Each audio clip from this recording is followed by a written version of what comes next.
The Real Mr. Right in Good Hope by Cindy Kirk, narrated by Amy McFadden. Chapter 1. Oakley Marshall had only a second to savor the scent of books and freshly ground coffee before Isaac Cochran stepped into book and cup behind her. His quicksilver smile showed a mouthful of straight white teeth. "Hey, Oakley. How's it going?" Though she kept her tone even, Oakley's heart gave a swift kick against her rib cage before launching into a jungle rhythm.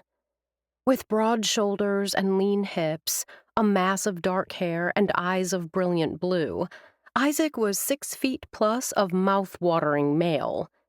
The white t-shirt spanning the breadth of his muscular chest provided the perfect foil for his golden tan. Even though it was barely June, Isaac had been leading fishing expeditions and giving sailing lessons for nearly a month. Beside him, her own skin shone like a friendly ghost. B. Chapin, the proprietor of Book and Cup, and Oakley's friend, interrupted Oakley's perusal by stepping out from behind a stack of books. After greeting them, she gestured toward the back of the store. "The rest of your committee is already here. I promised Gladys I'd send you both back as soon as you arrived." "Oakley and Isaac, we need you back here. Now." Recognizing the theatrical voice, Oakley smiled. "Coming, Gladys." Oakley turned toward Bea and wiggled her fingers. "Chat later?" With Isaac on her heels, Oakley wove her way through the aisles of books to a glossy rectangular table positioned in front of a large window that overlooked Wrigley Road. Though everyone was already seated, Oakley reminded herself she wasn't late.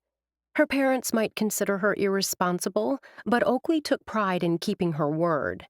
She'd promised to be here at 1:30, and she'd been right on time. "There they are," Gladys trilled, offering a brilliant smile. "Two of my favorite people." Gladys was in her 90s, but she missed nothing. The older woman's eyes sparkled with interest as her gaze settled on Isaac's hand, which had landed on Oakley's shoulder when she'd come to an abrupt stop in front of him. Ignoring the heat from his touch, Oakley stepped forward and dropped into the closest open seat. Isaac took the empty chair next to her. "Hi, everyone." Glancing around the table, Oakley flashed a smile at the other committee members. This was one of the last times the 4th of July planning group would meet. The thought brought a twinge of regret. Oakley had discovered she loved planning events, everything from church youth picnics to singles night at the Ding-a-ling. Helping to plan one of Good Hope's biggest celebrations had been especially fun. Gladys lifted a long, bony finger as if she were listening for the bells over the door. "We were supposed to have a new member join us today. Either he's not going to make it, or he's late." The sudden frost in Gladys's eyes told everyone what she thought of tardiness. "Someone new?" Oakley cocked her head. "Our planning is nearly completed. Why add someone new now?" "That's on me." Ethan Shaw, wearing a suit that likely cost more than Oakley made in a month, smiled ruefully. "Tim Vanderkoy asked if I'd include Luther Gannon as a way to ease him into the community. I texted him an invitation, but as of this morning, I hadn't heard back." Catherine Spencer, one of Gladys's close friends, tapped her lips with one finger. "I don't believe I know the man." "I've never even heard the name." Ruby Rakes, another of Gladys's posse, piped up. "I know everyone in Good Hope." Oakley didn't doubt that for a minute. Of the 6 at the table, she and Isaac were the only relative newcomers to the small community on the Door County Peninsula in northern Wisconsin. The 3 older women had grown up here, and Ethan Shaw's lineage stretched back to the original settlers. Isaac stroked his dark beard. "Have you met him, Ethan?" For some crazy reason, the gesture had Oakley thinking back to New Year's Eve. That had been the first time she'd locked lips with someone with full facial hair. She'd been surprised. Isaac's beard hadn't been bristly, but soft and moving here. With a jolt, Oakley pulled her thoughts back to the conversation and focused on Ethan. Ethan, whom she'd once been convinced she couldn't live without. Though they were as different as night and day, in her mind she'd seen them as this quirky, odd couple. Now she could admit they'd never have worked. This fall, Ethan would marry Gianna Ricci, Oakley's close friend. The two were a perfect match. Kendrick, Inc. has already broken ground on Gannon's home.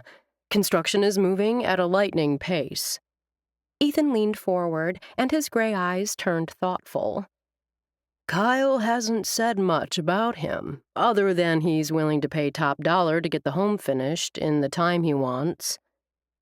Kyle was married to Ethan's sister.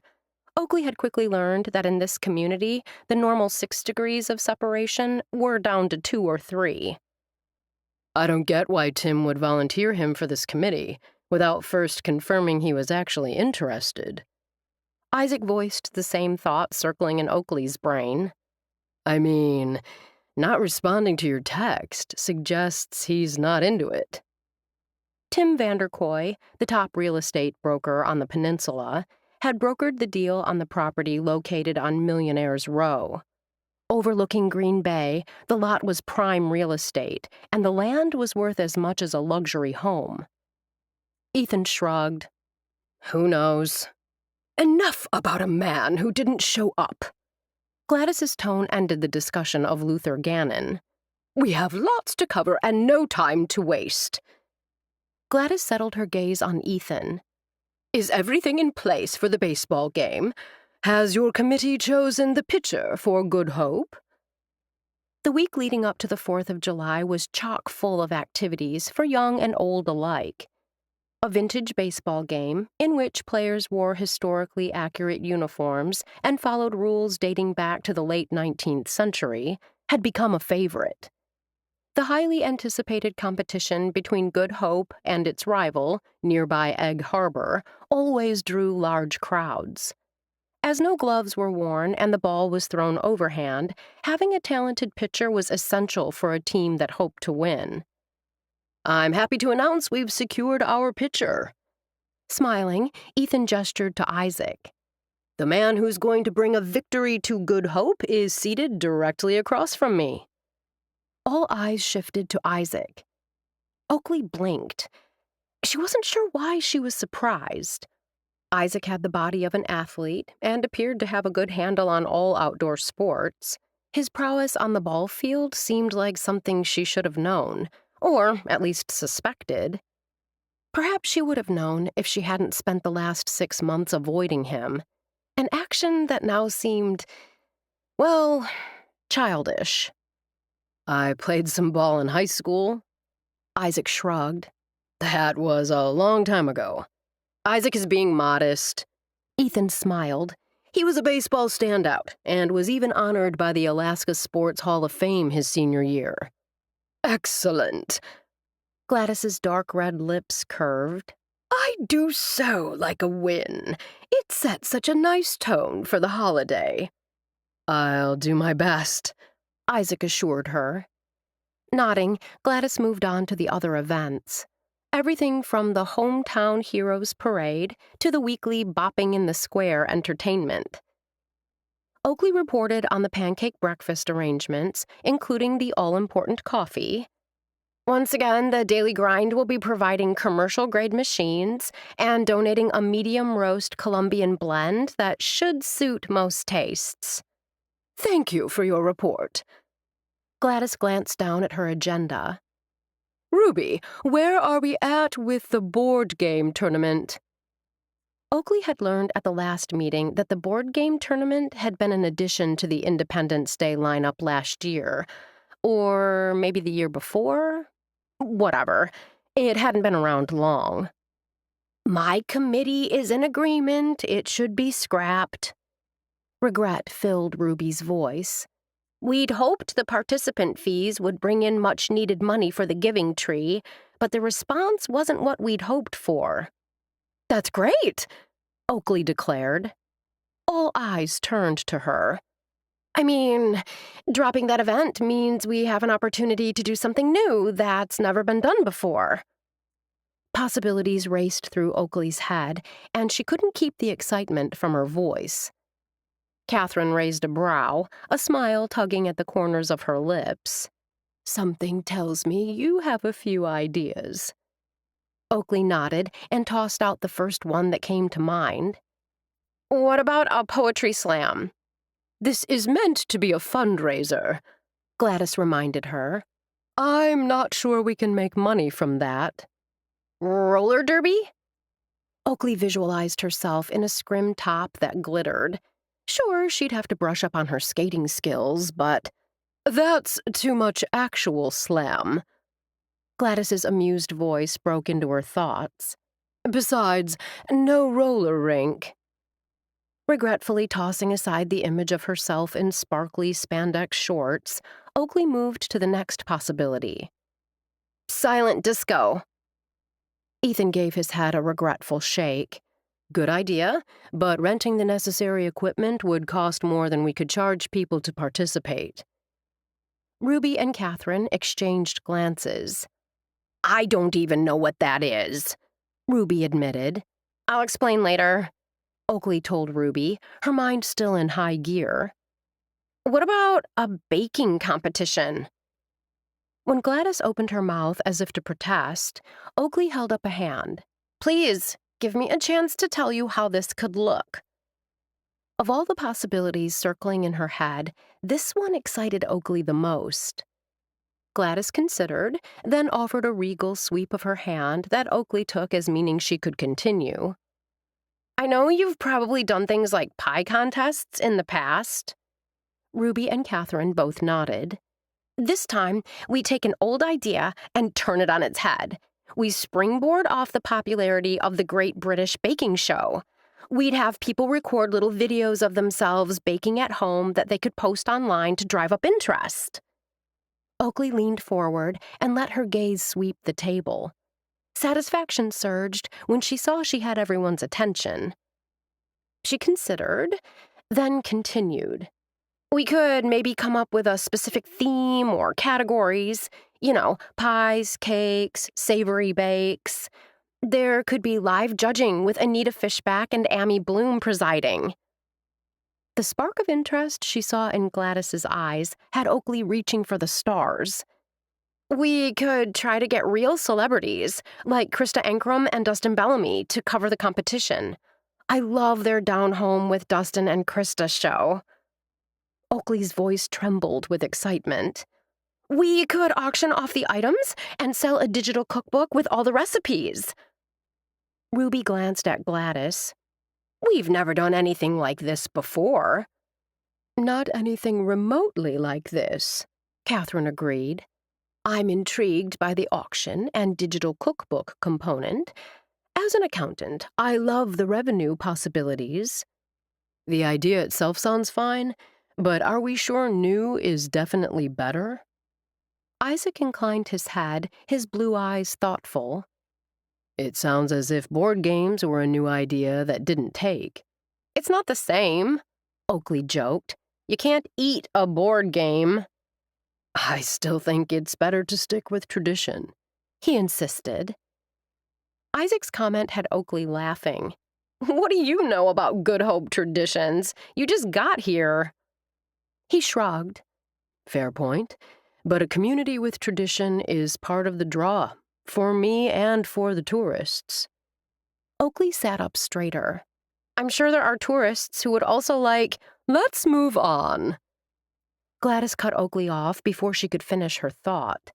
We're all busy, and there are several other agenda items that need to be addressed. Gladys deftly steered the committee forward. Oakley assumed her suggestion was dead in the water, but before adjourning, Gladys turned to her. I'm going to table your idea until our final meeting in 2 weeks.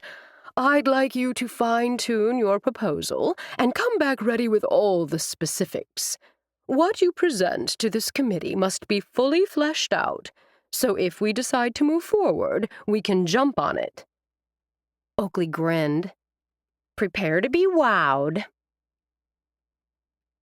Gladys watched Isaac and Oakley leave, heard them debating traditional offerings versus shaking things up. After a moment, she shifted her gaze to Ethan, who'd remained seated. "Something on your mind, Mr. Shaw?" "I have something of yours."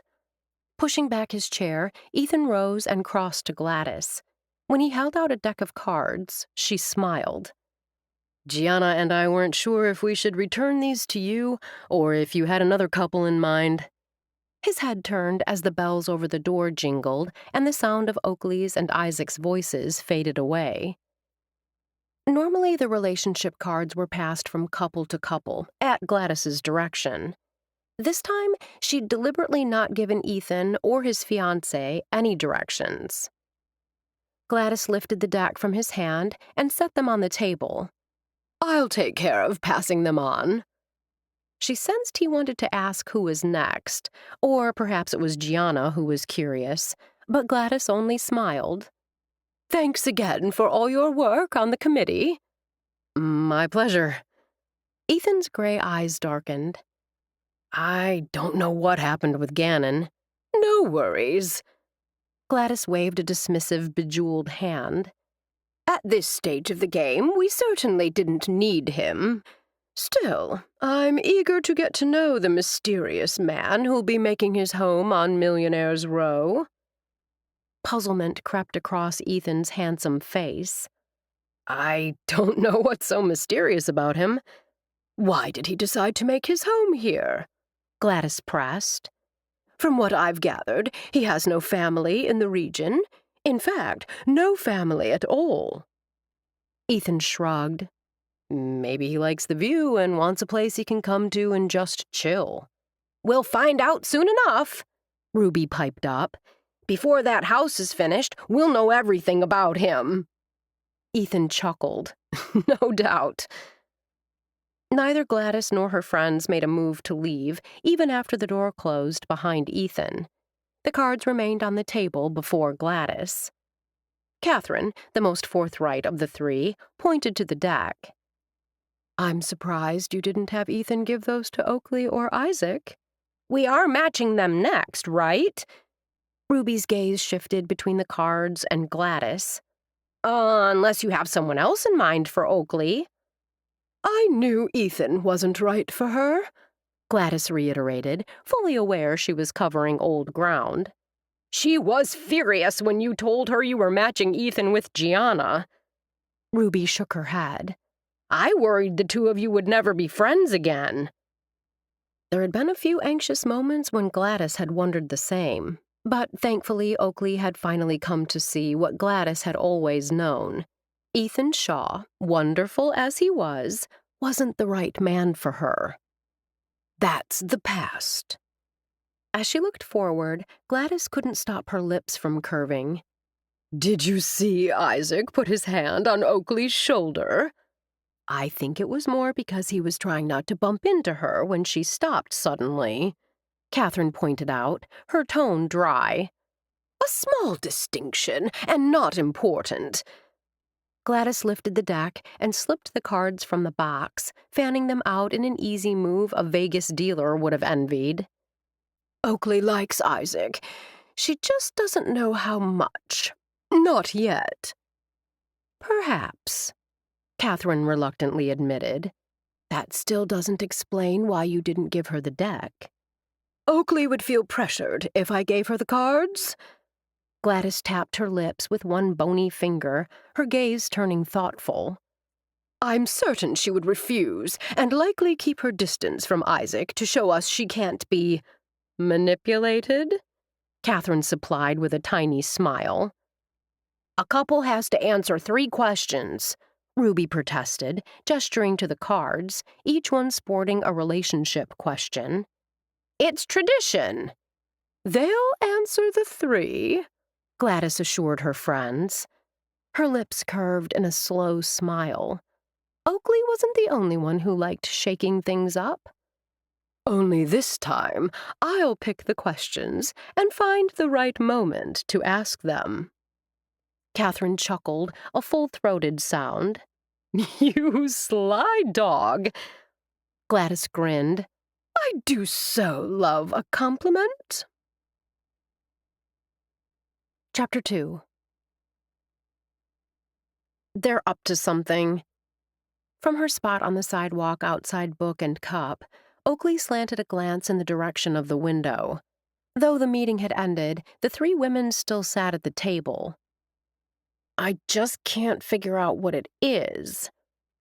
Isaac turned and must have caught one of the women's eye because he gave a friendly wave.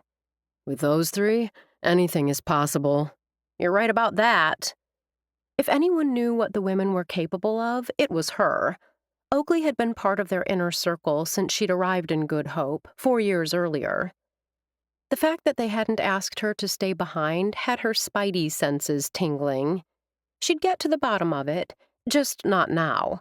If she went back into Book and Cup to demand answers, they'd either clam up or make something up. Got any excursions on tap for this afternoon? Oakley asked, realizing Isaac still stood at her side. Not today. Isaac rocked back on his heels. This is my day off. Mine too. Oakley expelled a happy breath and resumed walking.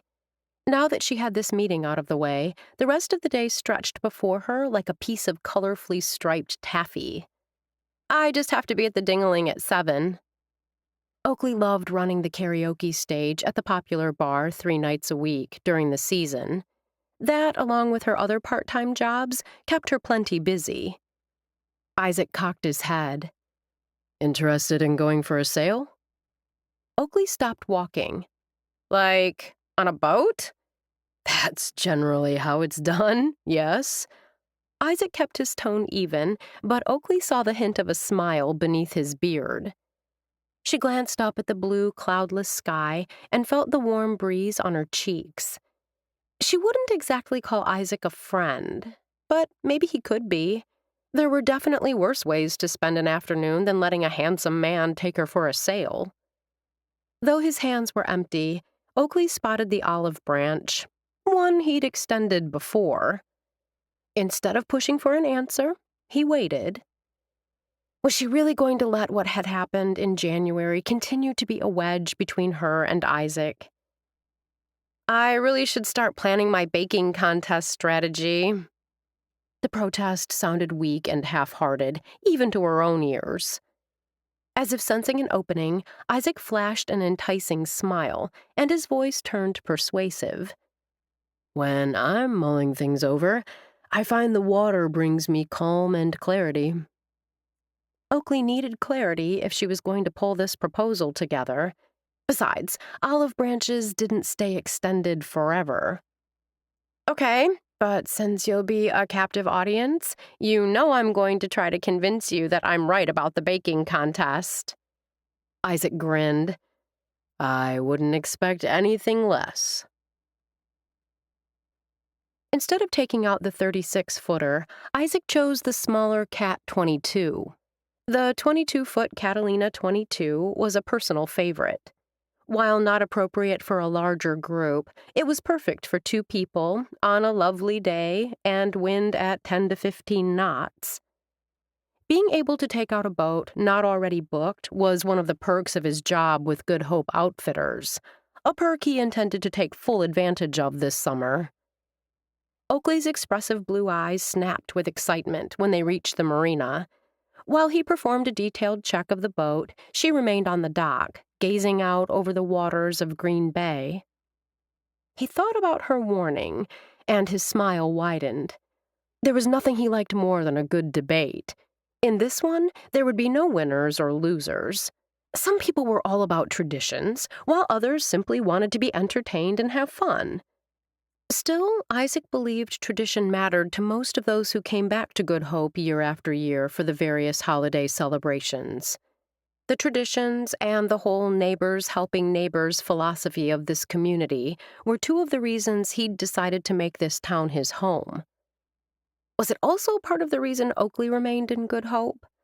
He didn't know her well enough to say, although she seemed all about changing things up. While he considered himself open to new adventures, growing up in an unpredictable household had him preferring routine now. After finishing the last of the checks, he cast a glance in Oakley's direction. She stood on the dock, facing the water, with her eyes closed and arms stretched toward the sun.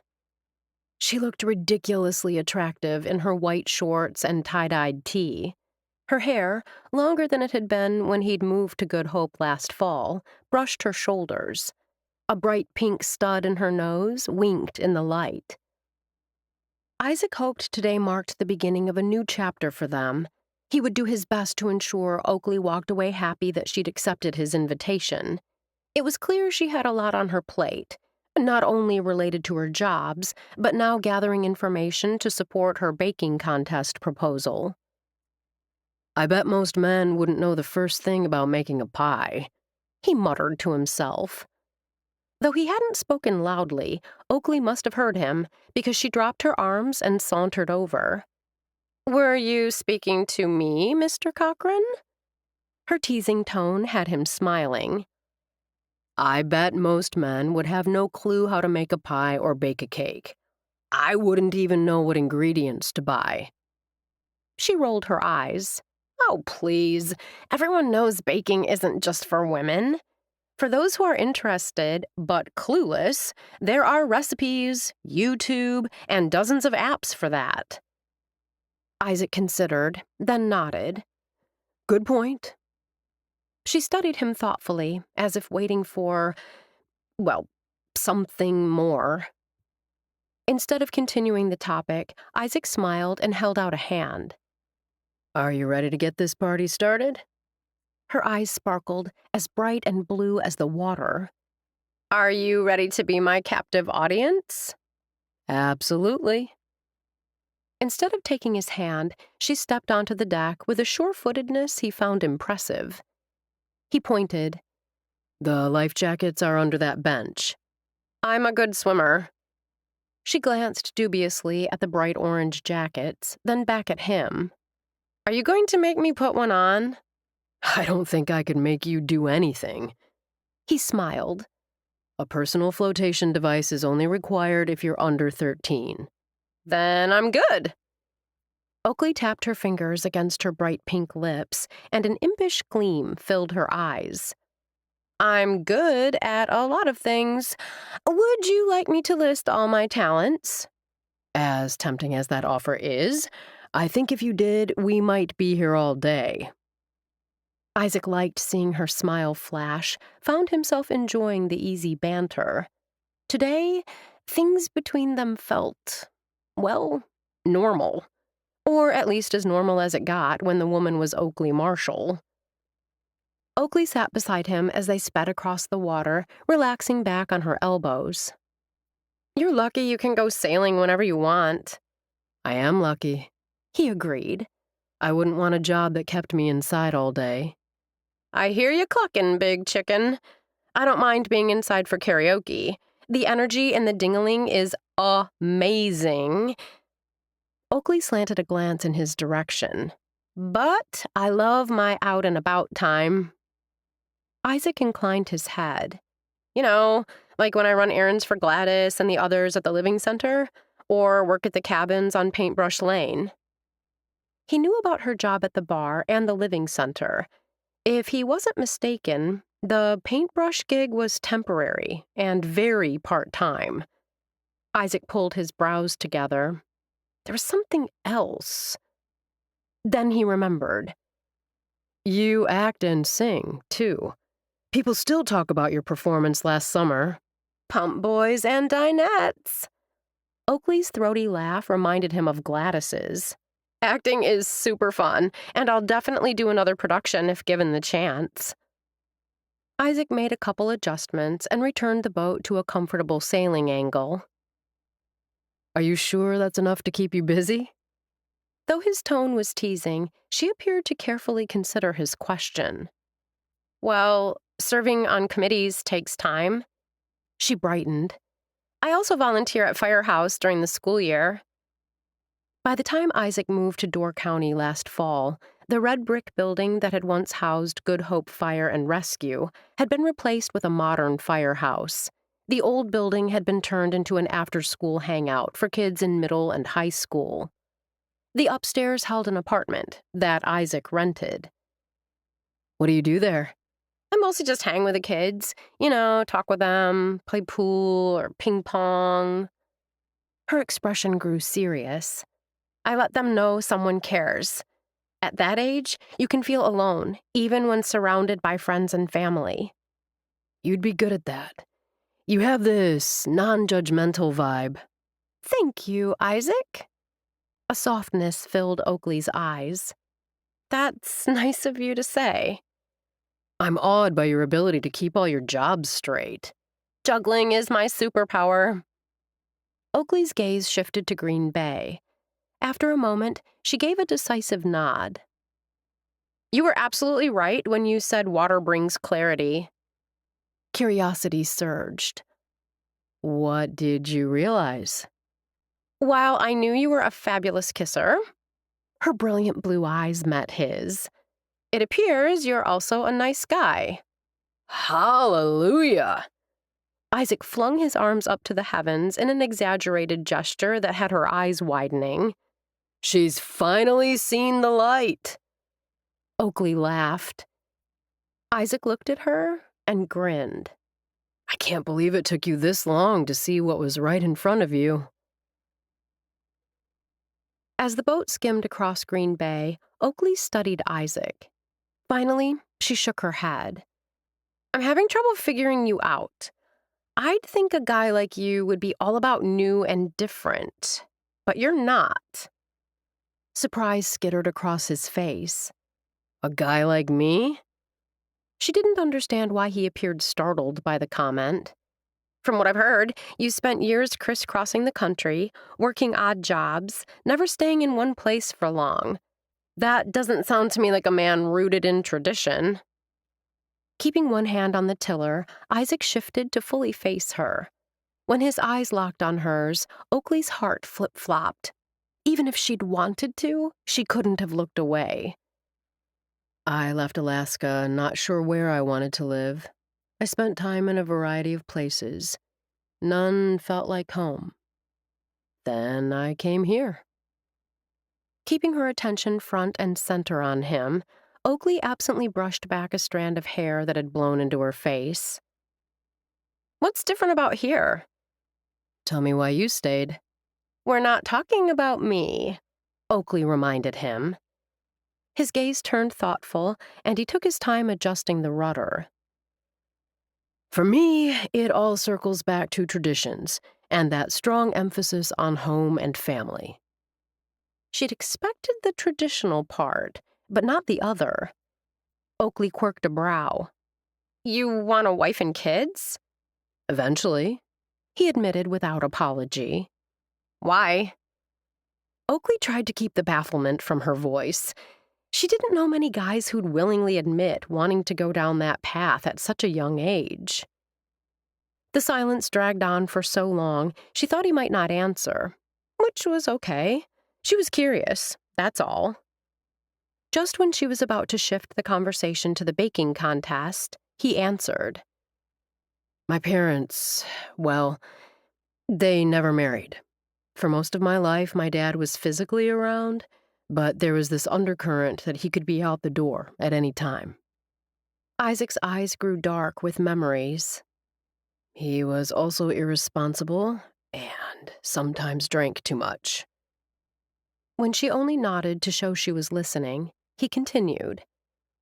He and my mom finally scraped up enough money to buy a fishing boat. That didn't last long. Oakley's heart went out to him. Though their situations weren't the same, she knew all about difficult parents. Once I was out of school, I left. Isaac's gaze shifted over the blue water. Now my life is what I make of it. I don't have to put up with the crazy anymore. Oakley's heart skittered, and she wondered if crazy was how he viewed her. She moistened suddenly dry lips. Remember that whole Ethan thing? She admitted she'd gone a little funky monkey when she'd hatched her plan for Ethan to find her naked in his bed. I remember. Isaac made another adjustment to the rudder.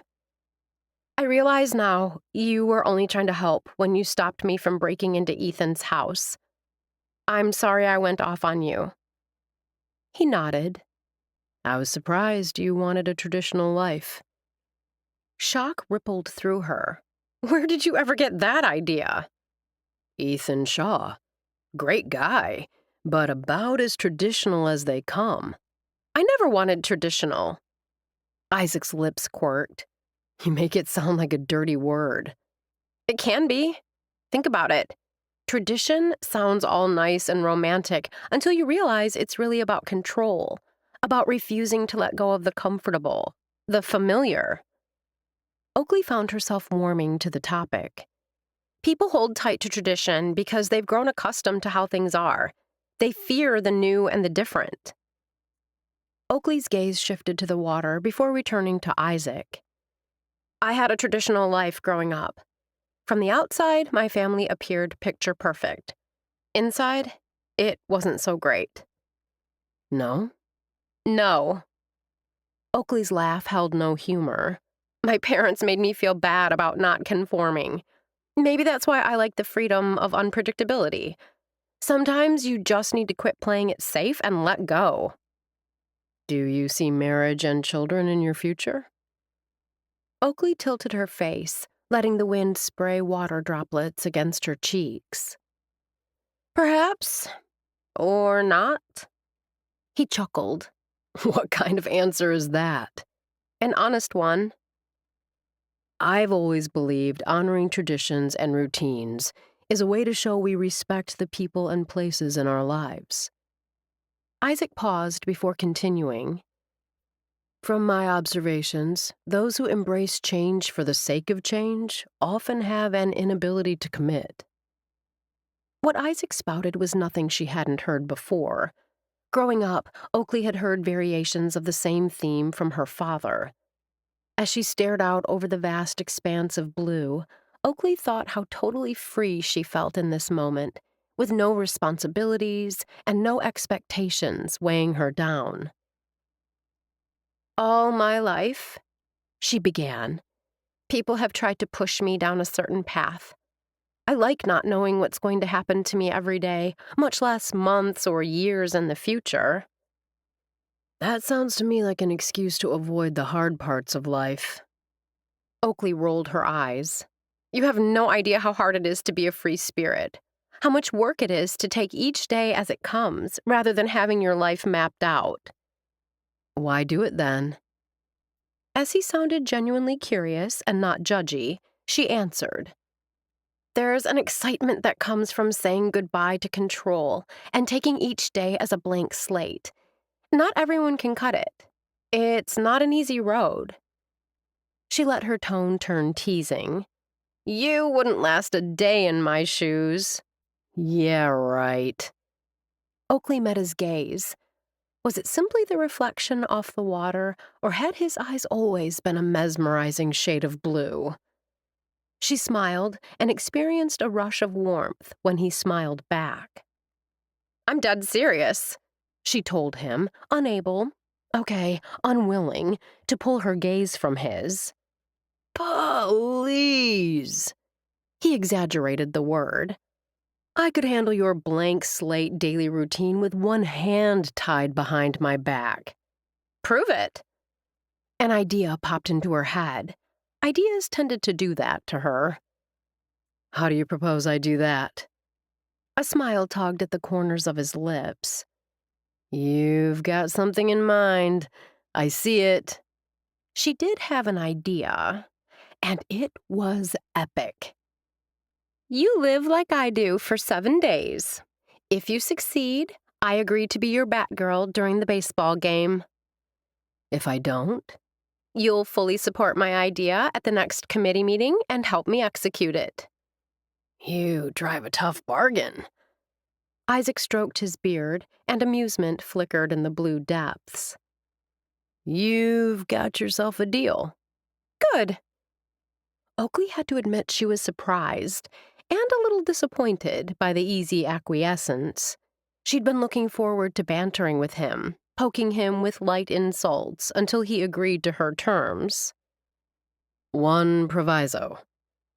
Though suspicion snaked through her, Oakley fought the urge to smile. Now this was more like it. You already agreed. I was ready to say more when you interrupted. I said good, which sealed the deal only after you finished speaking. I was taking a breath. Did his lips twitch? Yes, she thought. They'd definitely twitched. Which meant, at least to her way of thinking, he was enjoying their little discussion as much as she was. That doesn't matter. It does matter. Now who's interrupting? The devilment in his eyes had her smiling back, despite her best efforts to keep a straight face. Okay. Oakley expelled an exaggerated breath. Tell me the proviso. After I successfully live the Oakley life, you have to live like me for the same period of time. What you propose is intriguing. Oakley tapped a finger against her lips, pleased when his gaze dropped to linger on her mouth. Was he recalling how it had felt to kiss her? You have concerns? He prompted. She pulled her attention away from kissing and focused on the discussion. Don't I have to have a license or something to drive a boat? You'll take over some of my duties, but not all. Isaac rubbed his chin. It won't be easy for you. My life is filled with routine. Oakley considered telling him that his life was anything but routine, at least to her way of thinking. Every fishing trip or sailing lesson would be different. There was a lot of variety to his day, whether he realized it or not. Instead of interrupting, she cast a questioning look. I get up at the same time every morning and follow a certain schedule. When you take over my duties, that schedule will be key to living my kind of life. Anders has mentioned several times needing help at the store. You could do that instead of... He smiled. Driving a boat. Tell me more about this routine of yours. Though she kept her voice even, simply saying the word made her twitchy. I'm not going to tell you. Oakley stared at him in disbelief. Why not? Because you're a woman who likes not knowing what's going to happen next. Chapter 3. The next morning, Oakley pushed open the door to Mindy's closet, a sack in one hand and a reusable lime green water tumbler proclaiming "Sip happens" in the other.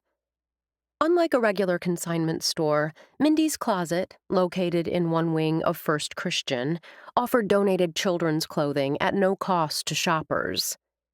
Katie Ruth Marshall looked up from behind the counter, where she stood sorting clothes. Her blonde hair hung in gentle waves to her shoulders, and her blue eyes immediately brightened at the sight of her sister-in-law. This is a delightful surprise. I didn't expect to see you this morning. As this was her last free day until her bet with Isaac started, Oakley had decided to make the most of it. I was in Sturgeon Bay last week. I stopped at the big box store off the highway and picked up these in a variety of sizes. Oakley pulled a handful of shirts from the sack. I didn't know Mindy Vaughn, but everyone says she was a pink girl all the way. Katie Ruth's eyes widened at the sight of the stack of summer shirts, all in pink. These are adorable. I thought they were pretty cute. Thank you. You're right about Mindy loving pink. Katie Ruth lifted the shirts from Oakley's hands, her finger tracing a ballerina tossing glittery gold stars. I'm glad you stopped by. There's something Dan and I have been wanting to tell you in person. We'd hoped to tell you last night. I'm sorry I couldn't make dinner. I'd switched shifts with Tommy Roy at the Ding-a-ling. I understood. So did Dan. I'm here now. Oakley lifted a lollipop from the glass bowl on the counter. In one quick move, she had it unwrapped and in her mouth. Lay it on me. Her sister-in-law hesitated. We hoped to tell you together. Katie Ruth's obvious reluctance to share rang Oakley's alarm clock. What's wrong, Katie Ruth? Nothing is wrong. Katie Ruth blew out a happy breath. Well, Dan and I are pregnant. Oakley blinked. She was having trouble processing. Had she heard correctly? I thought your appointment with that doctor's specialist guy wasn't for another month. Katie Ruth had confided earlier in the year that she and Dan had been trying for a baby since they married. TMI, as far as Oakley was concerned. A fertility specialist is no longer needed. Katie Ruth grinned. It finally just happened, Oakley. I saw the doctor yesterday and she confirmed it. Your brother and I are having a baby. Joy sluiced through Oakley. Dropping the lollipop into the trash, she wrapped her arms around her sister-in-law and swung her around. Yabba dabba do, Katie Ruth. Mega congrats. You're going to be an amazing mother. You'll be an amazing aunt. With the pads of her fingers, Katie Ruth swiped at the happy tears slipping down her cheeks. I'm only sorry Dan couldn't be here when I told you. 10 years older than Oakley, her brother had been born responsible and ready to settle down. I bet he's crazy happy. Beyond thrilled. When are you due? The end of January. Katie Ruth's joy-filled laugh wrapped around Oakley and had her grinning. Dan and I are over the moon, Katie Ruth admitted. Where's the baby daddy now? Meeting with Anders and Piper about their wedding details. I'd have waited until he could be here, but since we told your parents last night, I didn't want you to hear it from them first. Since Oakley rarely spoke to her parents, that hadn't been likely. Still, she appreciated the thought. I'm shooting Dan a text. Oakley pulled out her phone. After sending a congratulatory message containing an abundance of colorful emojis, she returned her attention to Katie Ruth. This is momentous. We'll definitely have to celebrate big. Perhaps we can find a time once your parents arrive. Oakley stilled. It took several hard thumps of her heart to find her voice. My parents are coming here? When? Why? Was it only her imagination, or did Katie Ruth's eyes have that deer-in-the-headlights look? Next week? Exact day to be determined. They plan on remaining in Good Hope through the 4th. Oakley's quick mental calculation had everything inside her going cold. More than 3 weeks? That's practically a whole month. Katie Ruth's lips quirked in a little smile. Or was it a grimace? At least tell me they won't be staying with you. Oakley wouldn't wish that on anyone, especially 2 people she loved. Knowing they'd be more comfortable having their own space, I tried to find them a suite. No luck. Katie Ruth expelled a breath that sounded an awful lot like a sigh.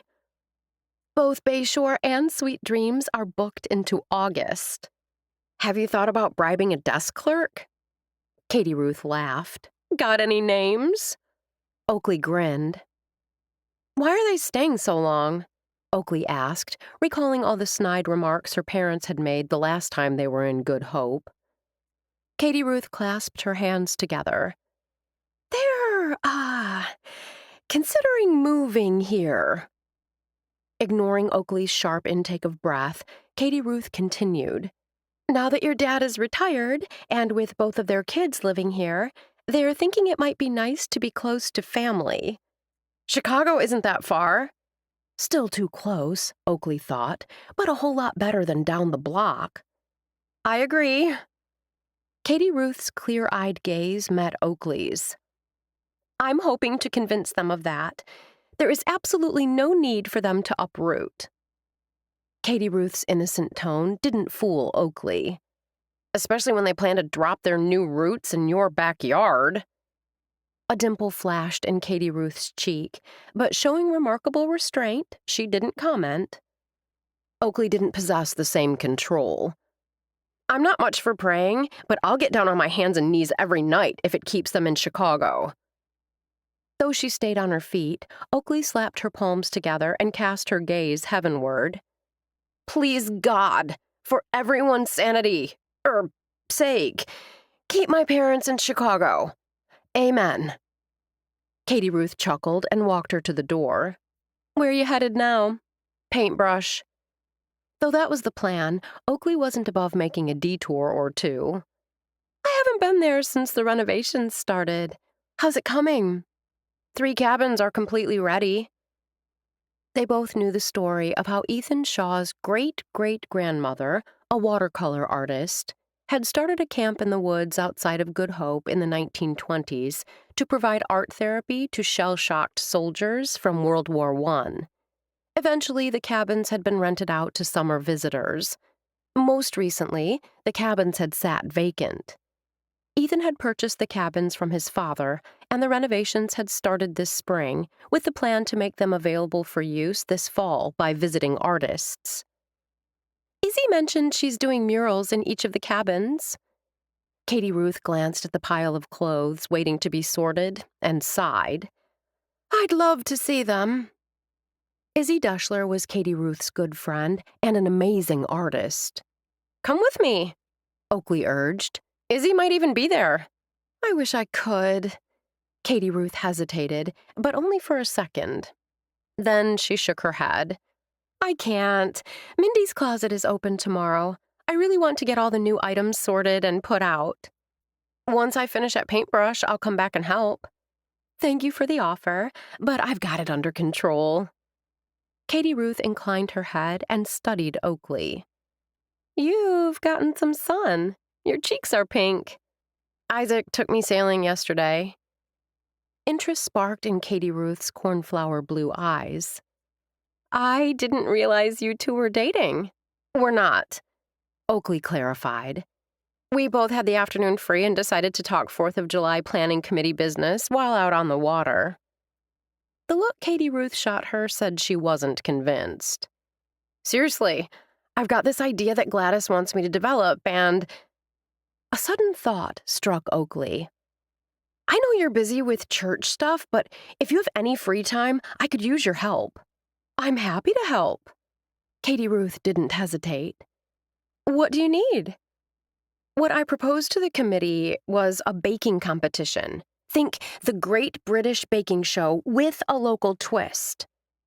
Oakley laid it all out for her sister-in-law, starting with the elimination of the board game tournament. I think your idea is a winner. Katie Ruth smiled. How can I help? Could you look into what it takes to produce an e-book of recipes? That's part of the proposal, and Catherine is all into revenue streams. As the editor of an e-newsletter, you've got more experience in digital stuff than me. I'd be happy to look into it. Katie Ruth's voice reverberated with excitement. I'll gather the information, then put it in a report, along with cost estimates and revenue projections. That would be fantastic. Oakley was ready to do a happy dance when a thought struck her. Are you sure you feel up to it? Katie Ruth laughed. I'm pregnant, not sick. If you're sure, I'm positive. Katie Ruth put a hand on her arm. Truly. Yay! Thank you. Oakley gave Katie Ruth another hug. You know, you're my favorite sister-in-law. I'm your only sister-in-law, Katie Ruth pointed out. That doesn't change the fact that you're the best. Oakley flashed a smile. You and me, we're sisters of the heart. As Oakley headed to her car, she found herself anticipating the rest of the day. She decided to take a side trip after all and detoured to Rake's farm. Finn Rakes, married to the town's former mayor, handled publicity for Good Hope. She'd once worked in Los Angeles and still had contacts in the entertainment business. If the decision was made to reach out to Dustin Bellamy and Krista Ankrum, the popular hosts of Down Home with Dustin and Krista, the committee would need those contacts. While some might see getting the celebrity couple to visit Good Hope and promote the baking show as a 1,000,000-to-1 shot, Oakley believed in dreaming big. She regularly watched their show, which focused on smaller communities and regional artisans. The fact that the town's Alley Arts project had received national attention was bound to be a plus for Good Hope. Perhaps they could hold the final judging in a paintbrush cabin. That would provide a stellar backdrop, especially if the judging was done in front of one of Izzy's amazing murals. The possibility was definitely something to mention to Finn. After speaking with Finn, Oakley would head to Paintbrush for her detailing job, a fancy term for sweeping floors and wiping down counters once construction was completed on a cabin. Once back in town, she'd reach out to Amy Cross and Anita Fishback, Good Hope's premier bakers, to see if they'd be interested in judging the final round of the baking contest. Then she'd figure out what needed to be done next, or what she felt like doing. Isaac could tout routine all he wanted. If she had her way, he'd soon discover the benefits of an imaginative lifestyle. Chapter 4. Isaac stepped into the ding-a-ling on Friday night, happy to see he wasn't the only one dressed in vintage 80s garb. Ethan had mentioned that he hoped the community would embrace the first-ever Back to the 80s event at the ding-a-ling. Not only was Ethan donating a percentage of the bar's profits toward the Giving Tree, those who wore apparel from the 1980s could enjoy the food and drink specials based on 1980s prices.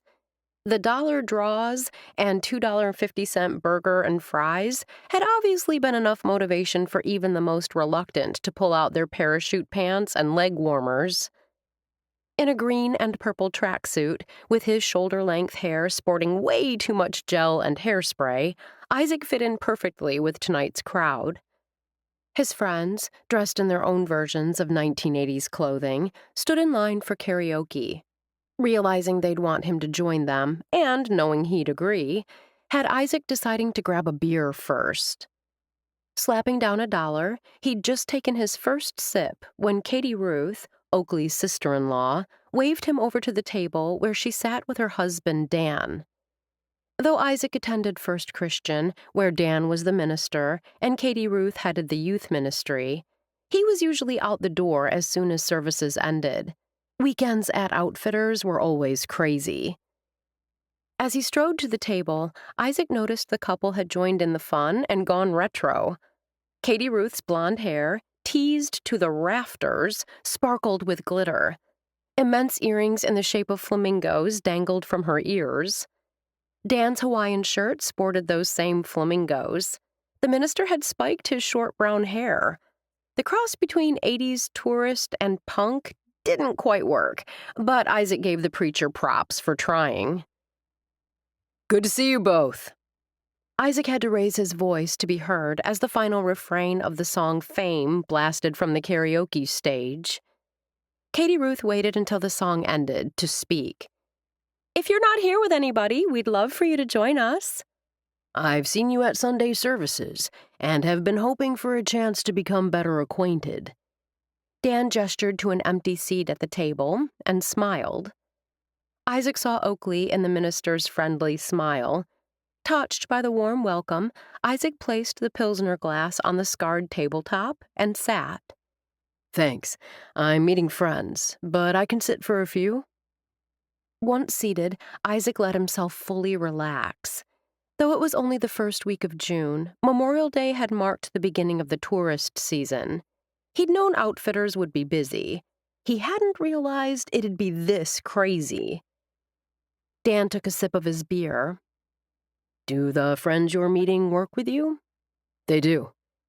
Isaac gestured to where Hunter and Sean stood, looking ready to rumble in their sleeveless leather jackets and jeans. "Sean Fraser is the one with the red hair and beard. Hunter Dean is the dark-haired guy with the greased-back hair. They head for the karaoke stage the second they hit the door. I don't believe I know either of them." Dan's lips quirked upward. "Then again, everyone looks different tonight." "Ain't that the truth?" Peyton, a young woman who worked as a receptionist at Connections, the local mental health clinic, tossed out the comment as she strode to the bar. "Hi, Peyton," Katie Ruth called out to the woman's retreating back. "I almost didn't recognize her." Katie Ruth returned her attention to Dan and Isaac. Dan pointed to Katie Ruth's hair, a teasing smile on his lips. When you walked out of the bedroom tonight, I almost didn't recognize you." Isaac chuckled, struck by the couple's easy camaraderie. "Oakley mentioned the two of you went sailing." Katie Ruth's bold eyeshadow and heavy eyeliner couldn't hide the curiosity in her blue depths. "We did. We're both on the planning committee for the 4th. We got to talking after the meeting on Wednesday."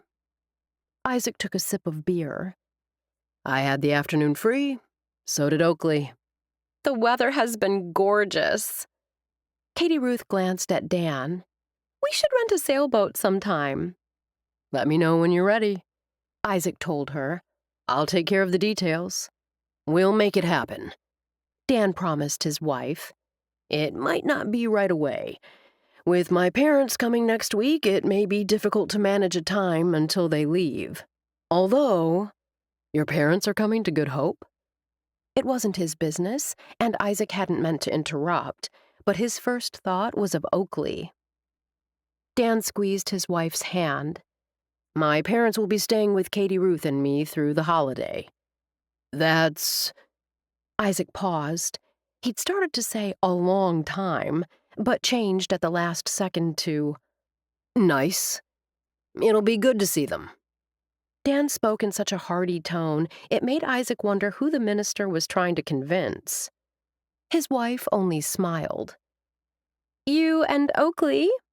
Katie Ruth began, then paused when a church member stopped by the table to say hello. As soon as the man walked away, Isaac took control, determined to steer the conversation away from him and Oakley. "Did you two come tonight for the fundraiser? I don't recall seeing you here on the weekend before."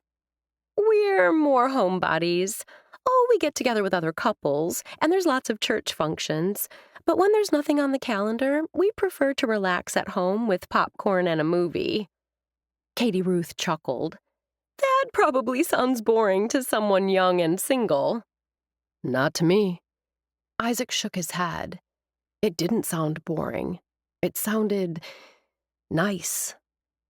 "In answer to your question," Dan began, "we came here to support the fundraiser and to celebrate."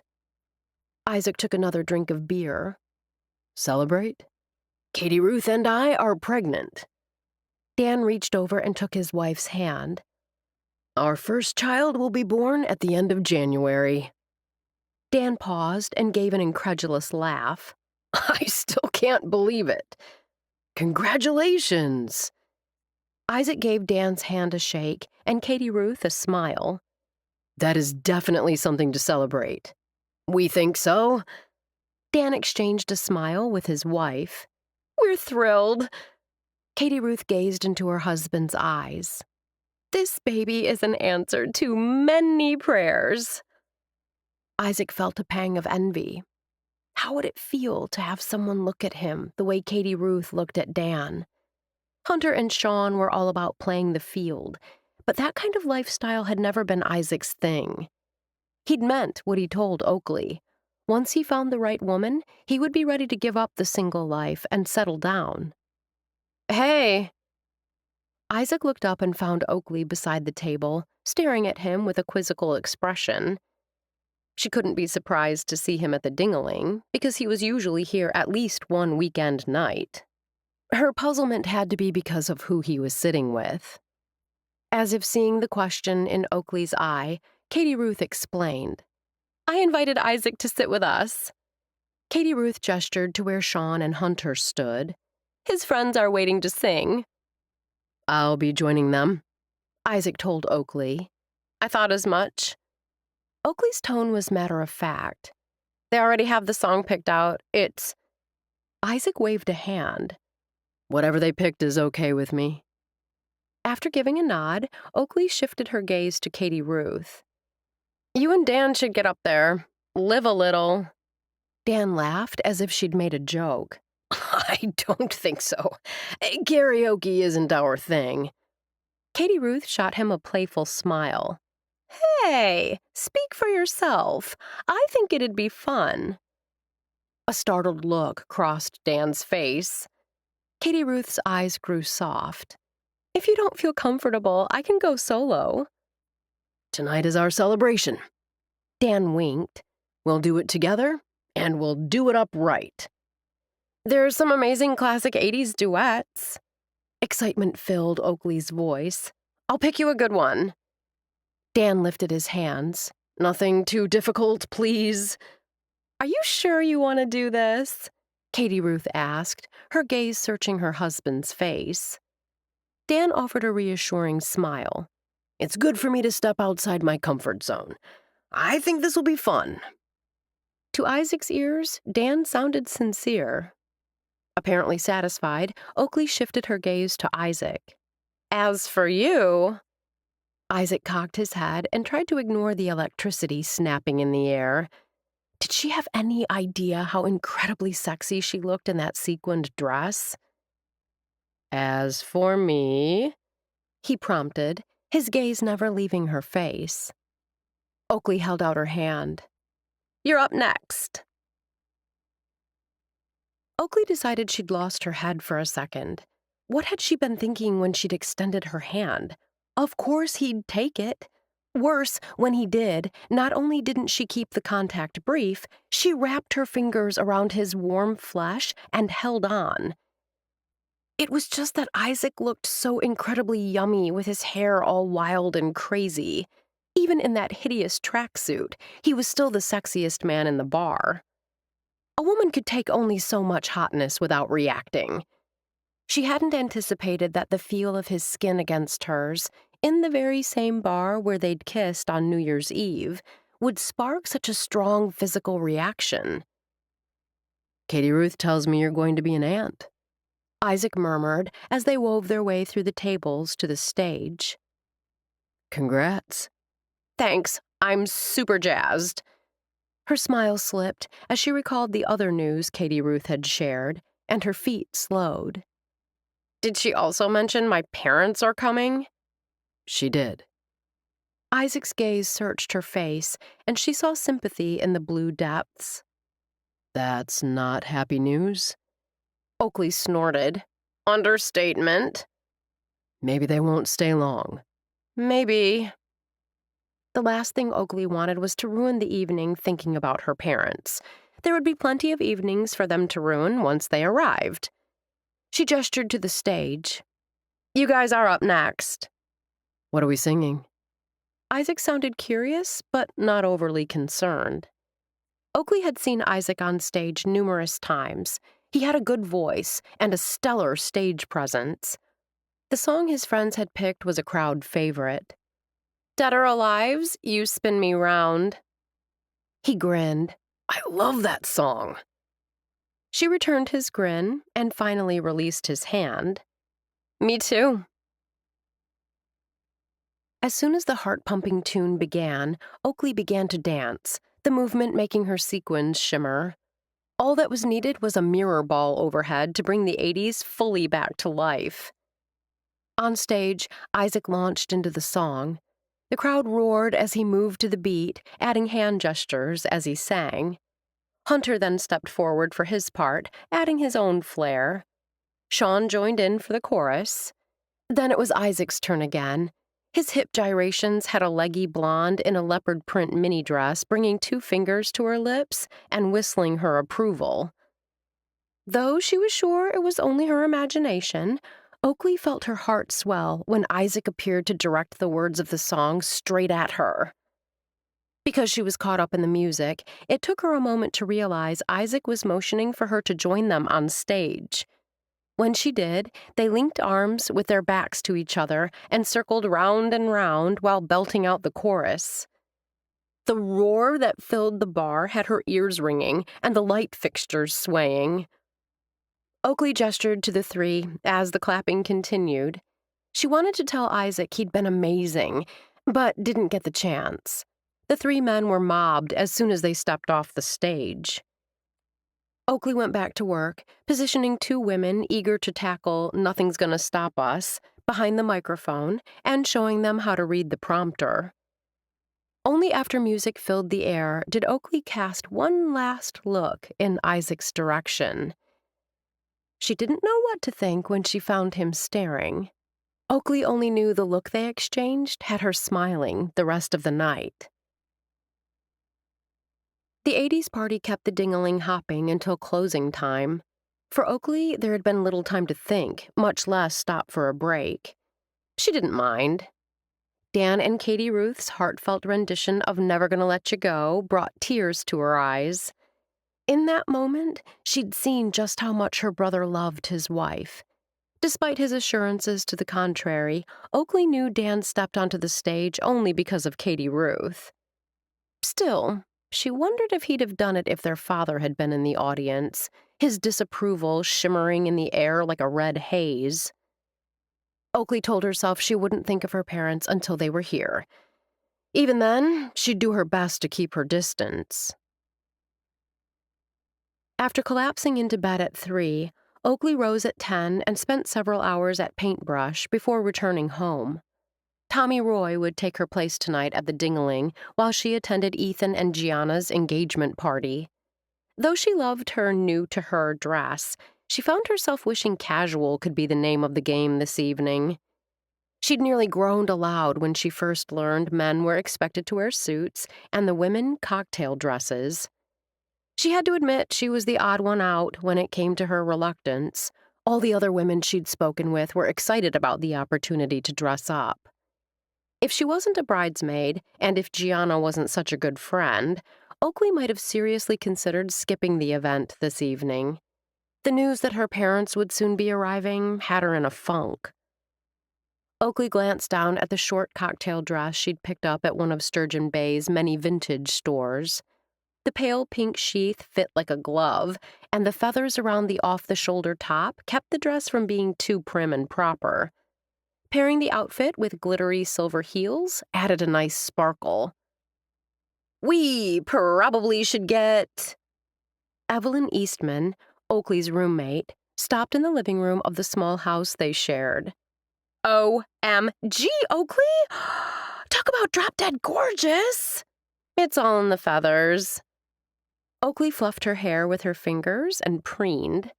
"Feathers and boas can make anyone look hot. You look pretty incredible yourself." The simple black dress Evie wore flattered her slender frame, and the dark color provided the perfect foil for Evie's silvery blonde hair. A thin, shiny headband in black added a nice touch. Evie gestured to her outfit with a hand that displayed perfectly manicured nails. "Every woman should have a little black dress." Those words could be straight from my mom's lips. Oakley flashed a smile. "That's why I chose pink." Chapter 5. Isaac had one dark suit, one white dress shirt, and one red tie. He'd purchased the ensemble a couple years earlier when he'd flown back to Alaska for his grandfather's funeral. Since most events he attended were casual, he'd worn it only once since, for a coworker's evening wedding.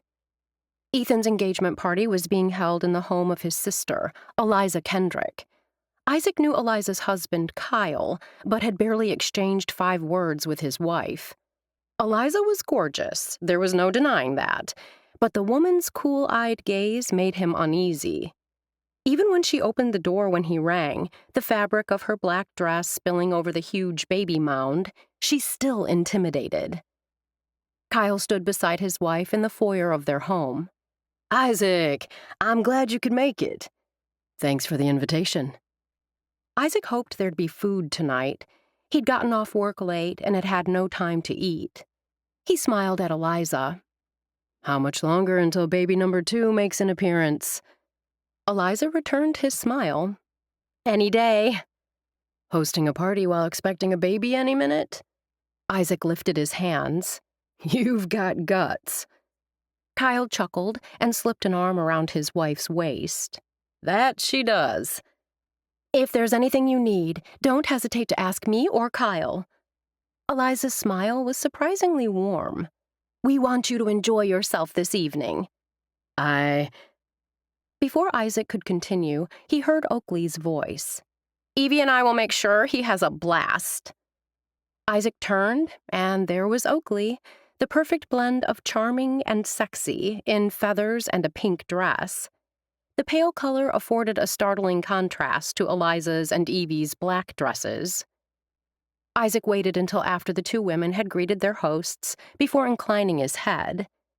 "You actually think you can keep me in line?" "Don't look at me."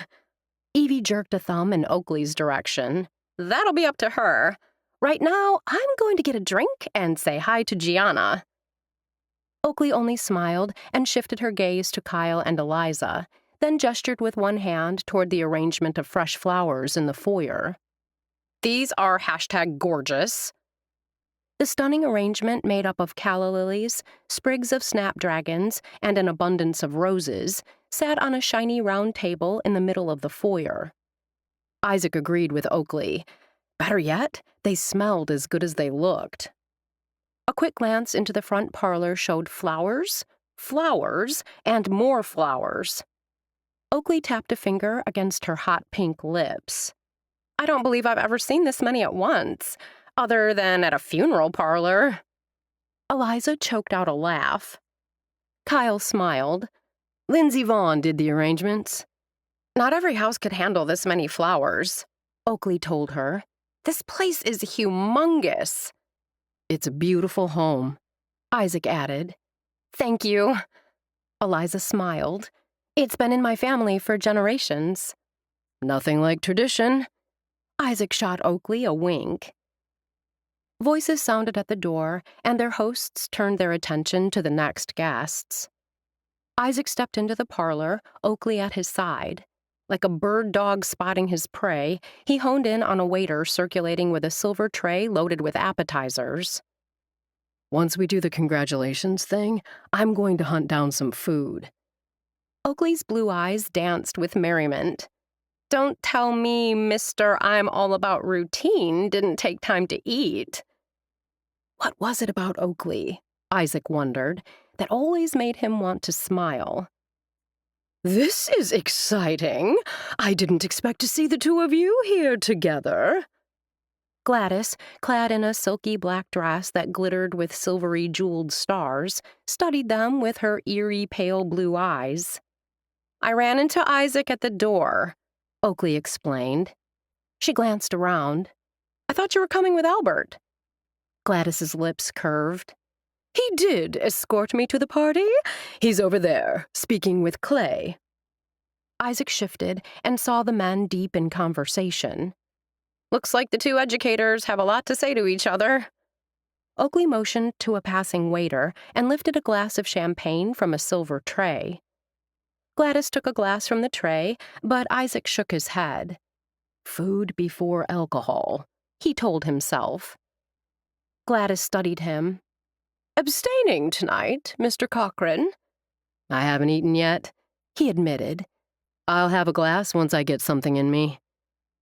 Isaac was startled when Gladys waylaid another waiter carrying a tray of appetizers. Isaac selected a bacon-wrapped shrimp and popped it into his mouth. "Take a handful," Gladys urged. "They're so tiny." He did as she'd suggested. Isaac found the second as good as the first. Wiping his lips with a napkin, he eyed Gladys. "Aren't you having any?" "Albert and I went out for dinner at the Bay Shore before we came here." Gladys waved an airy hand. "I'll splurge and have one or two dessert bites later." "You and Albert, you've been a couple ever since I arrived in Good Hope." Isaac studied the woman. "Have you known him long?" "I have." Gladys's lips curved. "We both grew up here. I knew his late wife, and he knew my Henry. Last year, he caught my eye." Isaac cocked his head. "How did he do that?" Oakley, nibbling on a shrimp, gave her head a little shake. Isaac ignored the warning. He liked Gladys, and this was his chance to get to know her better. Gladys smiled. "If I'm hearing you correctly, you'd like to know what attracted me to Albert." "If you don't mind sharing." Isaac wished another waiter would pass by. Those appetizers, although way too small, were amazing. At his side, Oakley remained uncharacteristically quiet, her expression wary. "In speaking with Albert, I discovered the man has a keen interest in literature and art, and can converse intelligently on a variety of topics." Gladys's eyes took on a faraway glow. My Henry was like that. You like talking with him, Isaac summarized. You share many of the same interests. Yes, Gladys acknowledged. But it's more than that. Albert has a kind heart, a soft spot specifically for children who are struggling. He volunteers as a math tutor during the school year. Sounds like a great guy. Isaac glanced around, but there was no waiter in sight. What first drew you to Oakley?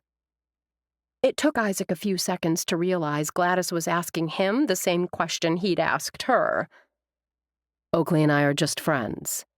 Friends are drawn to each other for a reason. The look Gladys shot him told him she'd wait however long it took for his answer. Her laugh. Isaac smiled. It's so confident, so joyous. She does have a wonderful laugh, Gladys agreed. My father wouldn't agree, Oakley told Gladys. He tells me it's loud and obnoxious. Gladys waved a dismissive hand. What does he know? As I began to know Oakley better, Isaac continued without being prompted, I discovered the person behind the laugh is all those things, joyous, confident, and overflowing with a zest for life. Bringing a hand to her heart, Gladys appeared genuinely touched. You've described my friend perfectly. Tears stung the backs of Oakley's eyes. Appalled, she quickly blinked them back. You'd have thought she'd never received a compliment. And you? Gladys rested a hand on Oakley's arm. What first drew you to Isaac? Oakley nearly said his hotness, but pulled the words back before they could leave her lips. While they would be true in many ways, Isaac had dug deep for his response. For her to do less wouldn't be fair. It was right after he arrived in Good Hope. Oakley thought back to that first night at the Ding-a-ling. We'd had an ice storm, so the bar wasn't busy, at least not as busy as usual. Out of the corner of her eye, Oakley caught Isaac's confused expression. She wondered if he recalled that evening. Gladys motioned for Oakley to continue. Joe Lyle was at the bar. Oakley glanced at Gladys. You know Joe. A tall man with an Abe Lincoln build, Joe sported a short-cropped beard and had piercing blue eyes that were the most striking feature of his otherwise unremarkable, weathered face. His clothes that night had been classic Door County fisherman attire, coveralls and strap trousers under an insulated jacket. Oakley wasn't sure why she'd asked if Gladys knew him. Gladys knew everyone. Merle, that's Joe's father, and I graduated from high school the same year. Gladys's expression turned somber. Joe followed in his father's footsteps and became a fisherman. Joe had been at the Ding-a-ling only a couple of times before that night. I'd spoken with him briefly once when I was cleaning tables. Oakley chuckled. Nice guy, but not much of a talker. Gladys nodded. Merle was the same. What does Joe and an ice storm have to do with me? Isaac asked, obviously perplexed. Oakley set down her glass of champagne and lifted her hands as if framing a piece of art. It was a dark and stormy night. Oakley felt a surge of pleasure when Isaac responded to her ghoulish tone with a grin. There were a dozen places you could have sat, but you sensed he needed to talk. You took a seat beside Joe and struck up a conversation. Recognition dawned in Isaac's eyes. He looked as if he'd lost his last friend. Isaac's brows pulled together. His daughter, I think her name is Amanda? Emily, Gladys supplied. That's right. Isaac nodded. Emily. Well, He hesitated as if unsure how much to confide. She's getting a divorce, Gladys supplied. She lives out of state and has a baby. Yes, Isaac agreed. Joe was worried about her. He needed someone to listen. Oakley knew there had to have been more said. The two men had talked for nearly an hour. "Joe stayed even after you left.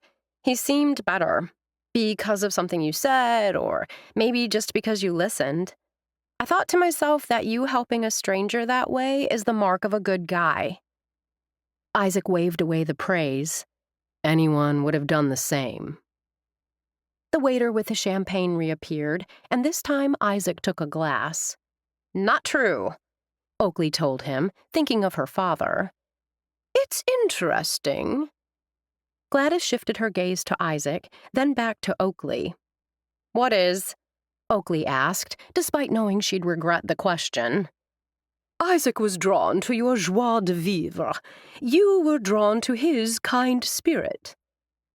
Isaac took a sip of champagne and grinned. "If I'm being honest, the fact that she's hot may have played a small part."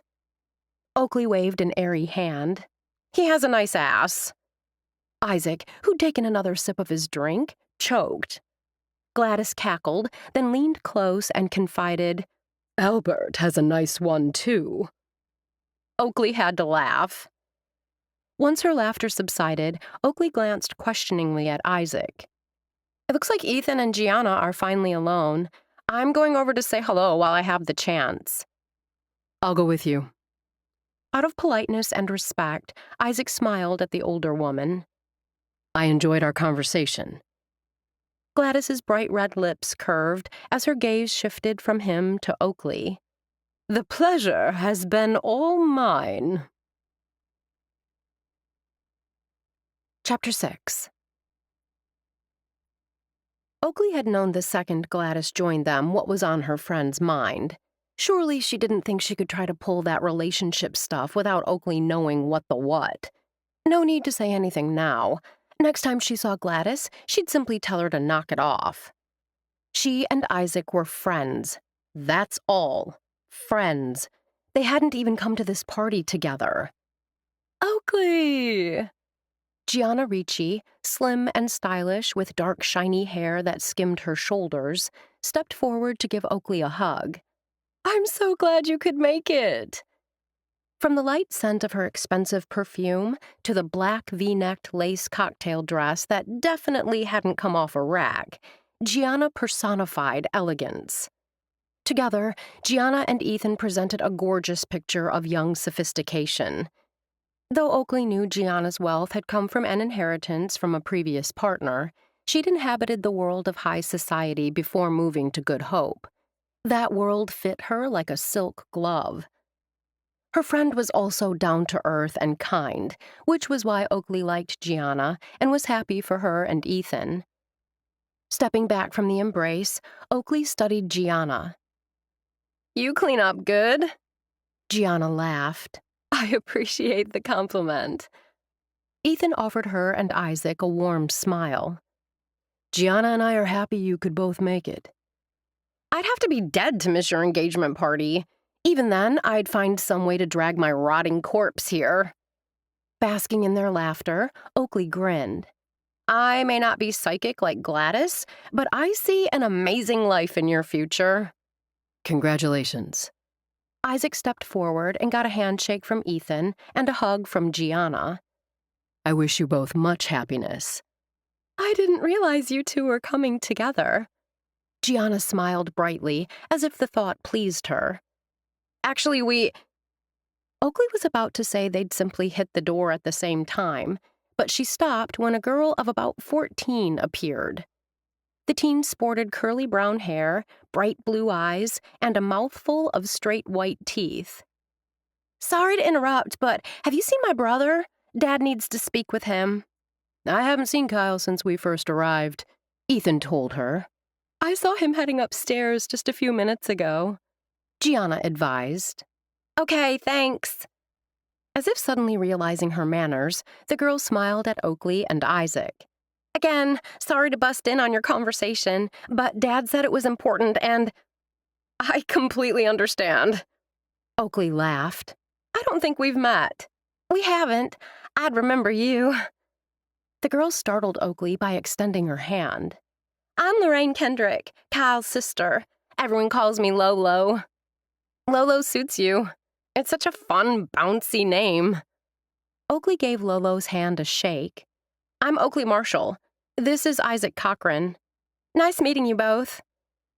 Lolo's eyes widened at the sight of her brother descending the stairs. Oh, there's Kyle. Gotta run.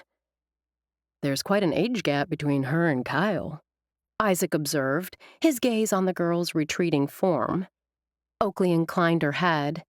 I'd say about the same as between me and Dan. Gianna sighed. I always wanted a big brother. So did I. Ethan spoke in a light tone and kissed her temple. He might have gotten my dad off my back, and Eliza's. They all laughed, but the comment had Oakley wondering if Dan had ever wished for a sibling closer to his own age. Perhaps an older brother who could have absorbed some of the pressure put on Dan by their father. Speaking of... Ethan's shoulders stiffened as he spotted a man who looked so much like him that he had to be his dad. We're going to mingle. Oakley flashed a smile and impulsively grabbed Isaac's hand. Catch you later. Isaac let himself be led off, but stopped when they were halfway across the room. What was that about? Ethan's parents were heading over. Oakley grimaced. I've met his father once. Sounds like once was more than enough. I'd say poor Gianna, but she can handle her own. I doubt Ethan would let his dad ride roughshod over his fiancée. Roughshod? Oakley cocked her head. Wow, there's a word I haven't heard in this century.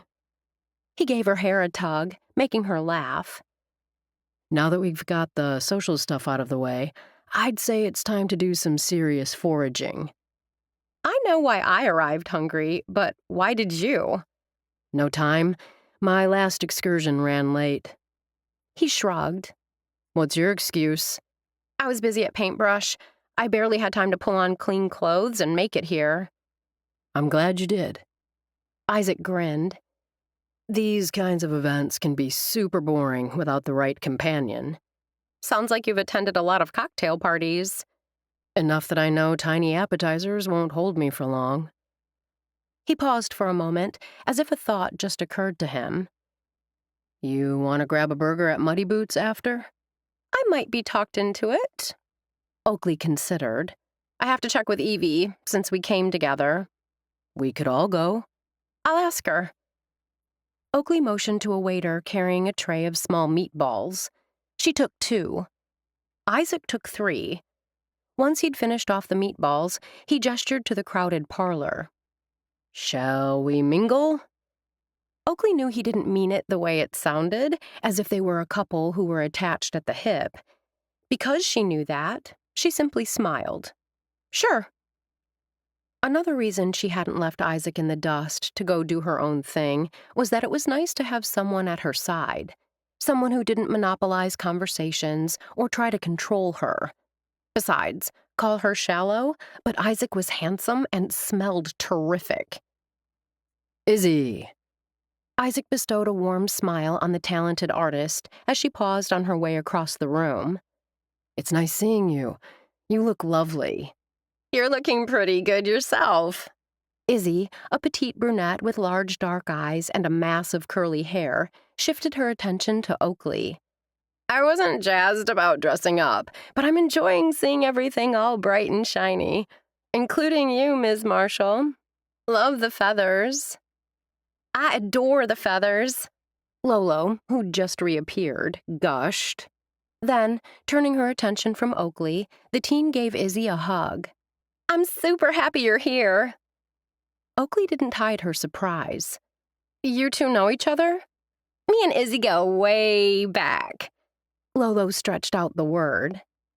This girl is an amazing artist and a wonderful, caring person. Izzy cast an admiring glance at Lolo. We met when Kyle first moved to Good Hope. Lolo came with him, and we hit it off. You can't keep 2 artists apart. Have you been to Paintbrush? Oakley asked the girl. I haven't, not yet. Lolo glanced at Izzy. I'm hoping to see what you've done before I go back to Kentucky. I'd love to show you what I've done, Izzy assured the girl. Oakley and Isaac moved on, leaving the two talking. "It's crazy," Oakley told Isaac. "I've lived here 3 years, and I still don't know everyone and their connections." "Those connections are what I like most about Good Hope." "That and the traditions," Oakley reminded him. "You can't forget about the traditions." "I haven't forgotten our deal, if that's what you're not so subtly getting at." He offered her a smile. "Are we still on to start tomorrow?"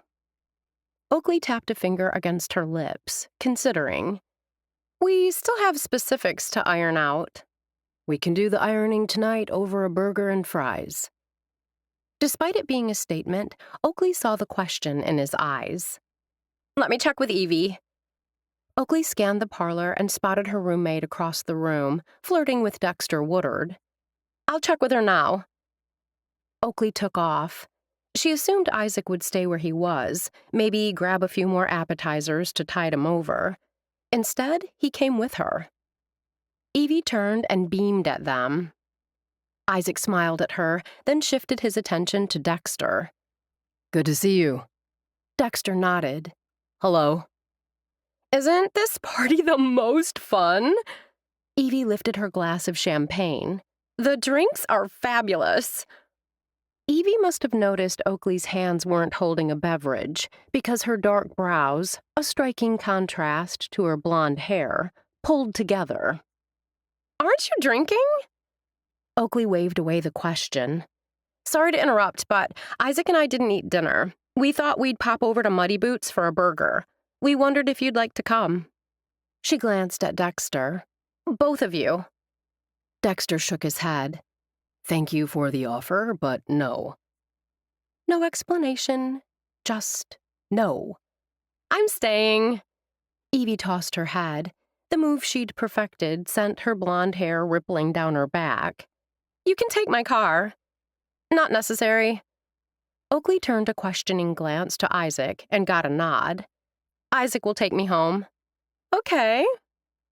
Evie slanted a glance in Dexter's direction. "Don't wait up."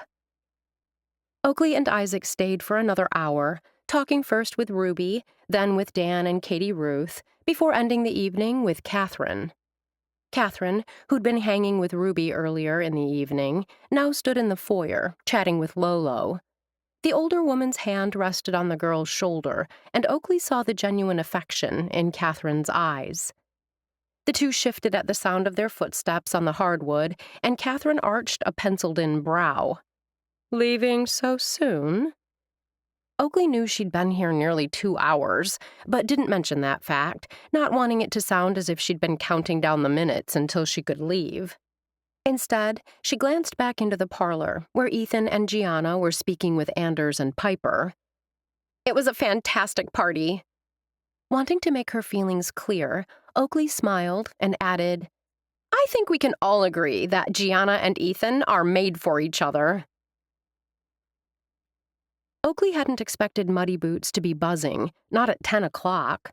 It was too late for the dinner rush, but too early for those leaving the bars.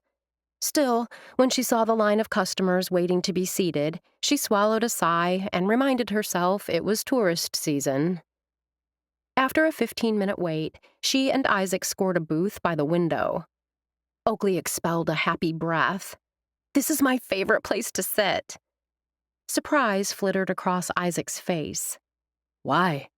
"From here, you can see not only everyone in the cafe, but those passing by on the street." Instead of glancing at the open menu the server had handed her, which she pretty much knew by heart anyway, Oakley waved an expansive hand. "If you want to talk community, it's all around us." Isaac inclined his head. "Think about it. Muddy Boots is like the hub of the community. Singles events are held here. A free everybody is welcome Thanksgiving meal is served here every year. Friends and families gather here year-round." Oakley pushed the menu to the edge of the table. "My brother told me that when Beck purchased the diner several years back, it was pretty shabby. All the upgrades he made, and Izzy's mural." Oakley gestured to the painted wall, showing a happy young girl in a red raincoat kicking up water. are two of the reasons this cafe now anchors the community. Without taking a breath, Oakley pointed out the window to the ornate light poles. See the flags advertising Independence Day? Long before flags became popular in other towns, Good Hope had them. The server, a harried-looking college-age girl, dropped off 2 tumblers of water and took their orders.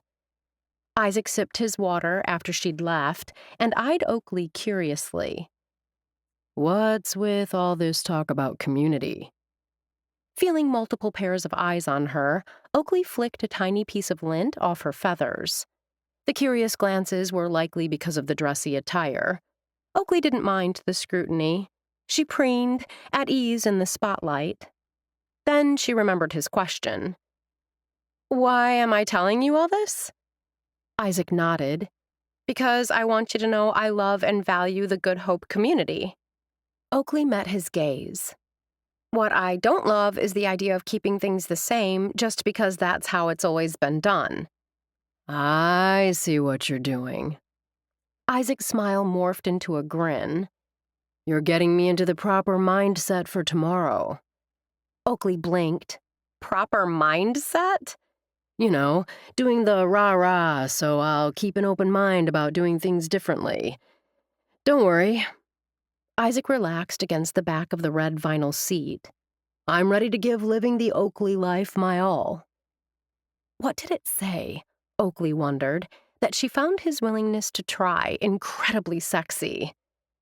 Abruptly, he leaned forward, resting muscular forearms on the tabletop. "Tomorrow is my day off, so I'm yours for the day. And, depending on how much you want to shake things up, all night, too." Though Oakley rolled her eyes, she had to admit the offer was tempting. His words brought all sorts of lascivious possibilities to mind. Isaac smiled his thanks to the server as their burgers, fries, and drinks were delivered. Then his gaze returned to Oakley. "Tell me how tomorrow will go." Oakley reached for a fry. "Once I wake up, we'll get started." "What time will that be? 7? 8? Biting into his burger, Isaac stared expectantly. Oakley didn't ask what time he normally got up. She had a feeling he was an up at the crack of dawn kind of guy. Besides, it didn't matter. This was her routine, not his. She dipped the fry into a silver cup of mayo and considered. "To be safe, let's meet at 11 at Bloom's." "Are you working at the bakery, too?" She laughed. "No, I usually go there on Sunday mornings for my weekly Queen Amman fix." Until she'd moved to Good Hope, Oakley had never experienced the glory and deliciousness that was a Queen Amman. Like mayo with fries, the buttery pastry ranked high on her list of necessary indulgences. "That's your breakfast?" Apparently seeing the look in her eye, he quickly backpedaled. I mean, do you eat it along with anything else?" "Sometimes." Oakley lifted her quarter-pound burger and took a bite. "What else do you have?" Isaac prompted. "Sometimes I get a cookie." The first thing Isaac did Sunday morning when he opened his eyes was glance at his phone. When he'd arrived home last night, he deliberately hadn't set his alarm for his normal wake-up time of 6. Oakley had said she slept until she woke up. Well, he'd done the same. He'd woken at 6 anyway. His routine was to start the coffee, do 20 minutes of stretches, take a morning run, then come back and enjoy a breakfast of either steel-cut oats or a protein shake. Oakley hadn't mentioned what she drank in the morning, but didn't everyone start the day with a cup of joe? After enjoying the first delicious cup, Isaac stretched, then shot out the door. Settling into an easy rhythm, Isaac let his feet go on autopilot. He'd enjoyed last night. Considering the history between Oakley and Ethan, he'd wondered if the party celebrating the man's engagement would be awkward. Instead, it had appeared Oakley was good and truly over Ethan. Just thinking of the two opposites together made Isaac laugh as he covered another block. Oakley deserved a special kind of guy. Isaac had once thought he could be that guy, but he was no longer certain. Not only because she didn't appear interested in him in that way, but because of the kind of life she wanted. Isaac had grown up in the type of environment she professed to love. Lack of structure drove him bonkers. As he made the turn on his jogging route that would take him back to his apartment, Isaac had the feeling this week would be much the same. Even after showering, picking up the house, and having another cup of coffee, he still hadn't heard from Oakley.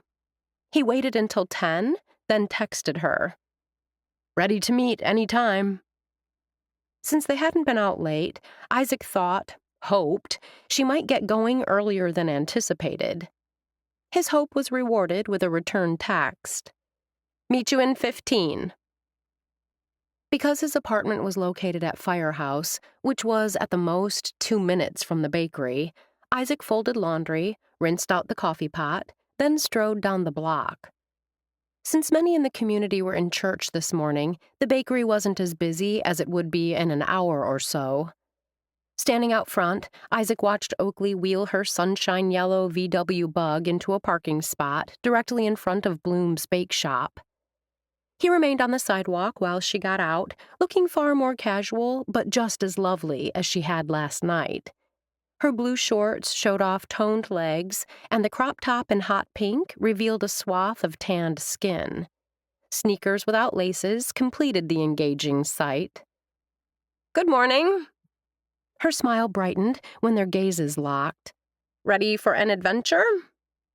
Just like that, the sunny day became even brighter. "You bet." It was good to shake things up every once in a while, Isaac told himself as he held the door open for Oakley, then followed her inside.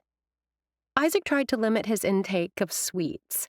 He just felt better when he didn't load up on sugar, but the scents of yeast, cinnamon, and sugar in the air set his mouth to watering.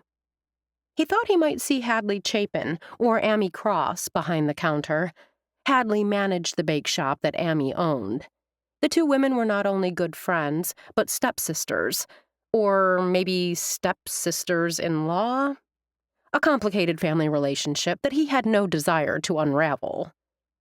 The young woman behind the counter smiled. "How may I help you?" Isaac slanted a glance at Oakley. This was her show. "You do the honors." 2 cherry danishes and 2 coffees. Oakley slapped a bill on the counter. Isaac reached for his wallet. "You're not paying for me." "You paid last night." Her tone brooked no argument. He let it go and carried the tray holding the pastries and coffee to a bright blue table. Once they were seated, he had to ask.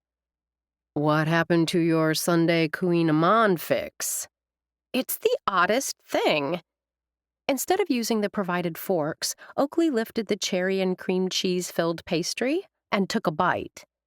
Cherry filling oozed out and over her full lips. Isaac wondered what Oakley would do if he gave in to temptation and kissed the sweetness from those red lips. Before he could fully assess the wisdom of such a risky action, Oakley wiped the cherry filling with a paper napkin. "I decided I was in a rut." He blinked, pulling his gaze away from the corner of her mouth where a bit of cherry remained. "Pardon?" "You asked why I ordered a cherry Danish instead of the Queen Amman." She stared expectantly, as if awaiting confirmation.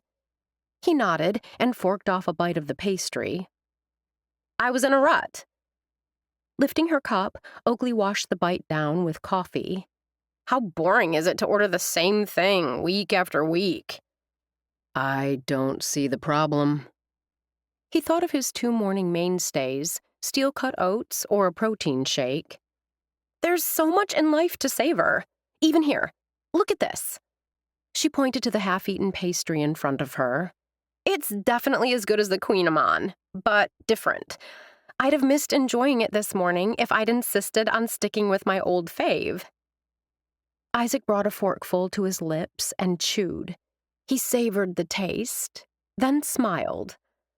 "I'd definitely have missed this if I hadn't been enjoying the Oakley life."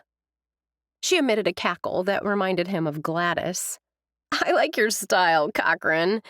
More, I like your willingness to tackle this week with an open mind.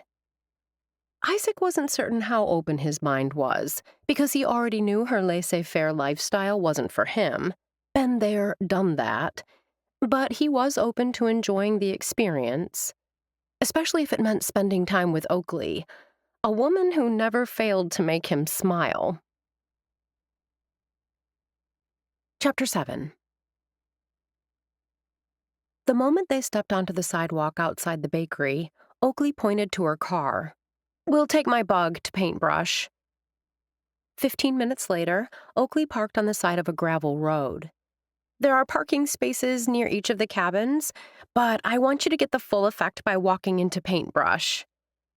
Isaac pushed open his car door. "I'm a big fan of the great outdoors." Tall trees rose high on both sides.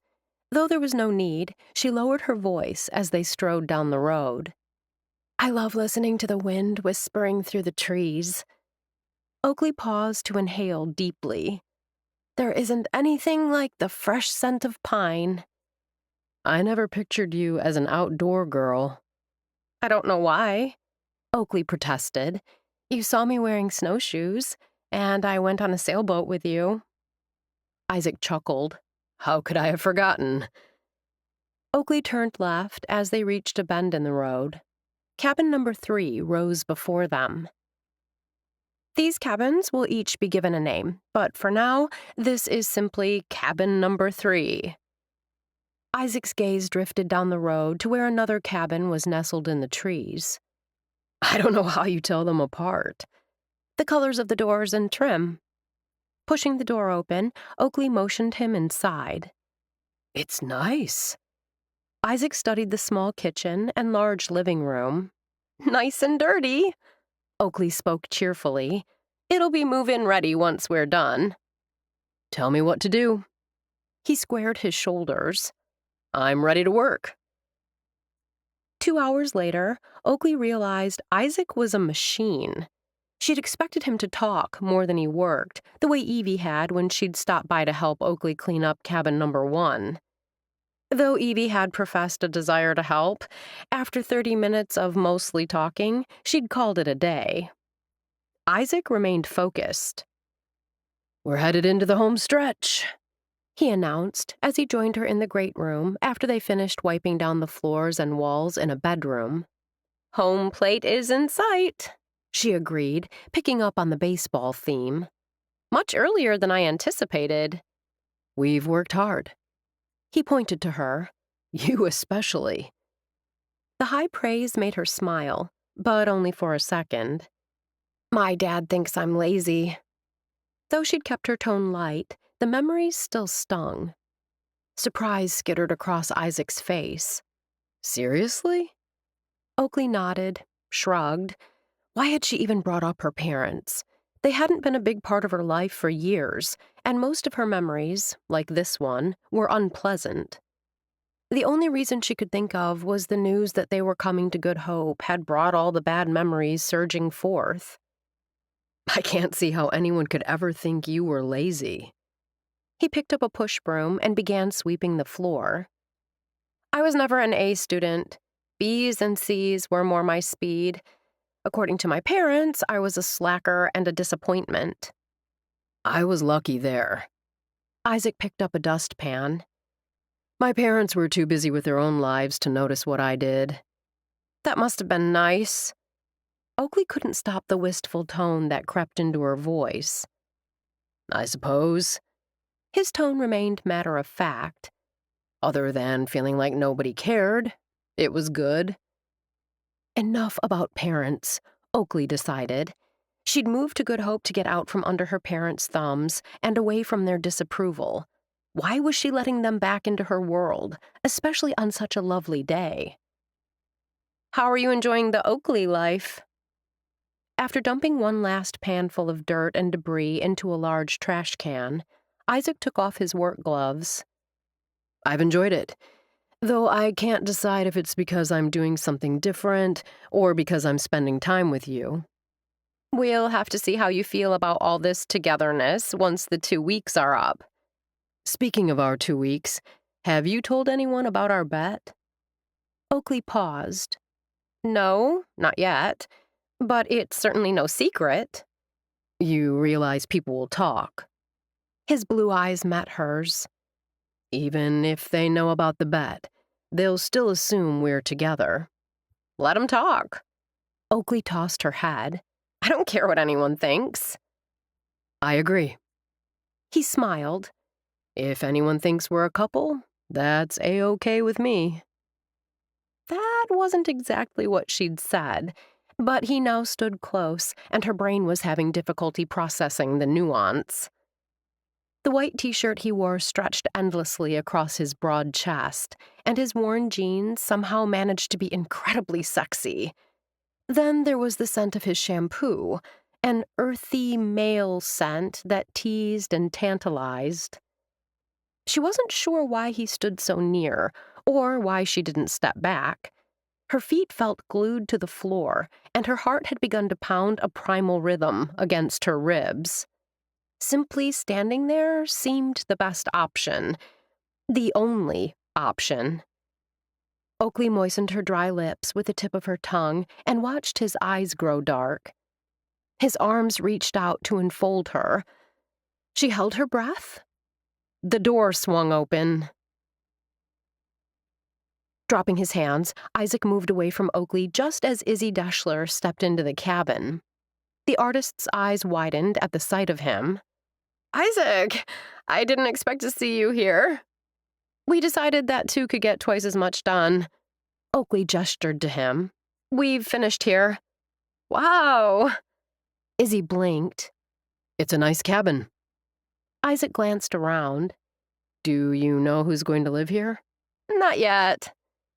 Izzy ran the pads of her fingers along the counter.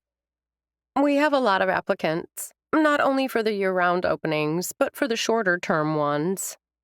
We're ready to move on to cabin 4. Oakley glanced at her watch. Once that's done, I have to run errands for Gladys. You can skip number 4 today. Izzy gestured vaguely in the direction of the cabin. There's an issue with the septic system. Workers are there now. We could still clean. Oakley began. No need. Let them make their mess. Then we'll go in and work our magic. Are you going to paint in here today? Oakley asked, glancing at the bag Izzy had placed on the floor. Izzy's lips curved. I am. Confused, Isaac pulled his brows together. Oakley had cleaned the bathroom, so he hadn't been in there, but he'd spent time in the other rooms. The walls all look freshly painted. I'm adding special touches to each cabin. Hands on hips, Izzy studied the wall. On this one, I've decided to paint a map of Good Hope that shows popular landmarks. A map? Isaac offered a tentative smile. I'm having trouble picturing how that will look. Izzy laughed. It's so clear in my head, I can't imagine how you can't see it. Still smiling, Izzy opened the bag and pulled out a rough drawing in pencil. There it was, Good Hope, with Green Bay, cherry orchards, and the town square. Not every business was on the map, but the old firehouse was there, as was Muddy Boots. This will be magnificent. Oakley gazed at Izzy in awe. Are you going to do one of these in each cabin? They'll all be different. The mural in cabin 1 that I just finished is of a field of cherry trees in full bloom. Izzy smiled. You should stop by and see it.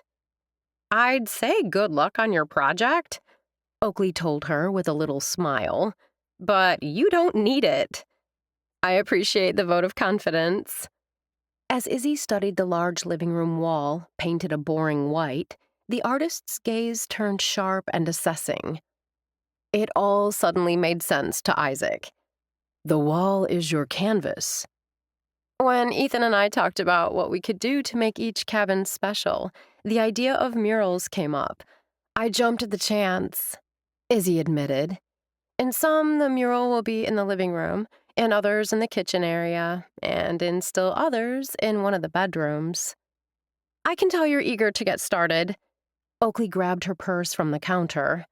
We won't keep you. Actually, I came to help you clean so I could get started. Izzy shook her head in wonderment. I never expected you to be done already. Isaac flashed a smile. We aim to please. I'm very pleased. Izzy returned his smile, then widened it to include Oakley. You two make an amazing team. Isaac had looked forward to what remained of the day with Oakley, running errands for Gladys, then doing, well, whatever else she wanted to do. Then Anders had texted. Though today was supposed to be one of his 2 days off, Isaac knew the tourist season was in full swing. The onslaught had begun in earnest last week with Memorial Day weekend. According to those in the know, things wouldn't slow down until September. Anders had texted to see if he wanted to pick up some overtime today. A couple needed someone to take their 3 sons kayaking this afternoon, and there was a group of 6 hoping for an evening sail on Green Bay. The other employees were already otherwise engaged. Isaac had consulted with Oakley, and then said yes. Oakley had been understanding, encouraging even, telling him he couldn't simply walk away from his job when they needed him. At least he'd been able to spend part of Sunday with her, enjoying a Danish and getting to see firsthand the progress being made at Paintbrush. Before Isaac had gone his way and Oakley had headed to the living center to run errands for Gladys and the other residents, she'd told him there would be plenty of time that week for him to experience what shopping for others was like. She'd added that saying yes to an unplanned task was very Oakley-like, and teased that maybe he was more like her than he realized. Isaac had only smiled. He thought about the moment in the cabin right before they'd been interrupted. There wasn't a doubt in his mind that if Izzy hadn't arrived when she had, he'd have kissed Oakley, and she'd have let him. He wondered if Izzy's unexpected appearance had been a blessing in disguise. His friendship with Oakley was back on solid ground after the disaster of New Year's Eve. Was it really smart to bring something more into the mix?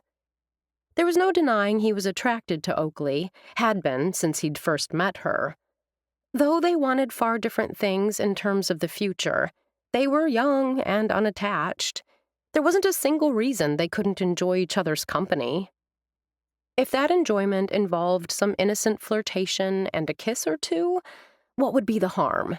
Even if they ended up sleeping together, they were both consenting adults.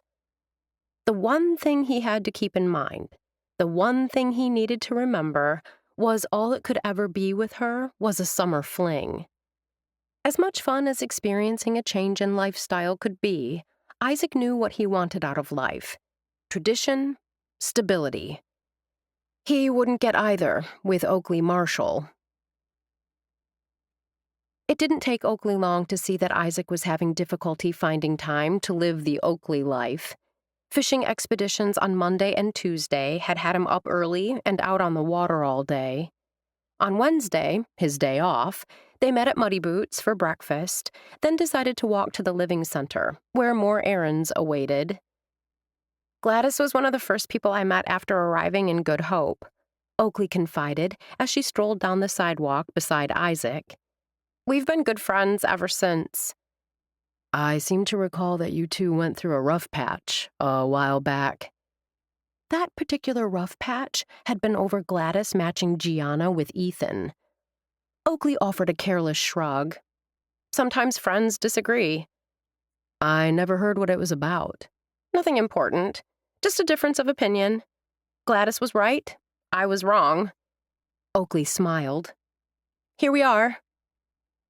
Designed by David Chapin and owned by the Chapin family, the Good Hope Living Center had quickly become the place for active seniors to live, thanks to residents like Gladys and her friends touting the benefits. This is my first time inside. Isaac glanced around, taking in the elegant lobby. The marble floors gleamed, and the massive chandelier positioned over a round table that held a huge arrangement of fresh flowers drew the eye. Wow. You should see Gladys's apartment. Oakley smiled. It's bigger than the house Evie and I are renting. Are we meeting at her apartment? I texted Gladys as soon as we started walking and gave her our ETA. She wants to meet in the dining room. She'll give me the list of errands then. Why not simply text them to you? Wouldn't that be easier? I've suggested that, but... Oakley waved a greeting to the young man at the information desk. She won't do it. Oakley gestured to a hallway branching off from the lobby. The dining room is this way. Isaac fell into step beside her. Will we be doing errands just for her, or for others as well? No idea. Oakley's lips quirked up. That's the fun of it. I never know from week to week. Gladys coordinates it all, and she's the one who pays me. Isaac shoved his hands into his pockets.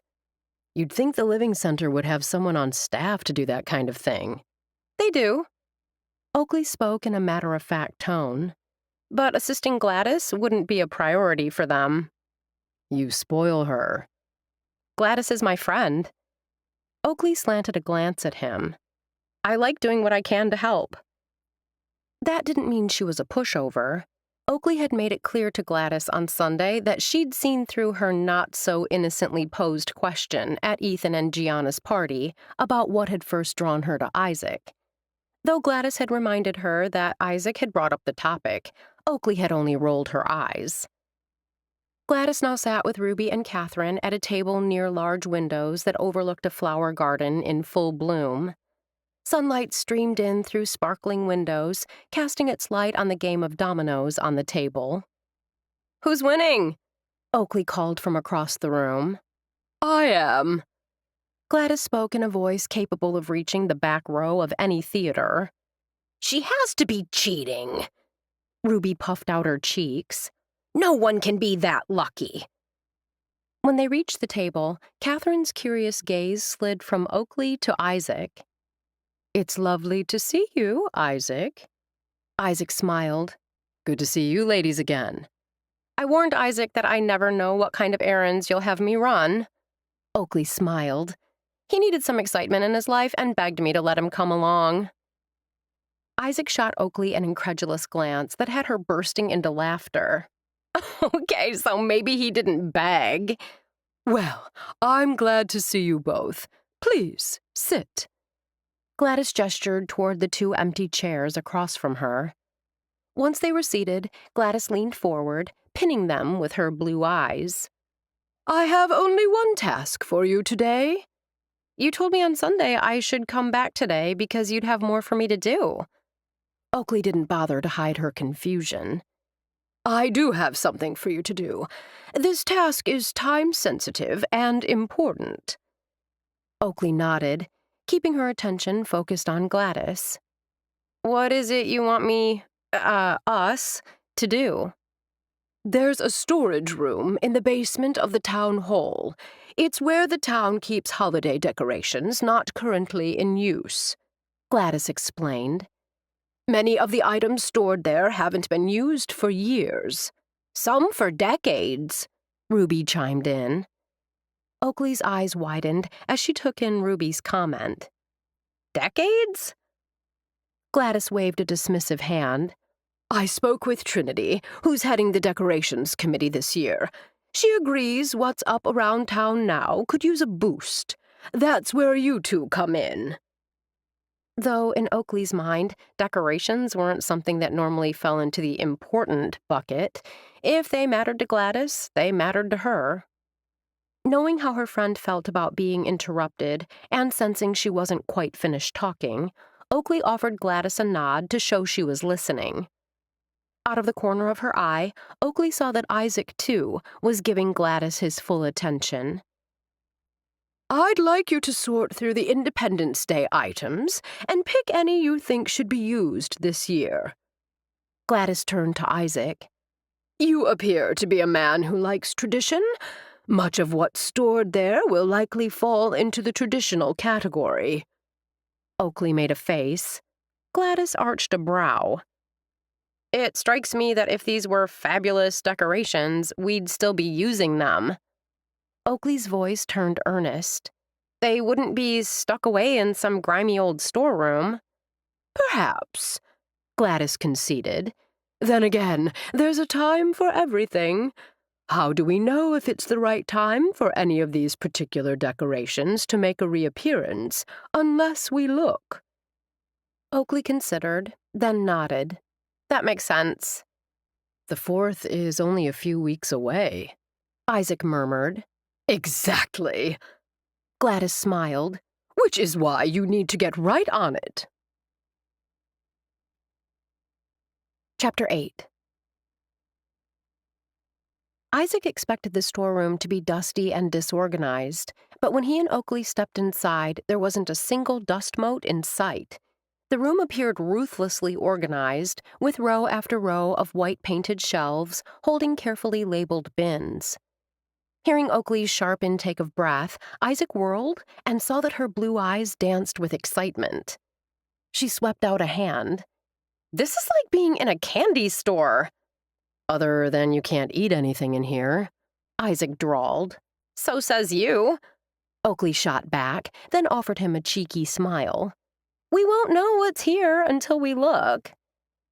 Before he could respond, she strolled off down one of the aisles, her head swiveling left, then right, taking it all in. This is going to be a blast. Isaac wasn't sure about a blast, but searching for hidden treasures sure beat shopping for groceries or clothes, which was what he'd thought they'd be doing for Gladys today. As he followed Oakley down the aisle, it became apparent that the majority of the shelves were dedicated to Christmas items, with the other holidays sharing the remainder of the space. They were still searching for items related to the 4th of July when Isaac paused to admire several plastic skeletons perched high on a shelf. This is exactly what I was looking for! The triumph in Oakley's voice had him hurrying toward her. Isaac found her standing on tiptoes, tugging a large bin from an upper shelf. Hold on, Amazon Queen. Let me give you a hand with that.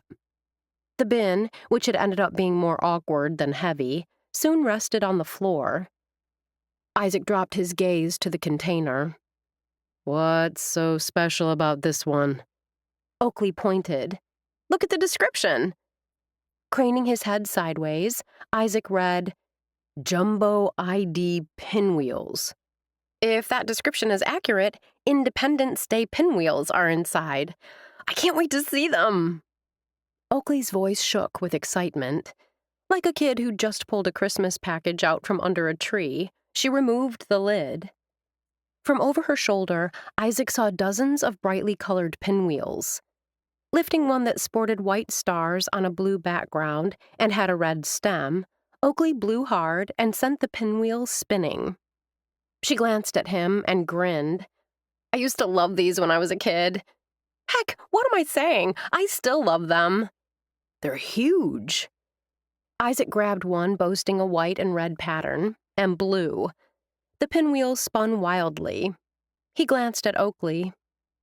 These would look good in front of that white fence leading to the docks. Cocking her head, Oakley appeared to consider the suggestion. You're right. There aren't many decorations in that area. We'll mention that to Trinity. Though, ultimately, her committee will decide where to place them.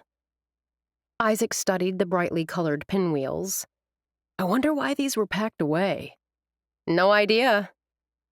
Taking the pinwheel from his hand, Oakley carefully placed it with hers back in the tub. We've found one treasure.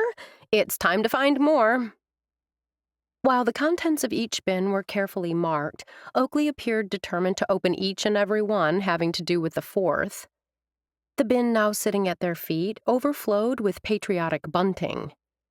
Isaac held up a piece of fabric that had a white circle on a bed of blue depicting the 13 colonies, while red and white stripes hung vertically. This one is a little different than what I've seen around town. Oakley studied the piece for a long moment, then shrugged. Do you want to set it aside with the pinwheels? Nah. Folding up the fabric, Isaac put it back into the container. It's different, but no better than what's already out there. Oakley nodded. When Isaac brought down the next bin, they discovered it held a single burlap sack filled with hand-painted rocks. Oh, look at this one! Oakley held up a rock sporting a fountain of colorful sparks, ranging from atomic orange and neon green to an eye-popping yellow.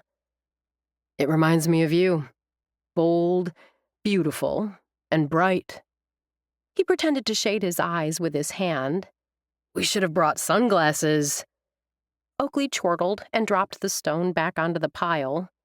I suppose you'd prefer something more subdued. As a matter of fact. He stopped when she held out another stone, this one depicting a small sailboat adrift on bright blue water. This reminds me of you, she told him. When he reached for it, she closed her fingers around it before dropping it into her pocket. Sorry, pal. This one is mine. Can you do that? At her look of surprise, he continued. Keep it, I mean? These types of rocks are meant to be placed around town for people to find and keep, Oakley informed him. I found this one, and I'm keeping it. Isaac reached down and grabbed the rock she'd unceremoniously discarded, the one that reminded him of her. Then I'm keeping this one. Go ahead. I'm not stopping you. A sly look filled her eyes. Who knows? You might just end up preferring the bold and unconventional. You might be right. Isaac smiled. I guess we'll have to wait and see. By the time they reached the end of the last row of decorations, Oakley was convinced the pinwheels and the rocks were to be their only great finds. Then she saw Isaac in a back corner, standing straight and tall against the wall. Isaac cocked his head. What is that? Moving close, Oakley ran her fingers along the smooth wood of a top hat painted with stripes of red and white. A blue brim on the hat sported white stars. Don't you recognize your Uncle Sam? The wooden figure stood as tall as her. With his white hair, beard, and mustache, he might have been a Santa double, except for his lean frame. He held a star emblazoned with the words, Home of the Brave. It's been a while since I've seen any family, was Isaac's only response. He's kinda creepy. Oakley stroked Uncle Sam's arm. I like him. Isaac rolled his eyes, but Oakley saw the twinkle in the blue depths. Don't pay your nephew any mind, she crooned to the wooden figure. I like you. Hey, Isaac protested. What about me? Oakley turned her attention from the wooden male figure to the live one standing so near she could smell the intoxicating scent of his shampoo. Without thinking, she ran her hand down his bare arm. I like you, too. His skin, warm and oh so muscular, had her fingers tingling. When his gaze met hers, her breath caught, and she found herself unable to look away. I like you, too. Stepping forward, Isaac enfolded her in his arms and pulled her close. Sliding her arms around his neck, Oakley did what she'd been wanting to do for days. She dived her fingers into his hair and kissed him. They'd kissed before, but she knew immediately that this time was different. More intense, more sweet, more deliberate, more everything. His firm lips melded with hers, forging a connection that arrowed straight to her heart. Oakley didn't know how a kiss could be gentle and sweet, yet hot and fiery at the same time. She reveled in the sensations flooding her body and gave in to the moment, savoring the closeness. By the time their lips parted, Oakley's heart pounded an erratic rhythm. Her legs, always so strong, felt like jelly. Somehow, she still managed to smile. You know what? What? He asked, in a voice as husky as hers. In terms of assignments, this is a great ending. He tipped her face back with a finger. That's where you're wrong. When Oakley's brows furrowed, he traced away the frown with the tip of his finger, then kissed her softly on the mouth. This isn't an ending. It's just the beginning. Isaac decided working at the Ding-a-ling was its own kind of adventure. Wednesday evening started out slowly, with him helping Oakley wipe down tables and get the stage ready. If anyone wondered why he was shadowing Oakley, they kept the questions to themselves. Once 8 o'clock hit, people started pouring into the bar. Maybe it was because it was Whitefish Wednesday, with whitefish tacos for 99 cents, or perhaps the light rain falling outside had driven them inside. Regardless, the noise and energy in the bar had Isaac's mind drifting back to New Year's Eve and their first kiss, and the unexpected cold shoulder from Oakley that had followed. For a while, he'd wondered if Oakley was the kind of person who ran hot and cold on a dime. But working together on the July 4th committee, he'd seen only the happy, confident Oakley he'd first met. Now, thanks to their bet, he was realizing that, far from being moody, Oakley was good-natured and rolled with the punches. Nothing much seemed to fluster her. The size of the crowd had her mood lifting even further. He decided she was a true extrovert, one of those who gained energy from being around others. She laughed and chatted with those in line, helped them choose their songs, and cheered them on, even when they weren't very good. Especially when they weren't very good. Though nowhere near as outgoing as her, he found himself enjoying ushering them on stage and, like Oakley, cheering them on. No matter how good or bad they were, it took guts to get up there and sing with everyone watching. Isaac hated that he would need to cut the night short. Thankfully, Oakley had understood that. Despite their arrangement, life went on, which meant that he couldn't stay at the bar until 2 because he needed to be on the water at the crack of dawn. He was about to say his goodbyes when Joey, a young man who looked like he'd rather be anywhere than where he was, slowly climbed the steps to the stage. When he took a step back as if ready to rabbit, Isaac saw Joey's friends shaking their heads and pointing to the microphone.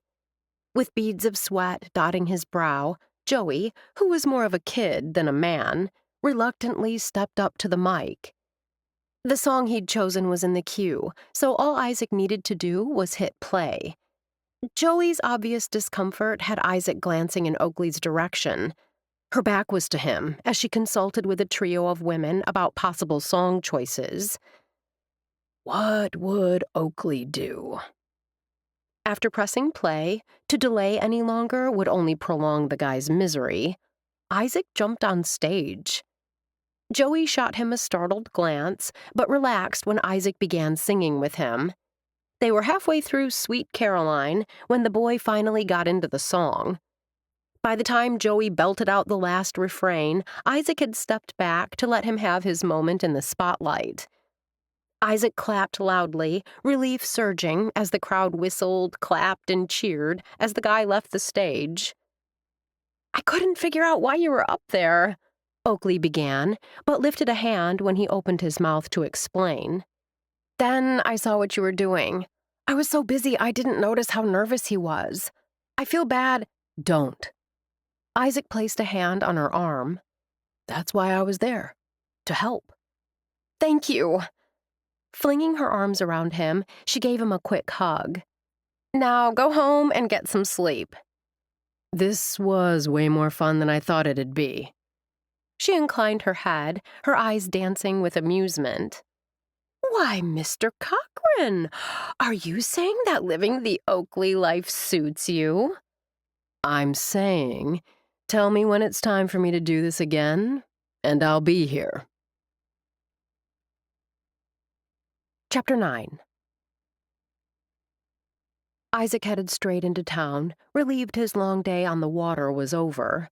This morning, he'd taken a group out on Lake Michigan to fish for king salmon. Anyone angling for the largest of the salmon varieties knew Chinooks usually bit best at daybreak. He'd learned long ago that didn't mean launching at dawn. It meant being in the best fishing spot with baited hooks already in the water by first light. This morning, the hooks had been in the water at 4. The group of businessmen, executives from a marketing firm based in Milwaukee, had been in high spirits when they'd returned with their impressive catches later that morning. There'd been barely enough time to down a protein bar before launching into his next appointment, teaching a beginning course on kayaking to members of a family visiting Door County for their family reunion. After that, he'd taken two newlyweds on a guided kayak tour of the waters of Green Bay. Though it was only 4 p.m. now, he'd been going for 12 hours straight. Isaac didn't mind. He enjoyed what he did. Besides, he had tomorrow off. Of course, a good part of the day would be spent at Anders's wedding rehearsal and the dinner afterward. A text from Oakley as he was leaving the docks had him smiling. Accompanied by lots of colorful emojis, it was simple and to the point. "I want to treat you to dinner. Gazebo at 5?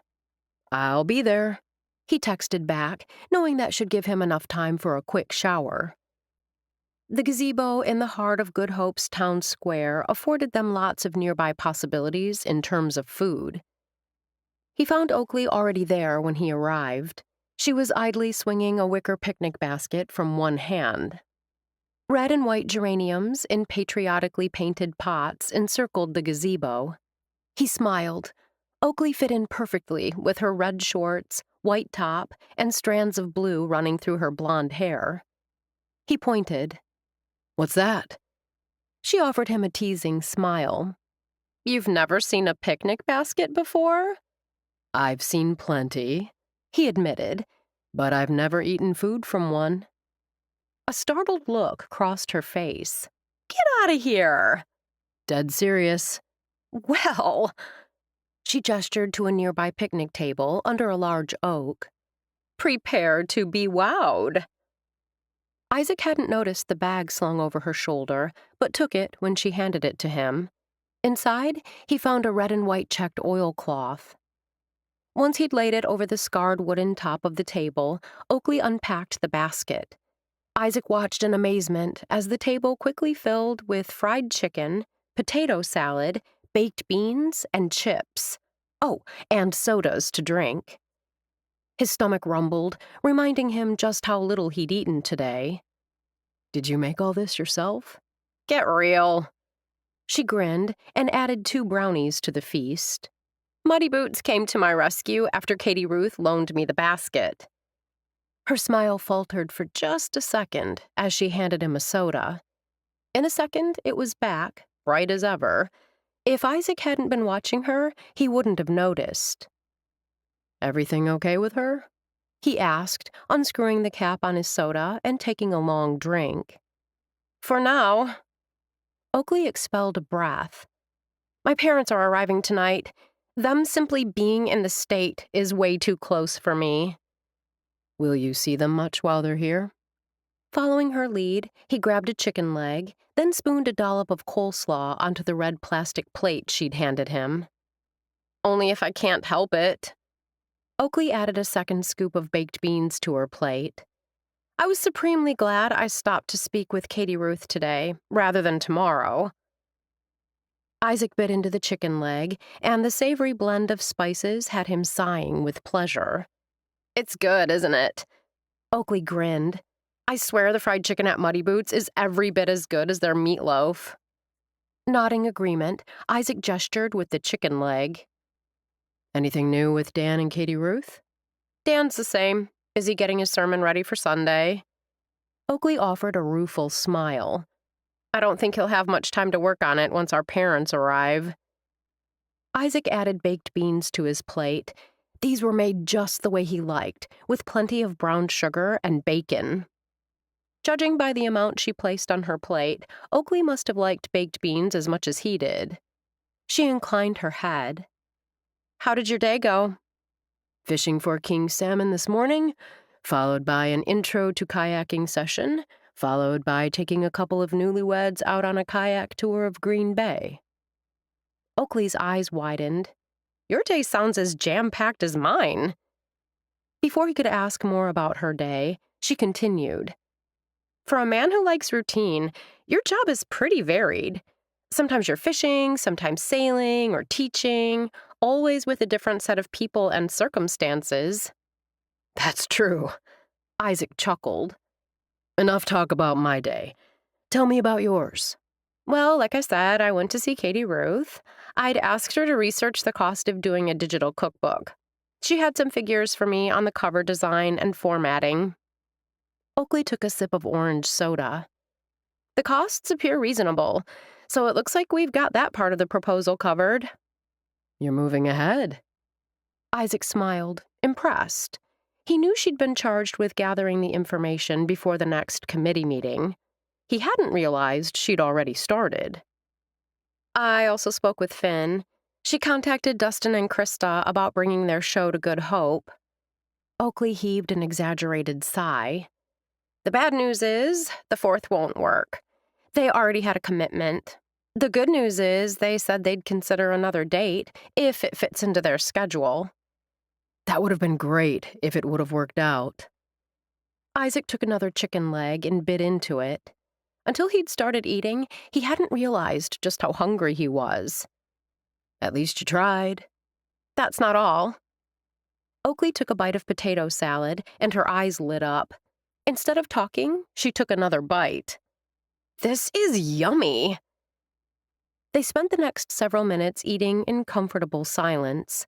A dove called softly from its perch on top of the gazebo, while a squirrel chattered noisily on a branch overhead. Sounds of laughter and conversation drifted from the sidewalk across the street. The traffic noise added to the pleasant hum. Isaac relaxed fully as he ate, appreciating the slight breeze stirring the air and keeping bugs at bay. Everything tasted good. He thought he wouldn't have room for dessert, but once all the food on his plate disappeared, he reached for a brownie. His fingers brushed Oakley's as she went for one at the same time. Their eyes locked as they shared a smile. Neither moved away, and for a few seconds, the busy world around them disappeared. It was just her and him and their desire pulsing in the air. Were you trying to take my brownie? Her teasing words shattered the moment. He grinned. What do you think? You know you'd never have gotten away with it. She bit into the brownie, then spoke around it. These are a fave of mine. These are my kind of brownies, ones with walnuts and chocolate icing. Isaac grinned. As far as I'm concerned, you can never have too much chocolate. I'm beginning to think we're more alike than I first thought. Oakley offered a rueful smile. I'm not a big sweets eater, but when I want to indulge, I don't go halfway. She licked chocolate off her fingers, her gaze never leaving his face. No surprise about the halfway. That kiss on New Year's Eve? Well, let's just say it rocked my world. What about the one in the town hall basement? He washed the last bite of brownie down with a sip of soda. That was good. Her eyes twinkled. Just good? Your fault. Her tone remained matter-of-fact as she finally reached for a napkin. You set the bar high. I guess I'll have to up my game. Oakley smiled. Right now, you and I have business to discuss. Finn has agreed to work with baking contestants on how to do videos. How to do videos? Isaac pulled his brows together. Who doesn't know how to shoot a video? We're not talking normal videos here, Oakley informed him. I did some research on ones involving cooking and/or baking. There's good ones on YouTube, and some really bad ones. Isaac took another sip of cola and relaxed. On the excursions, he'd been the one doing most of the talking. Being able to sit back and listen felt good. Got an example? Since you asked so nicely. Oakley, never one to shun the spotlight, grinned. You probably haven't watched many of these shows. I hadn't either. But I noticed during my research that the hosts don't do any cooking or baking at all. Most of the dishes have already been finished. The first part is usually focused on the person explaining what he or she is making, that kind of stuff. The second is a close-up of the food being prepared and put in the oven, but it's not happening in real time. There is a lot of editing to speed things up. Isaac blinked, impressed. There's more to this than I thought. You have no idea. Oakley laughed. I had no idea. There's so much to consider. The workspace, one camera or two, the lighting, and what to wear. I won't bore you with all that now. I appreciate it, though I am intrigued. Just know that Finn offered to help the contestants with this stuff. She said Hadley would be a good resource as well. Oakley held up a hand when Isaac started to speak. There's more. I spoke with both Amy and Anita, and they're happy to judge. You did all this today? Most of it. The clock is ticking. Oakley began clearing the table. Oh, and Gladys texted and asked me to speak with Trinity about the pinwheels and the rocks. Isaac wasn't sure if it was the long day, but his head spun with all the information. While still trying to process, he rose and helped clear the table, then folded up the oilcloth. Did you? Speak with Trinity, I mean? I did. Oakley held open the bag so he could drop in the tablecloth. Her committee members are swamped. She asked if we'd go ahead and put up the pinwheels where you suggested, and she loves the idea of us scattering the rocks. Good. Isaac liked the idea of doing these activities with Oakley. It felt as if he'd hardly seen her the past few days. We can do that now, if you're up to it. Oakley inclined her head. My car is right over there, and the pinwheels and rocks are in the trunk. Why don't we save the rocks for another day and just do the pinwheels? At her puzzled look, he smiled. That will give us time for a walk on the beach before it's time to get ready for another night of fun at the Dingaling. You're coming tonight? He flashed a smile. It's all part of living the Oakley life. On Friday, Isaac parked his truck in the church parking lot.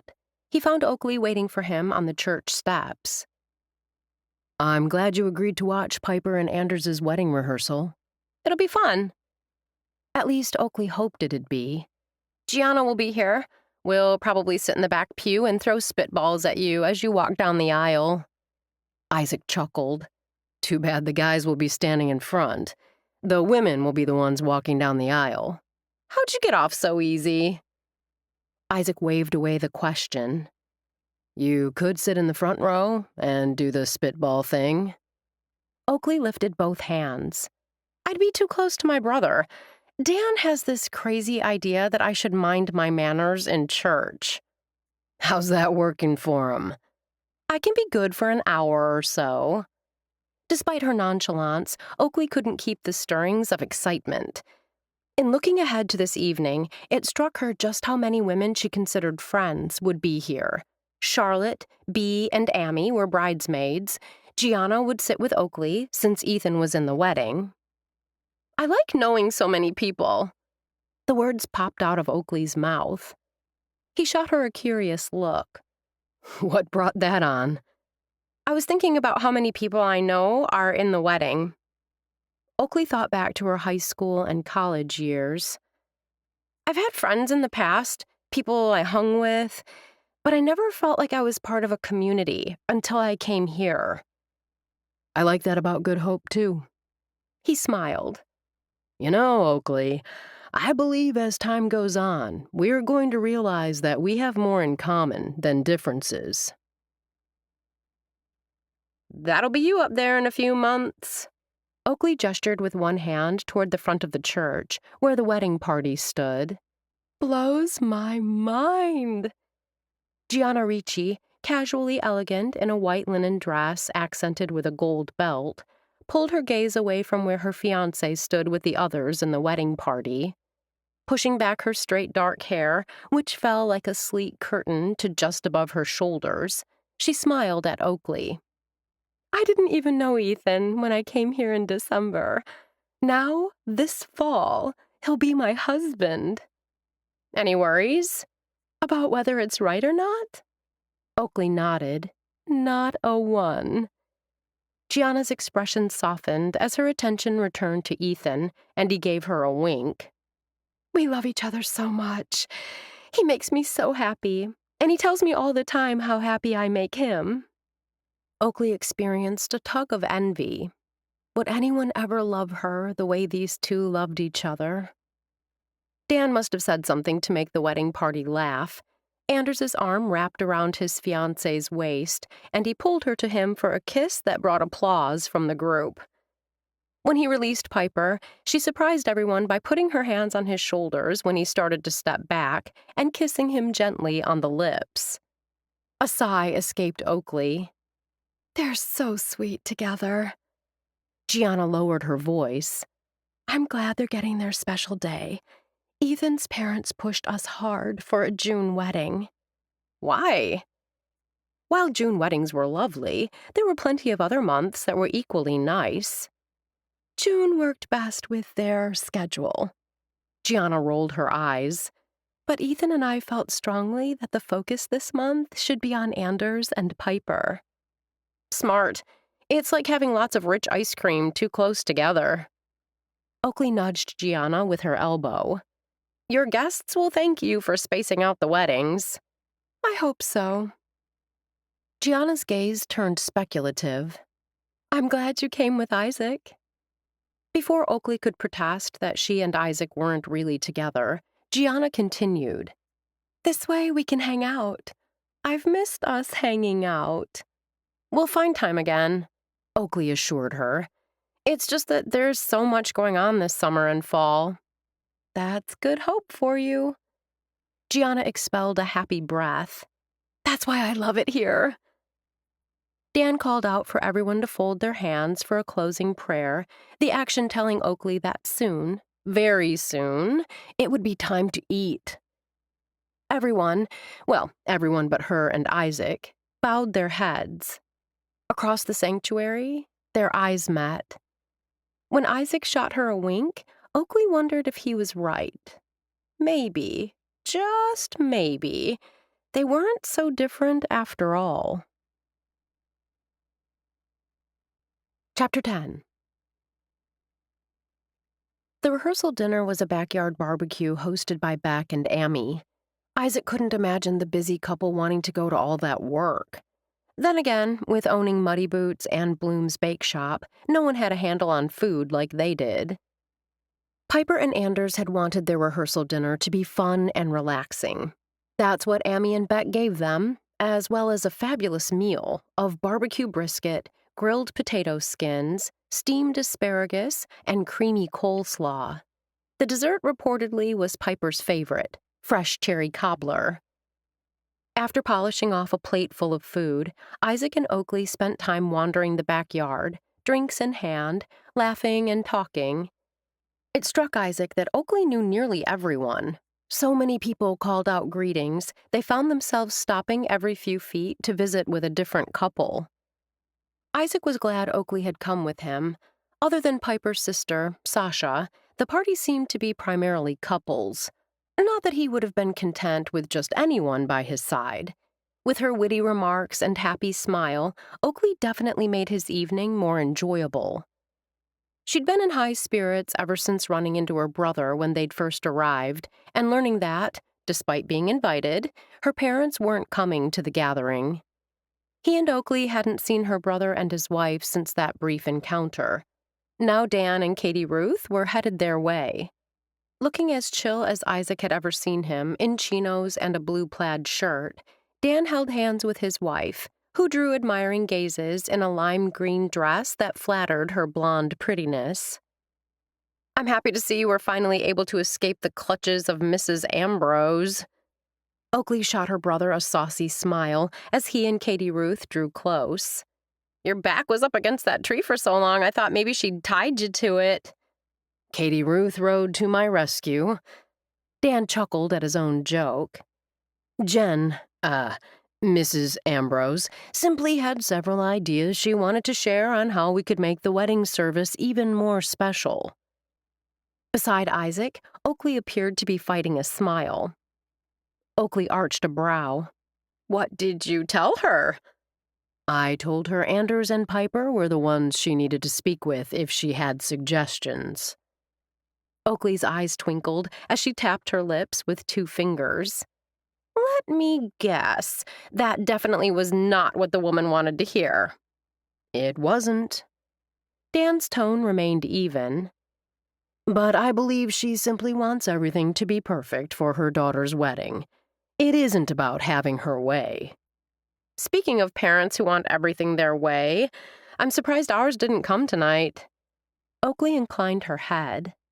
Why did they stay home? Your mother had a headache. Katie Ruth met Oakley's gaze. They may still come. Oakley nodded, then refocused on her brother. I worry about them staying so long. I don't want them stirring up trouble between you and Katie Ruth. Wanting to distance himself on what was clearly a family matter, Isaac took another sip of beer and glanced around the yard. Colorful Japanese lanterns swayed in the breeze. Strings of white lights glittered brightly overhead. Women in dresses in vibrant colors and men in summer shirts ate at tables or wandered the yard, socializing. Anders and Piper had wanted fun and festive for their rehearsal dinner, and they'd gotten it tonight in spades. You don't need to worry. Dan's tone turned soothing. Katie Ruth and I look out for each other. Isaac shifted his attention back to the conversation. The minister slipped an arm around his wife's waist. I'd never let anyone come between us. Besides, Mom and Dad adore Katie Ruth. I'm just saying, keep your eyes open. Oakley turned to Katie Ruth. Don't let my mom and dad make you feel guilty for taking a nap in the afternoon. Many women I know have taken naps during the first part of their pregnancies. And don't let them guilt you into doing something you don't want to do. The decision to not find out the baby's sex beforehand is your and Dan's decision. Katie Ruth placed a hand on Oakley's arm. Thanks for caring. Isaac thought that might be the end of the discussion, but from the determined look in Oakley's eyes, she wasn't finished. You're my sister, Oakley told Katie Ruth. Sisters look out for each other. I've had more experience dealing with them, so I know what to expect. I really don't, Dan began, obviously still wanting to believe the best about their folks. Dan, listen to me. Oakley's tone turned pleading. Promise me, if they start causing trouble between you and Katie Ruth, you'll give them the boot. I don't believe that will be necessary, but... Dan lifted a hand when Oakley started to say more. If they do, I won't hesitate to take action. Despite appearing unconvinced, Oakley nodded. Pastor. A pretty blonde woman with a soft southern accent, Isaac recognized her as Piper's mother, strolled up.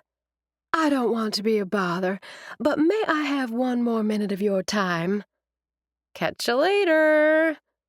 Oakley wiggled her fingers and took Isaac's arm. You couldn't pay me to be a pastor, Oakley told him when they were out of earshot. You have to be nice to everyone. Isaac laughed and gave her hand a squeeze. Says the woman who's gone out of her way to be nice to everyone here. Everyone here is a friend. A smile lifted Oakley's lips. They're my tribe. Good try. Oakley's brows pulled together in puzzlement. What are you saying? I don't buy that you're nice to them simply because they're your friends. Isaac knew that beneath her strong will and inner toughness was a soft heart and caring nature. You're kind to everyone. Yoo-hoo, Oakley! Gladys's theatrical voice rang out. A moment, please. I see you found the good stuff. Isaac gestured to the cup in Gladys's hand as she drew close. He didn't know what was in the specialty drink. He only knew it packed a punch. It's very good. Gladys brought the cup to her lips, the drink the same bright red as her lipstick. Are you all enjoying the party? Oakley flashed a bright smile as Catherine and Ruby joined them. I should say so, Ruby gushed. Between the food and conversation, I'm having a grand time. Catherine gave a nod of approval. Anders and Piper were blessed with beautiful weather and a nice turnout. Isaac had never been part of a wedding before, so this was his first rehearsal dinner. Piper and Anders had set the bar high. He liked that, instead of limiting attendance to the wedding party and close family, they'd also invited a large group of friends. "Oh my, yes! A wonderful turnout! And the food!" Gladys fluttered a hand in the air. "Everything was so delicious, I'm afraid I indulged." When the older woman looked at him, Isaac offered a smile. "I understand. I indulge on occasion, though I try not to do it often." "You seem like the disciplined sort." A spark lit in Gladys's pale blue eyes, and she lowered her voice to a conspiratorial whisper. "Tell me the last time you indulged." When Isaac paused to think, Oakley gave a little laugh and shook her head. "Don't answer that." Oakley's amused gaze shifted to Gladys. "I know what you're—" Before she could say more, Bryn Chapin rushed up to Gladys, a look of urgency on her young face. "Did you ask her?" "That's why I'm here." Gladys turned to Oakley. "At Anders's instigation, this dear child and a few others have come up with a delightful song and dance routine they'd like to perform for Piper. Bryn asked me to MC, but hip-hop isn't my forte. I told her you'd be a better choice." Oakley turned to Bryn, her blue eyes snapping with excitement. "What song will you be performing?" "Stereo Hearts, the Maroon 5 version." Bryn turned to Lolo, who'd appeared at Bryn's side. "Time is running out. Will she help?" Lolo demanded, appearing equally frazzled. Most women Isaac knew would politely decline to get involved, especially with something so last minute. Then again, Oakley wasn't most women. "Sure." Oakley grinned. "Let's do this." 15 minutes later, Oakley brought a microphone, confiscated from the toy box of Amy and Beck's daughter, Sarah Rose, to her mouth. "Piper, please make your way to the carriage house. We have a special treat you won't want to miss."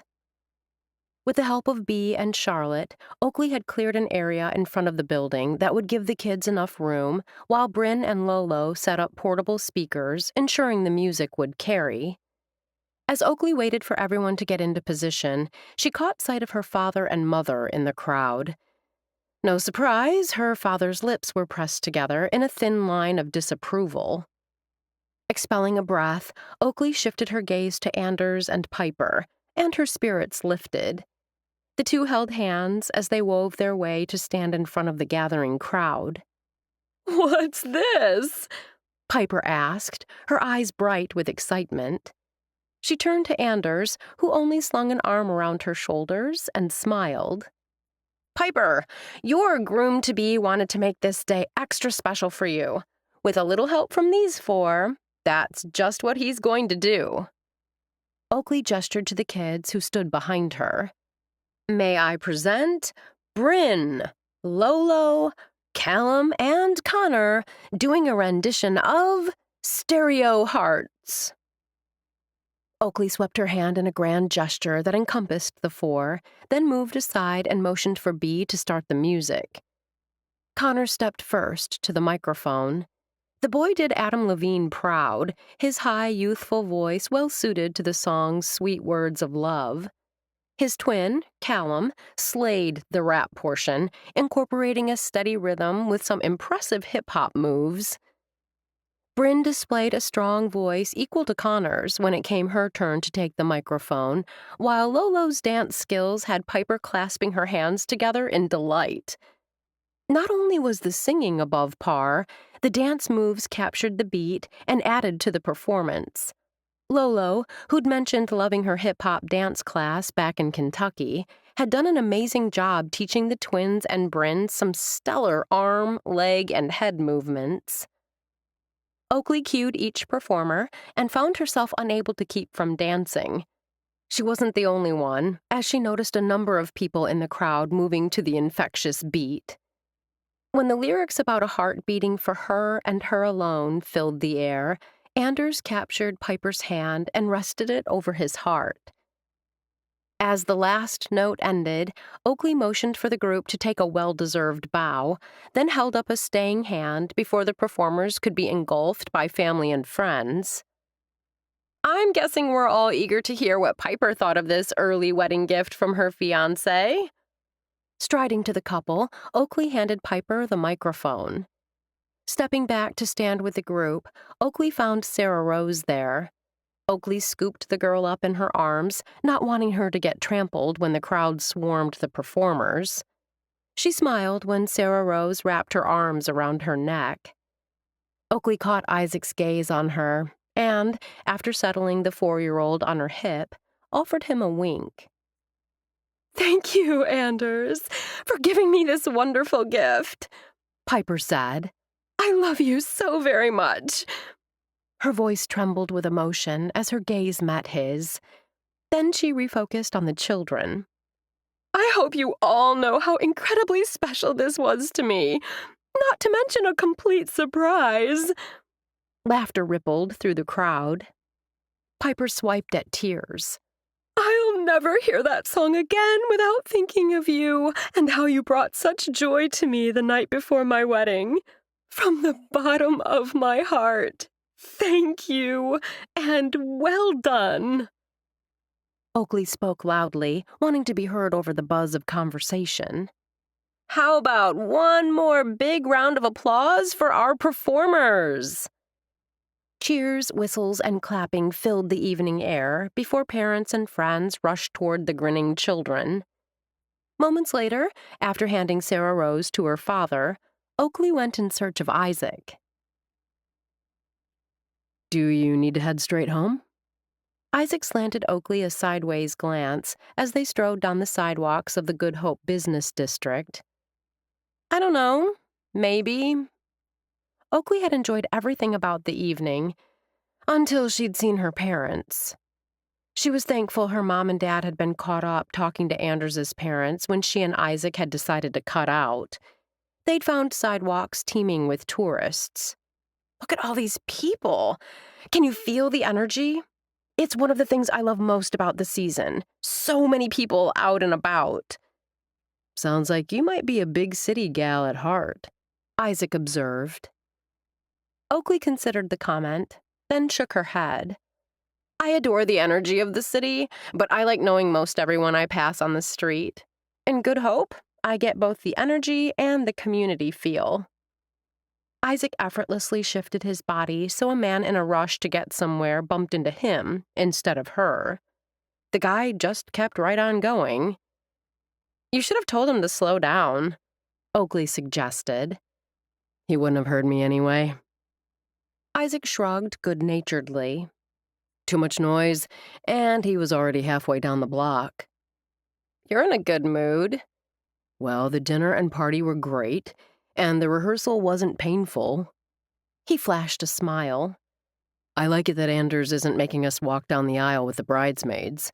Standing in front is pretty easy." "It was crazy seeing Beck standing beside Elliot."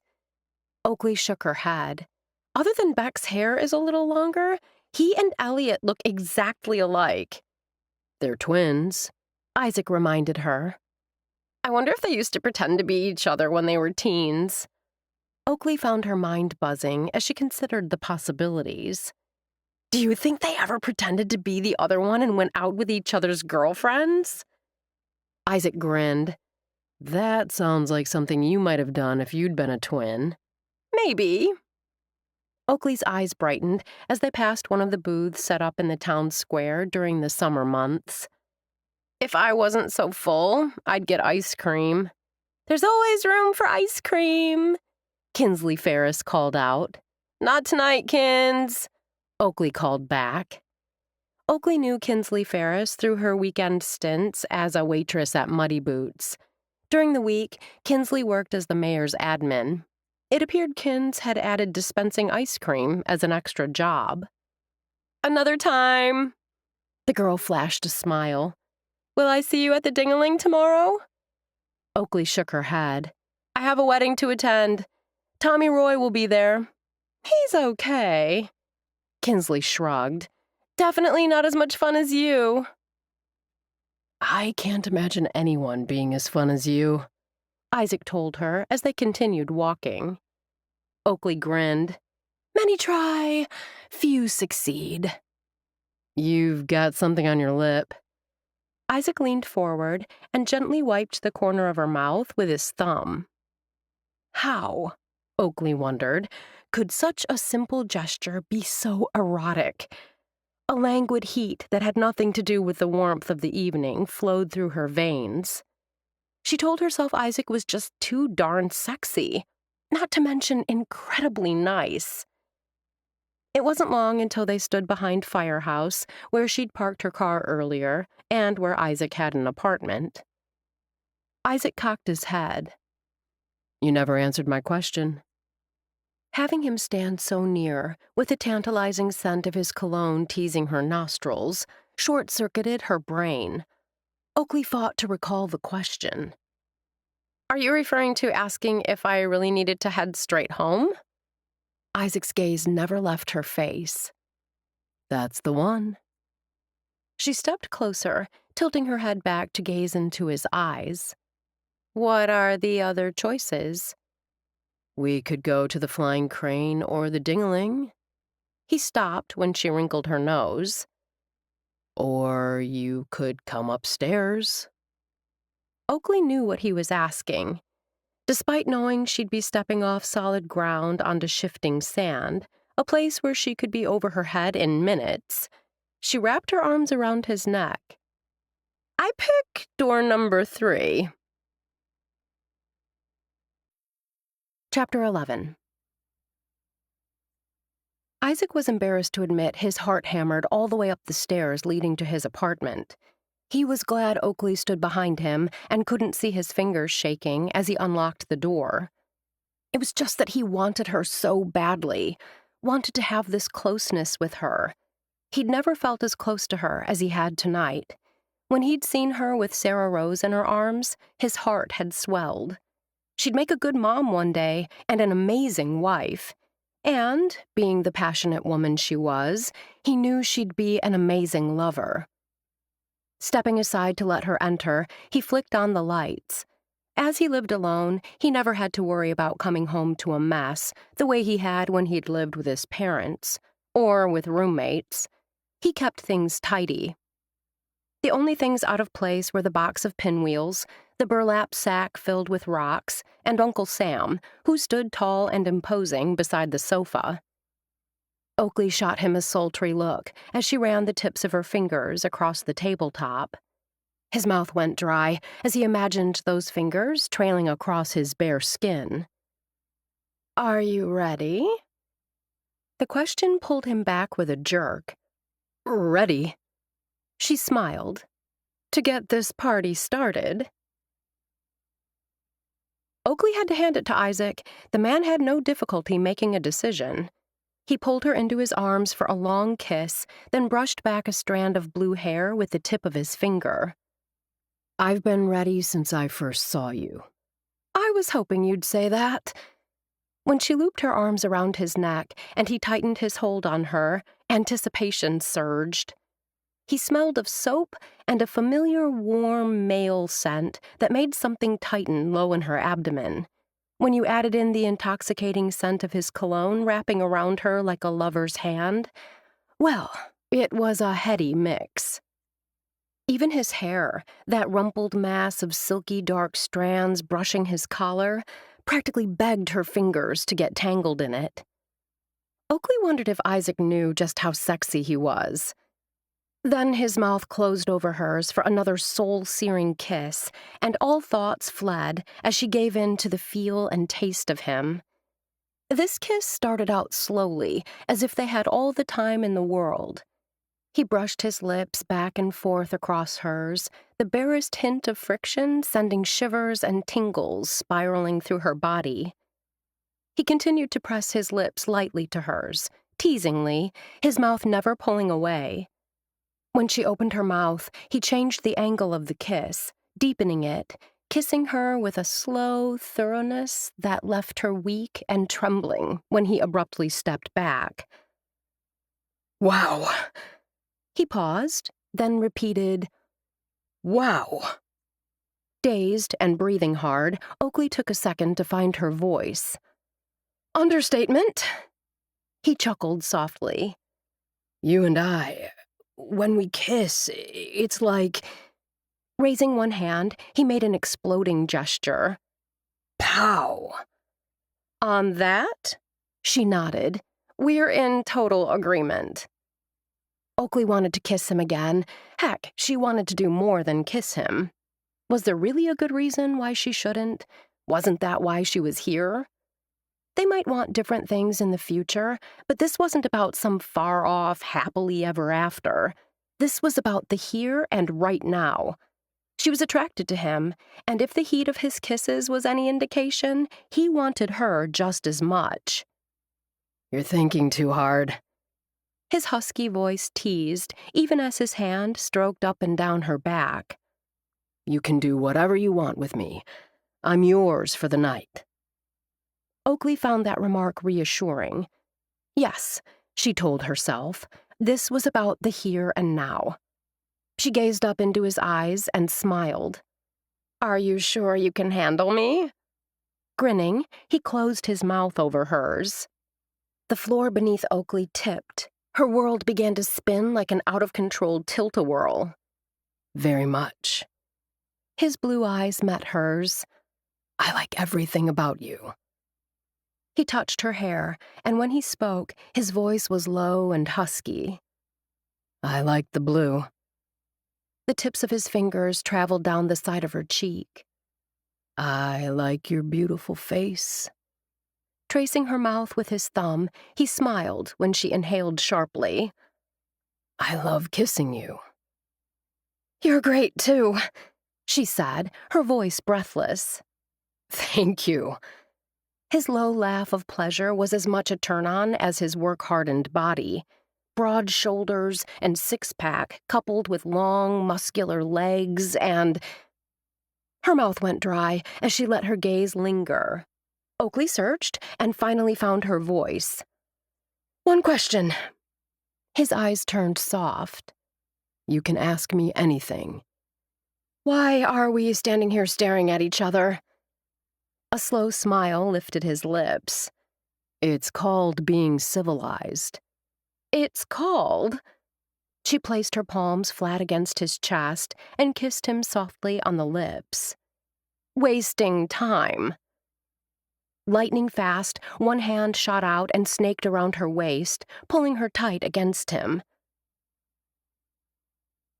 Stay the night, he urged, though he wasn't sure why he asked. He had an excursion going out at the crack of dawn. Ethan had said he could get someone to cover for him, but they were already short-handed, and he could fit this one in before the wedding. Instead of replying, Oakley stretched like a lazy cat. The action pulled the shirt high on her thighs and tight against her chest. Oakley caught him staring. Smiling, she moved to him then, wrapping her arms around his neck and kissing him on the lips. I'd love to stay, but alas, the time has come for me to go. Why? Isaac wasn't sure why he pressed the issue. He had to be up early, and he wouldn't get any sleep if she stayed. You've got that fishing thing early, and I agreed to help out at Muddy Boots. Oakley sighed and walked across the room, stripping off his shirt and reaching for her dress. He watched her pull it on, struck by her beauty. What's the deal with Muddy Boots? One of Helen's family members. You know Helen. Sure, the older waitress with the orange hair. She's a hoot. Well, she couldn't find anyone to cover her shift, and there's something she wanted to attend. Oakley waved a hand as if details didn't matter. A family thing. She's in Milwaukee today. Maybe for a high school graduation? I'm not sure. Anyway, Saturdays are always busy and... You heard they needed someone and volunteered to help. Oakley adjusted her dress over her lacy red bra. Something like that. Have you ever waitressed before? I've done just about everything. Oakley smiled. I'm looking forward to tomorrow. It should be fun. But you'll be at the wedding. Wouldn't miss it. She moved to him, sliding her palms up the front of his shirt to rest against his chest. And Isaac? He wrapped his arms around her. Yes? While you're standing up in front of the church tomorrow? Yes, Oakley? Just know that I'll be picturing you naked. Oakley knew Isaac was tired, had seen it in his eyes and on his face. She also knew he had to be up at dark 30 for a fishing expedition, which was why she'd declined his offer to spend the night. Not only would neither of them get much sleep, she worried spending the night might add a little of that permanent feel. She settled for one last toe-curling kiss before leaving. By the time she reached home, she thought she might be able to sleep, in an hour or two. The problem was, she wasn't the least bit sleepy right now. The light in the living room window might have been left on by Evie, or her roommate might still be up. Oakley brightened at the thought. Sure enough, when she pushed open the door, she was greeted by the sound of Evie's voice. About time you got home, little girl. Laughter bubbled just beneath the harsh tone Evie tried to muster. Evie even added a finger wag. Do you know what time it is? It's nearly 2 in the morning. How many times have I told you that no good comes from staying out past midnight? Oakley chuckled. If you want to pull off an impression of my dad, you need to scowl. That and deep six the chocolate around your mouth. Evie let out a giggle and reached for a napkin on the coffee table, where pieces of wrapped chocolate candy lay scattered across the top, along with a half-empty glass of wine. I've got chocolate, Evie gestured. And wine? I'll pass on the wine. Oakley dropped down on the other end of the sofa and scooped up a couple of candies. I never say no to chocolate. Acutely aware of Evie's assessing gaze as she unwrapped the first piece, Oakley kept her tone casual. Is the chocolate because you had a bad night, or because you wanted to end the night with something sweet? Evie's lips pulled into a pout, but only for a second. Then she smiled and heaved out a breath. Probably a little of both. Oakley bit into the rich, dark chocolate truffle, chewed thoughtfully. Were you with Dexter this evening? Reaching for a piece of candy, Evie unwrapped it before answering. I can't figure that guy out. What Oakley knew about Dexter Woodard could fit into a wine glass. He was from Good Hope. Didn't live here now. She wasn't sure where he did live. He came to town periodically. He and Ethan were friends. And he was just a little unusual. Is he fun? Evie looked at her, wide-eyed, as if Oakley had asked if he had horns. What does that have to do with anything? Well, duh, if he isn't fun, what's the point in hanging out with him? He's interesting, and I think he's cute. Evie spoke around the chocolate in her mouth. Do you think he's cute? Oakley liked to be honest with her friends. She brought Dexter into her mind's eye. I guess, in a Clark Kent kind of way. Evie grinned. And when he takes off those glasses, ooh la la. Treading carefully, Oakley kept her voice offhand. You've seen him with his glasses off? And a lot more than that. Evie giggled. Actually giggled. We went back to his hotel room and got better acquainted. Wow. Evie's eyes narrowed. What do you mean, wow? Nothing. Oakley reminded herself that she'd hopped into bed with Isaac tonight, so it was unfair for her to judge Evie for doing the same. Except you don't really know him. Evie shrugged. I know he's not a serial killer or some weirdo. We're just enjoying being together. Which was pretty much what she and Isaac were doing. Oakley couldn't figure out why she would think that what Evie had with Dexter was different. She pushed aside the niggle of worry and hoped she wasn't turning into her mother. The thought made her shiver. I'm glad you had a good time. How about you? Evie's face, bright with interest, told Oakley she could confess all and face no recriminations. That easy acceptance of whatever was what she liked best about Evie.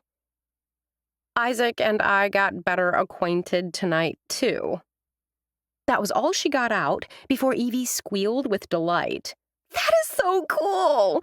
We each did it for the first time. Well, the first time with a particular guy, the same night. Oakley chuckled. Guess we were both in the mood. Evie leaned forward, keeping her gaze on Oakley's face. How was it? No complaints here. Oakley might consider herself an open book on many things, but she believed some specifics were best kept to oneself. How was it for you? I'm ready to do it again. Evie smiled. That pretty much says it all. Oakley thought of the time with Isaac. Yes, she was ready to do it again. And Evie was right. That pretty much said it all. Chapter 12. Oakley sat in a pew beside Evie late the next afternoon and marveled at the changes in the sanctuary. Bouquets of fresh flowers bursting with color filled the church with the sweet scent of spring. The attendants' dresses, in various vibrant shades, added bright pops of color. With pearl and crystal beading, a scalloped bodice, and a full skirt, Piper's dress was fit for a princess. Anders, dressed in a gray tux, his long hair pulled back in a stylish braid, looked ruggedly handsome. His eyes never wavered from his bride as Piper walked down the aisle. The brilliant smiles they exchanged had Oakley's heart sighing. Isaac? Well, Oakley hadn't been able to keep her eyes off him for long. The cut of his classic gray tux suited his lean, muscular form. His dark hair glistened in the light, and his beard appeared freshly trimmed. Shifting his gaze from the couple getting married, Isaac caught Oakley's eye. Their gazes locked, and in that moment, Oakley was unable to look away. She wondered if he recalled her remark last night about picturing him naked. The thought made her smile. I invite you to seal your promise with a kiss. Oakley refocused. Anders and Piper exchanged a look, much like Oakley had done with Isaac only seconds before. Then Anders lifted Piper's veil, and his mouth covered hers in a sweet kiss that lasted long enough to bring laughter and sighs from friends and family. Unexpected emotion welled up in Oakley, not because of the marriage, but because of the love. She cast her gaze back to Isaac and found him staring at her. He wants you. Evie nudged her. Again. Shh, Oakley warned, conscious of everyone around them. Sleeping with Isaac was her business. The minute it became public knowledge, that's when the pressure would start. Pressure to be a normal couple, pressure for their relationship to follow a traditional path, and, worst of all, pressure for a traditional outcome. No, thank you, she muttered. I didn't even get to finish my question, Evie protested. Only then did Oakley realize that while her mind had been wandering, Evie had been chattering. I'm sorry. Oakley waved an airy hand. Continue. I was saying that since the reception is at the Bayshore, and it's going to take the bridal party time to get there since they're doing pictures now, why don't we swing by home so you can get your car? We'll drive separately to the reception. Smart. Oakley gave an approving nod. That way, if either of us wants to leave early and head home, we can. Or if we want to head somewhere other than home with someone else. Evie's eyes twinkled. Say, with Superman, Oakley teased. Or with Aquaman, Evie shot back. Thinking of Isaac, Oakley chuckled. Or with super sexy Aquaman. Once Oakley retrieved her car, instead of heading to the hotel, she parked her bug behind Firehouse, where she hoped it would remain all night. She strolled the few short blocks to the reception, reveling in the admiring gazes tossed in her direction. She didn't mind walking into the Bayshore Hotel by herself. The beat of the music had her hips swaying as she danced her way to the ballroom. Though the bridal party had yet to make an appearance, the bar was open and serving an assortment of spirits and soft drinks. Though a beer was calling her name, she went with a club soda, knowing it would likely be a long night. Oakley! She turned, and there was Hunter Dean. Like Isaac, Hunter worked for Anders at Good Hope Outfitters. He was a regular at the Ding-a-ling, and while she didn't consider him a friend, she knew him. "Hey, Hunter, how's it going?" Free beer, and once they open the buffet, free food? What's not to like? True. Taking a sip of her soda, she scanned the crowd. If you're looking for Isaac, he's not here yet. I was just seeing who's here that I know. She turned to face him. Have you had a chance to meet many people since you arrived in Good Hope? A few. Hunter took a pull of beer. With his dark hair and classically handsome features, he drew his share of female glances. I know the guys who work for Outfitters, and those on the Wrigley construction crew. Oakley offered him a teasing smile. Don't forget your friends at the Ding-a-ling. He grinned and slung an arm around her shoulders. How could I forget friends like you? By the way, you look amazing tonight. Oakley smiled. She'd paired a metallic pleated miniskirt with a silky blue V-neck that showed a fair amount of cleavage. Hey, are you saying I don't always look amazing? Hunter was a good guy, but she wasn't attracted to him in the least. Still, he was fun to pass the time with until Isaac arrived. She found the thought that she was holding back, waiting to have fun until Isaac appeared, disturbing. You always look amazing. Hunter flashed a smile. Tonight, you also look incredibly sexy.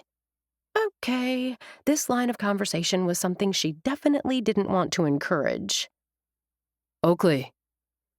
At the sound of Isaac's voice, she and Hunter turned as one. There you are. Offering Isaac a friendly smile, Hunter slapped him on the back. I was keeping your girl company while she waited for you. It looks like they're ready to open the buffet. Catch you later. Hunter is right. Isaac's gaze traveled slowly over her. You look incredibly sexy.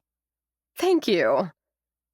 Why was it that Hunter could say the same words and she felt nothing, yet hearing them from Isaac sent pleasure sliding through Oakley's veins like warm honey? She gave his satin lapel a tug. You're looking pretty sexy yourself. Putting his hands on her hips, he drew her closer and lowered his voice. Did you imagine me naked? Maybe. Her lips curved as she inhaled the faint scent of his cologne, a musky scent that teased and tantalized. You also smell terrific. I aim to please. I happen to know you excel at pleasing. He smiled. Spend the evening with me? Oakley cocked her head and cast him a questioning look. You don't have to sit at the head table with the other attendants? That wasn't what I meant. But no, we're free to sit where and with whomever we please. Then I'm yours for the night. Oakley gestured with one hand. Appears Hunter was right. They've opened up the buffet. Let's get in line. With their plates filled with everything from prime rib to jerk chicken skewers, they ended up at a round linen-clad table with Evie and Dexter and two couples who were friends of Piper's parents. Oakley attempted to engage the older couples in conversation, but their monosyllabic answers told her they preferred to converse among themselves, which left Evie and Dexter. Oakley approached her conversation with Dexter with an open mind. Just because she'd found him aloof on more than one occasion didn't mean there wasn't a good heart under that unlikable facade. After all, there had to be something likable about the guy for Evie to have slept with him. While Isaac focused on eating, he'd mentioned as they were going through the line that this was the first chance he'd had to eat since breakfast. Oakley offered Dexter a bright smile. You've been spending a lot of time in Good Hope. Oakley kept her voice friendly. Are you considering moving back? Dexter studied her as if she were a bug under a microscope, or, more accurately, a bug at his feet that he was debating whether to squash. My parents live here. Oakley bit into a shrimp, chewed. Is that why you're here so much? You come to see them? I have business here, too. Okay, this was going nowhere. Still, she tried again. What kind of business? I prefer not to discuss plans until they're finalized. Fair enough. Oakley considered, then offered him an encouraging smile. When's your birthday? Behind his eyeglasses, one dark eyebrow rose. Why do you want to know? Oakley rolled her eyes. Because I want to steal your online data. Isaac choked back a laugh and covered it with a cough. Just joking. Oakley lifted her hands. Come on, Dexter, just tell me your birthday. Tell her, Dex, Evie urged. It's not like it's some big secret. After a long moment, Dexter grudgingly gave up the information. November 1st. See, that wasn't so difficult. Oakley smiled. You're a Scorpio. So? Dexter stabbed a bite of prime rib. Though his gaze remained watchful, curiosity shone in the blue eyes behind his dark-rimmed glasses. People who are Scorpios are known to be resourceful, brave, and... Oakley lowered her voice. Secretive. Dexter snorted, a smile tugging at the corners of his lips. You made that last one up. Maybe, maybe not. Oakley couldn't keep from smiling. If the shoe fits. Dexter's laugh startled them all. You're something else. Dexter studied her. Ethan told me once you could charm the skin off a snake and have the snake smiling. Oakley laughed. That doesn't sound at all like something he'd say. Dexter shrugged. Something to that effect, then. Ethan nailed it. Isaac spoke before Oakley had a chance to respond. You have a light about you. You make everyone feel good about themselves. When I'm feeling low? Evie chimed in. Oakley does these goofy impressions that always make me smile. Isaac cocked his head. You do impressions? Before you ask, I'm not doing any tonight. Oakley saw no reason to explain at the moment that these weren't celebrity impressions, but animated character impressions, some of which could be quite loud. Piper's mother would definitely not approve. I'm going to dance. While they'd been eating, the band had started playing. After all the special dances had concluded, the floor had been opened to everyone. Rising, Oakley held her hand out to Isaac and smiled. May I have this dance? Instead of taking her hand, Isaac shook his head. I'm not a good dancer. As if conscious of Dexter's and Evie's watchful stares, Oakley leaned close and whispered in Isaac's ear. Remember, you're living the Oakley life this week. Isaac's lips curved. I guess I could give dancing a try. What did you say to him? Evie demanded, her eyes snapping with curiosity. It's traditional to dance at weddings, Oakley told her friend. Rising to his feet, Isaac smiled at Evie. Oakley knows I'm all about tradition. The first set got Isaac's heart pumping, and he realized that he didn't have to have any spectacular moves to dance to these songs. Still, he was happy when a slow song came on, so he could hold Oakley in his arms. Have I told you how lovely you look tonight?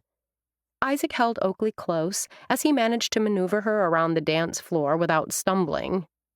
She smiled. Compliments always appreciated. Isaac liked how the blue streak in her hair shimmered in the light, and how the glittery shoes with the thin heels brought his eyes to her shapely legs. I can tell where your thoughts are headed. She whispered the words against his neck, her breath warm. I approve. Busted. Lifting his head, he met her gaze and kept his face expressionless. Just enjoying the music. Liar. She grinned. Want to know how I know? That I was enjoying the music?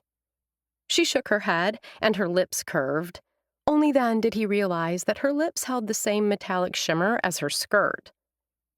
I know, Because I was thinking the same thing. We could leave now. Isaac didn't bother hiding his excitement. We could, but we can't. Regret laced her words as she slid her fingers into his hair. Or rather, you can't. Anders's reception, remember? Isaac stifled a curse. As much as he wanted to protest, she was right. Anders was not only his boss, but his friend. He opened his mouth to ask if she'd come home with him after the reception, but swallowed the question when Gladys and Albert August danced up and paused beside them. Gladys's assessing gaze shifted from Isaac to Oakley. Whatever she saw had her bright red lips curving upward. Looks as if you two are having fun. We are, Isaac said before Oakley could answer. What about the two of you? I'm having a splendid time. Albert, dapper in a three-piece pinstripe suit with his trademark bow tie, smiled warmly. Tall, with a thatch of hair most men half his age would envy, the retired educator sported a Van Dyke beard that held equal amounts of white and gray. It's impossible not to enjoy the evening when you're with Gladys, Oakley commented. Spoken like a true friend, and from the look on Gladys's face, the compliment was appreciated. Yes, Albert agreed. Gladys is stimulating company. Isaac thought of his reaction to Oakley and forced back a choke of laughter. Stimulating likely meant different things at different ages. Then again, time hadn't dimmed the devilish gleam in Gladys's eyes. Enjoy the rest of the night. Gladys winked. Don't do anything I wouldn't do. With a cackling laugh, Gladys tapped Albert's arm, and they danced off. Gladys is a real character. You have no idea. Oakley chuckled before her expression turned serious. She's not only a good friend, she's like family to me. Speaking of family, did you hear from your parents today? I got a text. Oakley lifted one shoulder, then let it drop. I replied that I was working all day and attending a wedding tonight. Will you be spending much time with them? Not if I can help it. Raising a hand, Oakley cupped his cheek and kissed him on the mouth. Forget about them. I don't want to think or talk about them. Not when I'm having so much fun dancing with a sexy groomsman. The music changed to a fast song with a beat that had the younger crowd swarming the dance floor. Oakley danced with abandon, raising her arms above her head, moving her hips and her body to the catchy beat. Keeping up with her proved impossible. She was just so joyous, so free with her movements. Still, Isaac gave it his best shot and found himself laughing as she took his hand and executed a twirl. By the time the song ended, they were both out of breath and laughing. He took her hand as they made their way through the crowd and off the dance floor. Even when the crowd thinned, she kept hold of his hand. She slanted a glance at him. Let's get some punch. Sounds good to me. Most of those exiting the hardwood went straight to one of the 4 bars scattered around the immense ballroom. There were a few people gathered near the punch bowl, mostly older. Catherine! Oakley flung out her arms and enfolded the woman in an enthusiastic hug. Though the woman had never seemed like the hugging kind to Isaac, she not only let Oakley embrace her, she patted Oakley on the shoulder before stepping back. Catherine inclined her head. What did you think of the wedding? Oakley smiled her thanks when Isaac handed both her and Catherine a cup of punch. It was beautiful. Oakley smiled, remembering how Anders had looked at Piper, and how Piper had looked at him. I agree. The dresses were gorgeous, and Piper was breathtaking. Do you know she sewed that lovely wedding gown herself? Catherine took a sip of punch. Incredible.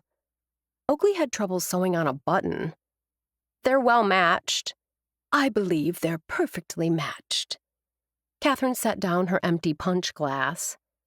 Oakley arched a questioning brow. Anders and Piper want the same things out of life.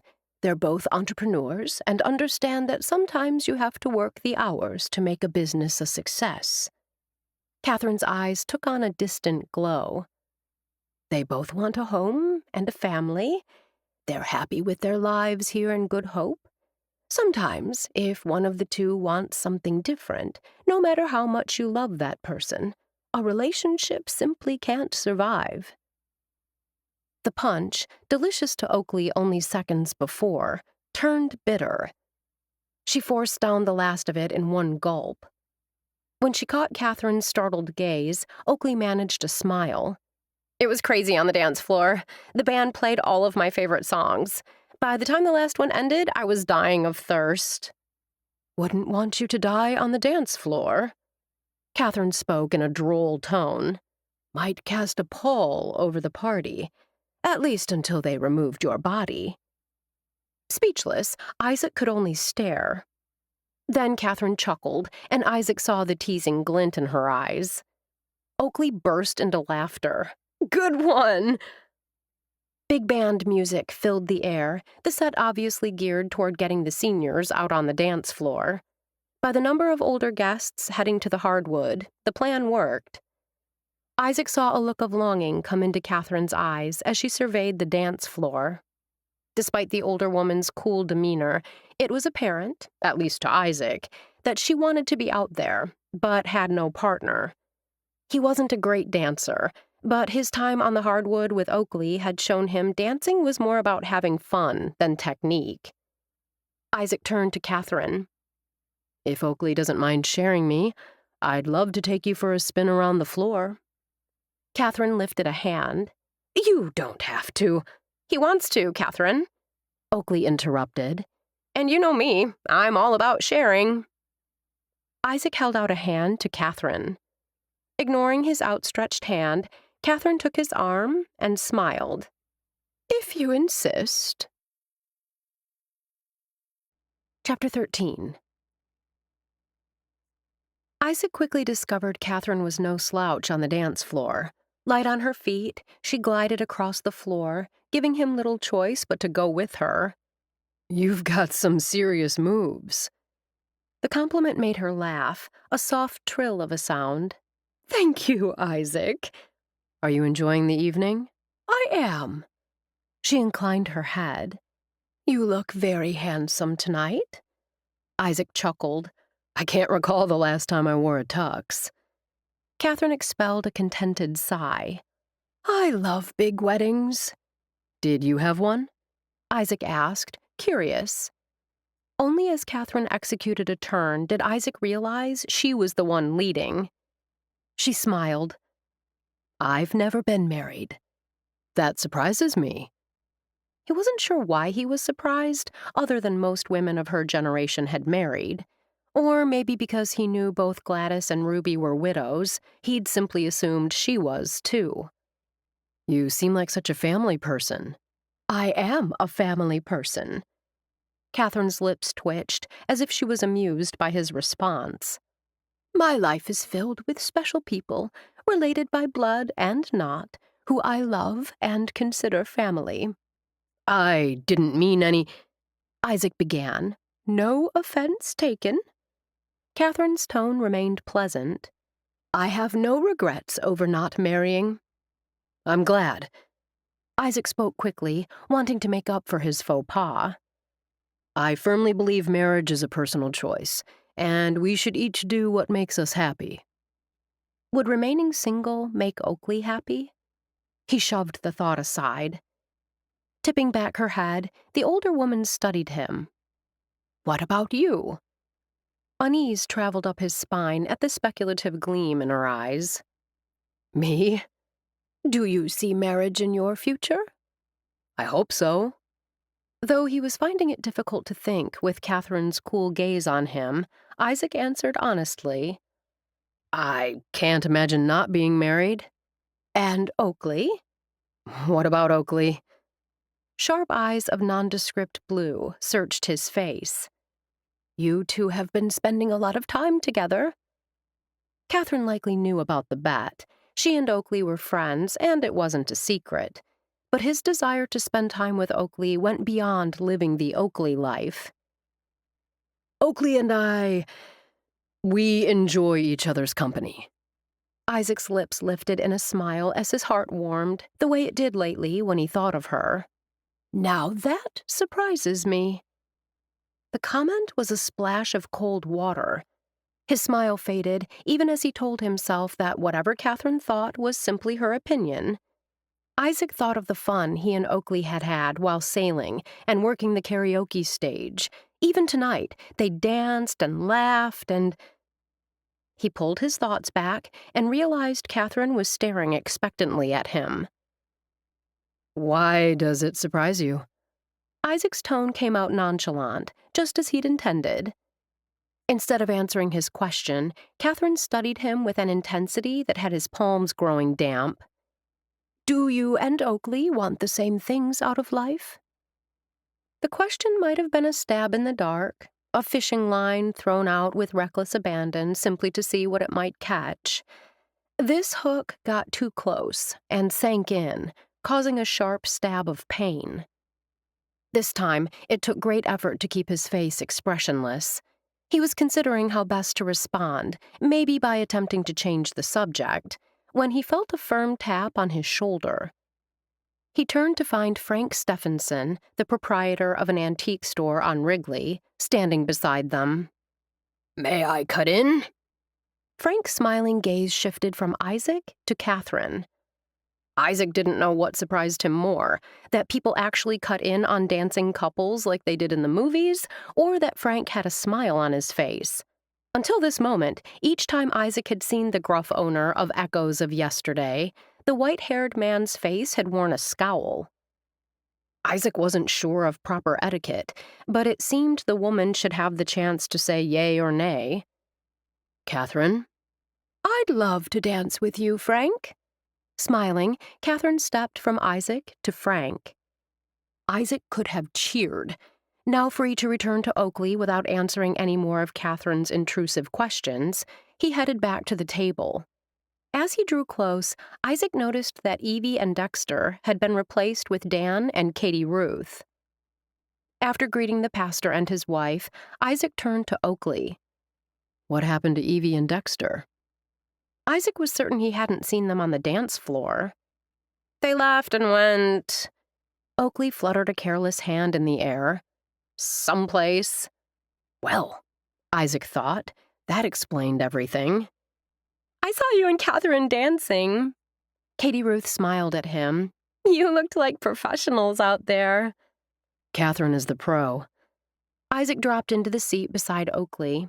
Still, I'm proud that I only stepped on her toes 3, maybe 4 times. She'll have better luck with Frank. I'm happy to see Frank here and socializing. Dan's gaze followed the couple on the dance floor for several beats. This last year has been a rough one for him. Isaac waited for Dan to say more, but when he simply took a sip of his beer, Isaac turned to Oakley. I expected you to be on the dance floor. He knew how much she loved moving to the music. Even now, her shoulders swayed to the romantic melody. You need a partner to slow dance. Oakley shrugged. Now, if the beat had kicked up, I'd be out there by myself, shaking it up. I'd have danced with you, Dan protested. I wish you'd said something. I appreciate the offer, but slow dancing with my brother holds a certain ick factor. Oakley's flash of a smile appeared intended to take any sting out of the words. I'd dance with you. Katie Ruth took her husband's hand and gave it a squeeze. But I'm a little tired tonight. Oakley shot her sister-in-law a concerned look. All good. It's just that Mindy's closet was super busy yesterday, and having company in the house has thrown me off my game. Katie Ruth held up a hand when Oakley's eyes flashed. I can report I took a nap this afternoon, and your parents were very understanding. I'm glad. The tense set to Oakley's jaw remained. Speaking of Mom and Dad, where are they? I assume Anders and Piper encouraged you to bring them along. Dan and Katie Ruth exchanged glances. We invited them, Dan began, but... Oakley's brother stopped, and his eyes widened. Appears they changed their minds. Jumping to his feet, Dan waved broadly. Isaac turned and spotted a well-dressed couple in their mid-50s standing in the doorway to the ballroom. The man, tall with brown hair cut military short and wearing a suit, scanned the room. The woman beside him appeared content to let her husband do the searching. Isaac saw the instant Oakley's father spotted Dan. He gave a curt nod and, with his wife's hand on his arm, started across the ballroom. "I knew the night was going too well," Oakley murmured, flagging a server for a glass of champagne. She'd just taken a big gulp when her parents reached the table. "Mom! Dad!" Dan's hearty tone held surprise. "I thought you weren't coming." "Your father changed his mind," his mother said. "I decided we needed to see more of the town we're considering making our home." The man's gaze fell on Isaac, then shifted to Dan. The pastor made quick work of the introductions. John Marshall appeared perplexed, the only word Isaac could think that applied. It was as if he couldn't reconcile Isaac's hair and beard with the stylish tux. As if pondering how to approach the subject, he shifted his attention to Oakley. "You changed your hair again." Spoken in lieu of a greeting, John's words and tone made it clear he wasn't a fan of the change. "Hey, good to see you too." Oakley's faux smile didn't fool anyone. "If you notice, the blue matches my shirt." For a second, John's eyes drifted downward before jerking back up. He whirled, his gaze pinning his son. "You let her dress like that in public?" "I'm a grown woman, Father." Oakley downed the rest of her champagne. "Dan doesn't control what I do or how I dress." "It's so nice to meet you, Isaac." In an obvious attempt to ease the sudden tension, Sandra offered him a bright smile. "What is it you do here in Good Hope?" Oakley spoke before he had a chance. "He digs graves." She surged to her feet. "We were just leaving." Isaac stood. There was no need to stay longer. In less than a minute, he'd gotten a glimpse into Oakley's relationship with her parents, and now understood fully why she kept her distance. He offered his own version of a faux smile. "It was nice meeting you both." He slanted a glance in Dan and Katie Ruth's direction. "Enjoy the rest of the reception." Once they left the table, Isaac didn't look back. Neither did Oakley. After seeking out Anders and Piper and saying their goodbyes, he and Oakley headed straight for the door. The doors leading out of the ballroom and to freedom were in sight when Gladys stepped in front of them, her sharp gaze missing nothing. Not the arm Isaac had slung around Oakley's shoulders or the stress on Oakley's face. Gladys arched a dark brow. "Leaving so soon?" "I have a grave to dig in the morning." The words popped out before Isaac could stop them. Oakley chortled at Gladys's startled look. "He means a fishing expedition." "I've never heard it called that." Gladys considered, then shrugged. "Anyway, I saw your parents arrive. I was surprised to see them here." Oakley gave a laugh. "Hey, me too." Dan said Anders and Piper heard they were in town and invited them.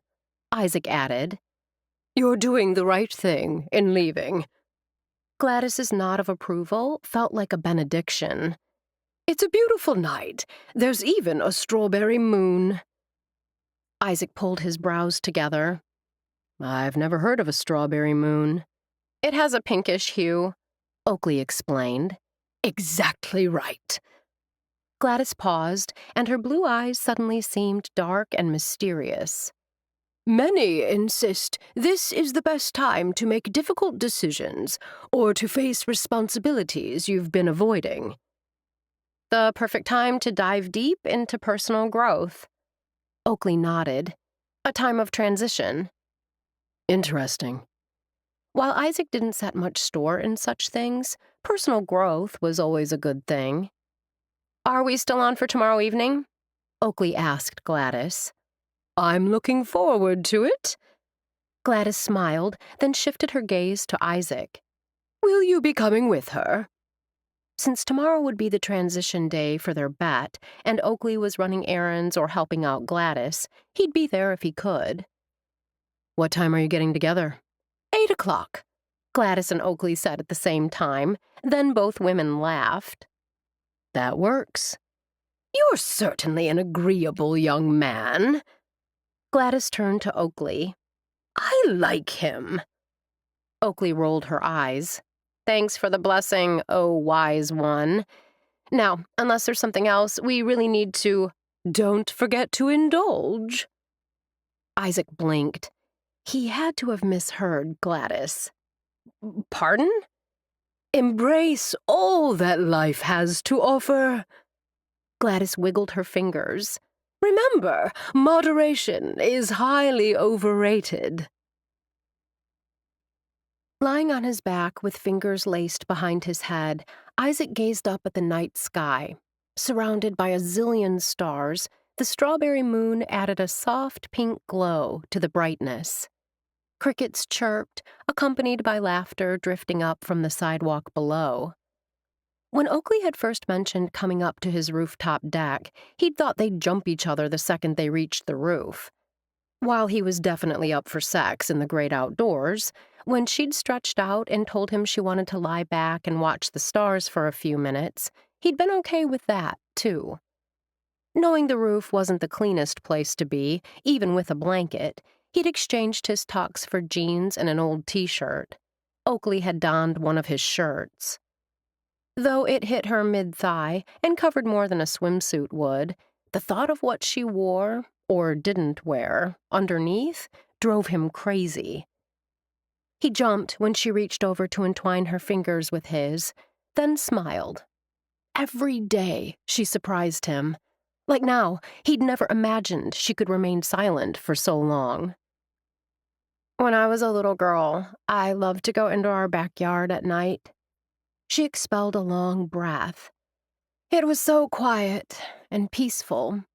The world always seemed busy, but there I could relax and recharge. I never had a refuge quite that close, Isaac admitted, bringing their joined hands to his lips for a kiss before lowering them back to the blanket. Our house was located near the docks. Even in the winter, there was noise and lights, both inside and out. I never had solitude for long. Oakley's lips quirked up in a humorless smile. My parents always found me before much time passed.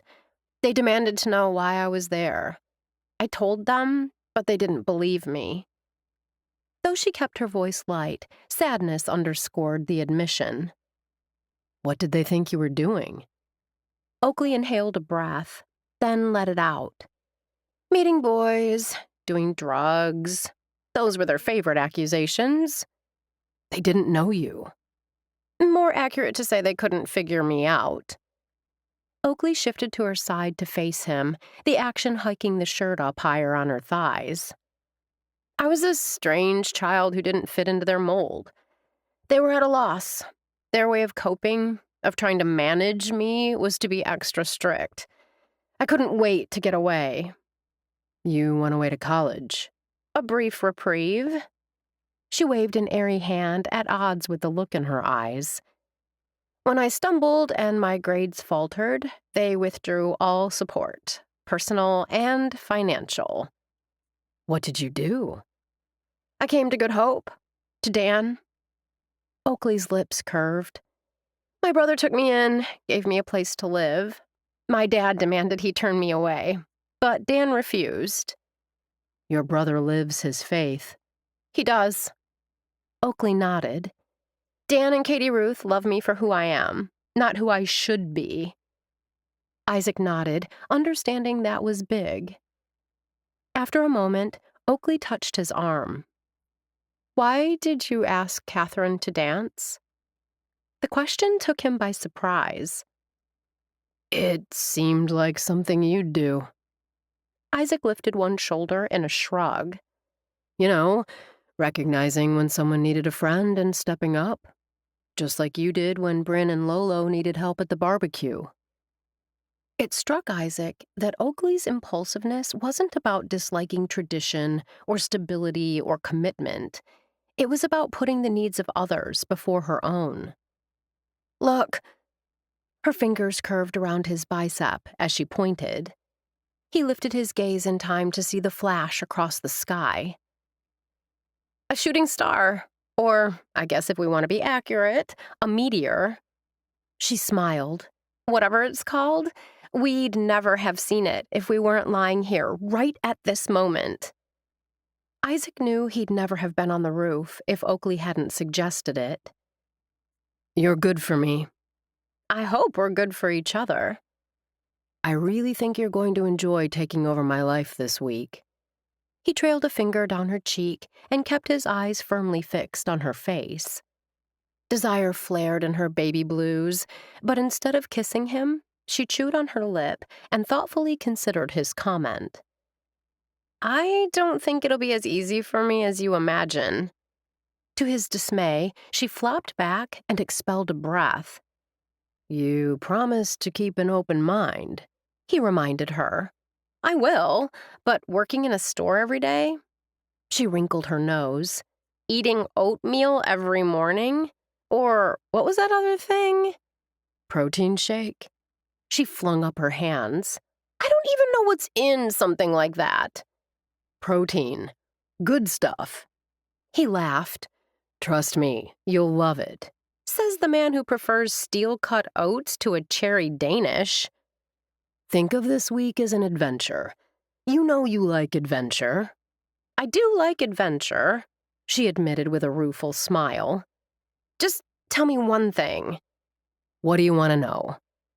Do you ever eat anything sweet in the morning? Later, when silence fell over them, Oakley scooted closer to Isaac. She sighed when he put his arms around her and pulled her against him. She kissed his neck, tasting his salty skin. I liked the wedding and had fun at the reception, but I must admit, this has been my favorite part of the evening. Oakley considered keeping the next observation to herself, but then decided what the heck. Lying here under the stars with you might even be better than sex. She held up a hand at his strangled laugh. I'm not saying sex with you isn't great, but I feel so close to you now. Like, you really get me. I can't recall the last time I felt this way. His smile faded, and a tender look filled his eyes. That's a high compliment. It's the truth. She smiled, then cupped his cheek with her hand. Now, let's see how rooftop sex compares to bed sex. And Isaac? Yes, Oakley? Let's indulge.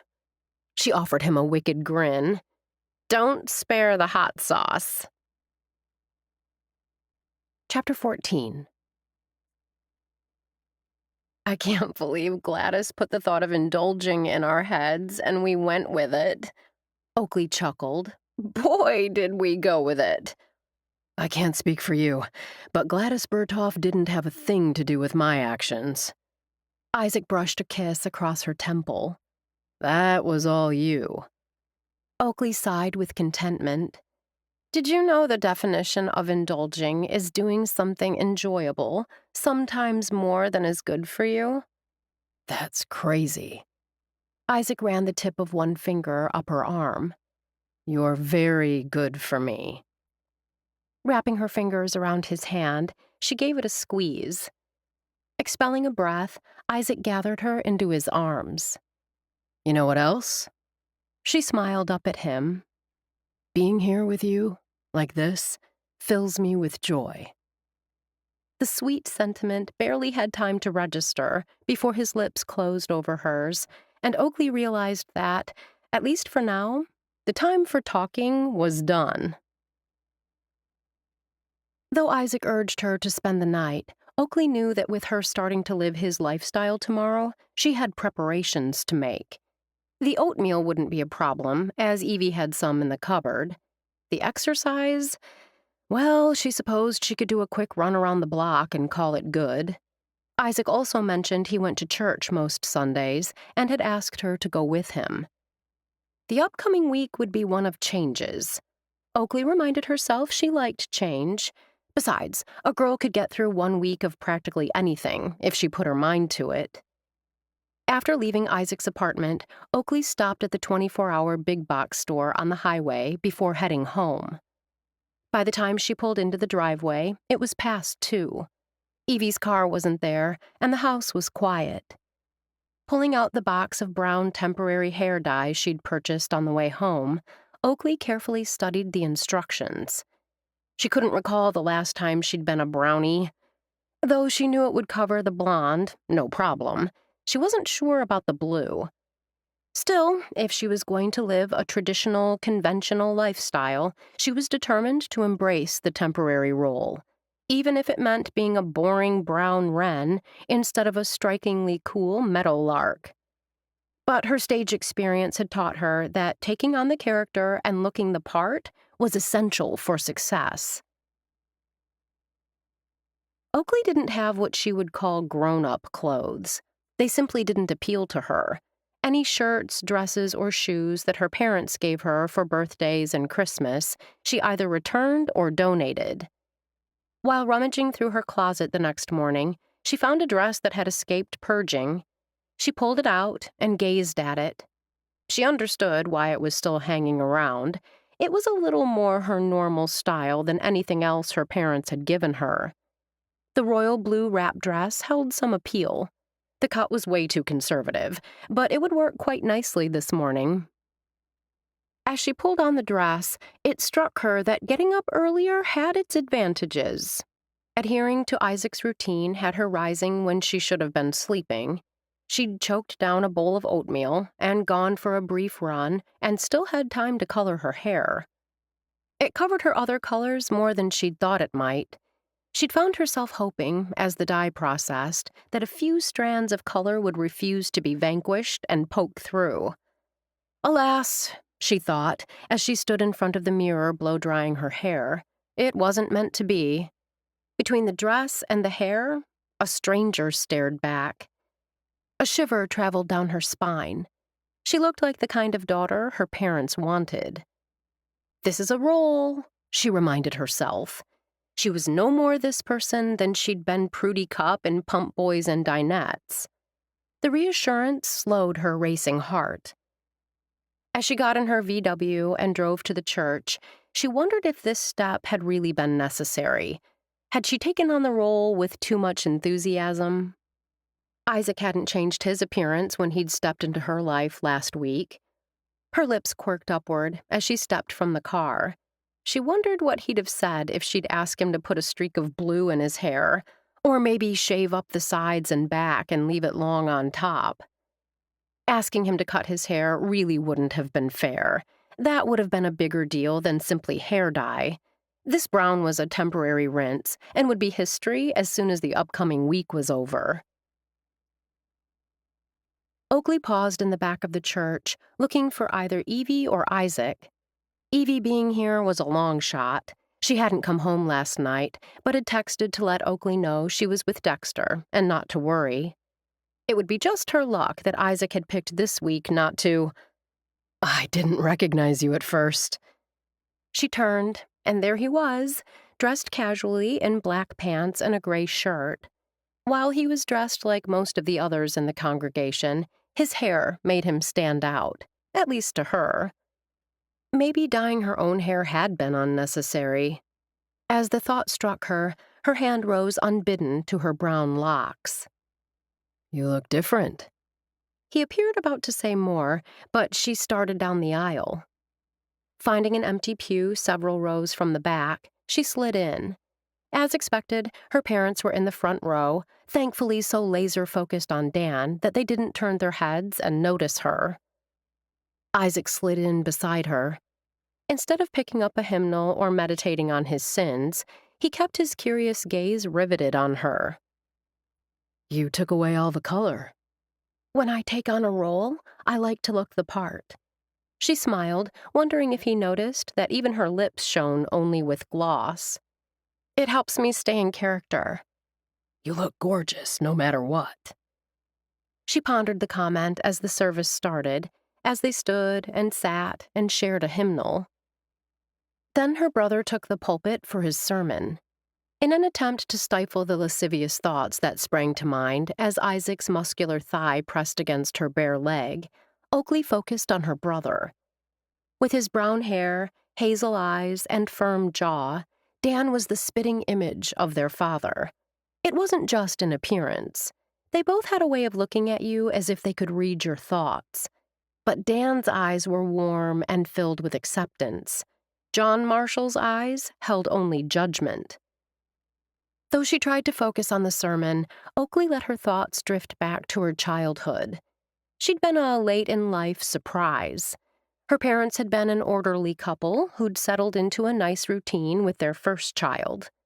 According to her mother, she'd been a fussy baby who'd been difficult to please, the kind of child who'd kept everyone in the household up at night. The toddler years apparently hadn't been any better. Both parents often recounted how she loved to throw herself on the floor and scream when she didn't get her way. Meltdowns had become an everyday occurrence until it was discovered she was sensitive to specific food colorings. Had those early years set the stage? Had her behavior back then been the reason they found it so difficult to love her now? Maybe if the drama hadn't continued, a closeness would have been forged. But as she'd grown, their attempts to stifle her passion, to try to put square peg sensibilities into a round hole, had only caused the rift between them to widen. The more they'd pushed, the more she'd pushed back. Living in the same household had been exhausting for all concerned. Going away to college had been her salvation. Julian, her theater professor, had been the first man who'd seemed to accept her as she was. In the end, she'd learned that had been an act. He'd only wanted sex. Oh, she had no doubt he'd liked her, at least a little, for a time. But trashing her reputation after their brief affair ended had been a childish maneuver on his part. It had destroyed any last vestiges of feeling she'd had for him. "My life started when I came here." "What?" Isaac leaned close, the spicy scent of his cologne teasing her nostrils. "Just talking to myself," she whispered back, waving an airy hand. When he grinned, she went warm all over. Sensing the sermon was winding down, she refocused on her brother. "Life's trials give us the opportunity to grow and develop." Dan's voice rang with conviction. "Along the way, we'll make mistakes. Your strength is in picking yourself up and trying again, in learning from those mistakes. You are a child of God, loved and valued." Dan's gaze panned the audience. "If you don't remember anything else from this sermon, remember that God loves you and wants you to love yourself the way He loves you." Oakley knew her brother firmly believed what he preached. Dan understood that a person could be different from the mainstream fold and still be lovable. He'd been her rock when she'd arrived on his doorstep, broke and alone. Katie Ruth, his girlfriend back then, had been her first friend in Good Hope. Isaac's hand on her arm had her rising for the closing hymn. Then, as quickly as it had begun, the service ended. Instead of immediately joining the throng headed toward the doors, Isaac waited, relaxed and comfortable, calling out greetings to those he knew, those she knew, as they walked by. Oakley saw Kyle's sister sitting with David and Hadley Chapin and their daughter and son. She also noted that the Shaw pew, in front of them, sat empty. "Hey, Lolo!" Oakley called when the girl passed the aisle where she sat. Lolo turned and did a double blink.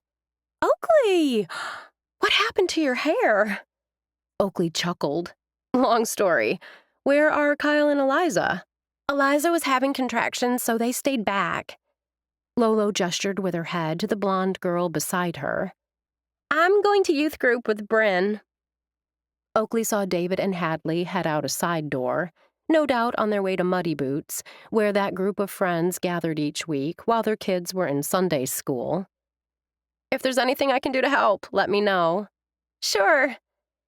Lolo wiggled her fingers as Bryn gave her arm a tug. "Gotta go." Isaac gazed curiously at Oakley. "I didn't realize you and the Kendricks were so close." "We're not." She lifted a shoulder in a shrug. "But I know them. If I can help, I will." The crowd had thinned, so they slipped into the center aisle. "What's the plan?" he asked. "I'm living your life this week." She smiled. "You tell me." Isaac couldn't stop himself from slanting quick glances at Oakley as they walked to the parking lot. He'd meant it when he told her he nearly hadn't recognized her. The hair was definitely different, though the soft brown color suited her skin tone and made her eyes look startlingly blue. The sleeveless dress also seemed off. He wasn't sure why. He'd seen her in other dresses before, and the length and cut seemed like some of the others she'd worn. Maybe it was the neckline. He studied that, trying to visualize the other outfits she'd recently. She gave him a backhanded swat. "Quit looking at my chest. People will think you're a perv." We're alone in a church parking lot. Eyes are everywhere. She spoke in a ghoulish tone that made him laugh. Then she sobered and shot him a warning. "Seriously, quit looking." "I'm simply trying to figure out why what you're wearing seems so different." "It's the neckline. It's so high it would garner even a nun's approval." She'd nailed it. "You're right. Is this all part of the role?" Serious, stable Oakley. She paused beside her VW. Up at the crack of dawn, ate oatmeal, ran around the block, then attended church. All I can say is, who is this woman? Isaac laughed at the joke. The fact that she didn't take herself too seriously was only one of the many things he liked about Oakley. "What's next?" she asked. "I have a charter to take out at 1 o'clock, but I thought if you're free, I could take you to the store and show you the ropes, so you're all set for working there tomorrow." "Sure." "You sound chipper." "Why wouldn't I be?" "I don't know. It's a nice day. I'm sure you'd rather be outside." Oakley cocked her head and stared at him then, her brows pulled together in confusion. "I promised to live like you for a week. Did you think I'd be all sulky and out of sorts?" "Yes?" Oakley smacked his arm and feigned alarm. "I'm kidding. Plus, you can't hit a person in a church parking lot." "Oh, but you can stare at a person's chest?" Isaac only smiled and continued to slant glances at her as they drove to Wrigley Road. Since the store didn't open until noon, they had the place to themselves. Isaac showed her how the reservation system worked, and she quickly mastered it. "I need to warn you." He had to smile at the sight of her perched on one of the stools behind the counter as she gazed at the computer. She looked so cute and so intense. It seemed that Oakley embraced any new challenge with gusto. "A warning. This sounds interesting." "Sometimes." Isaac paused. "Okay, frequently.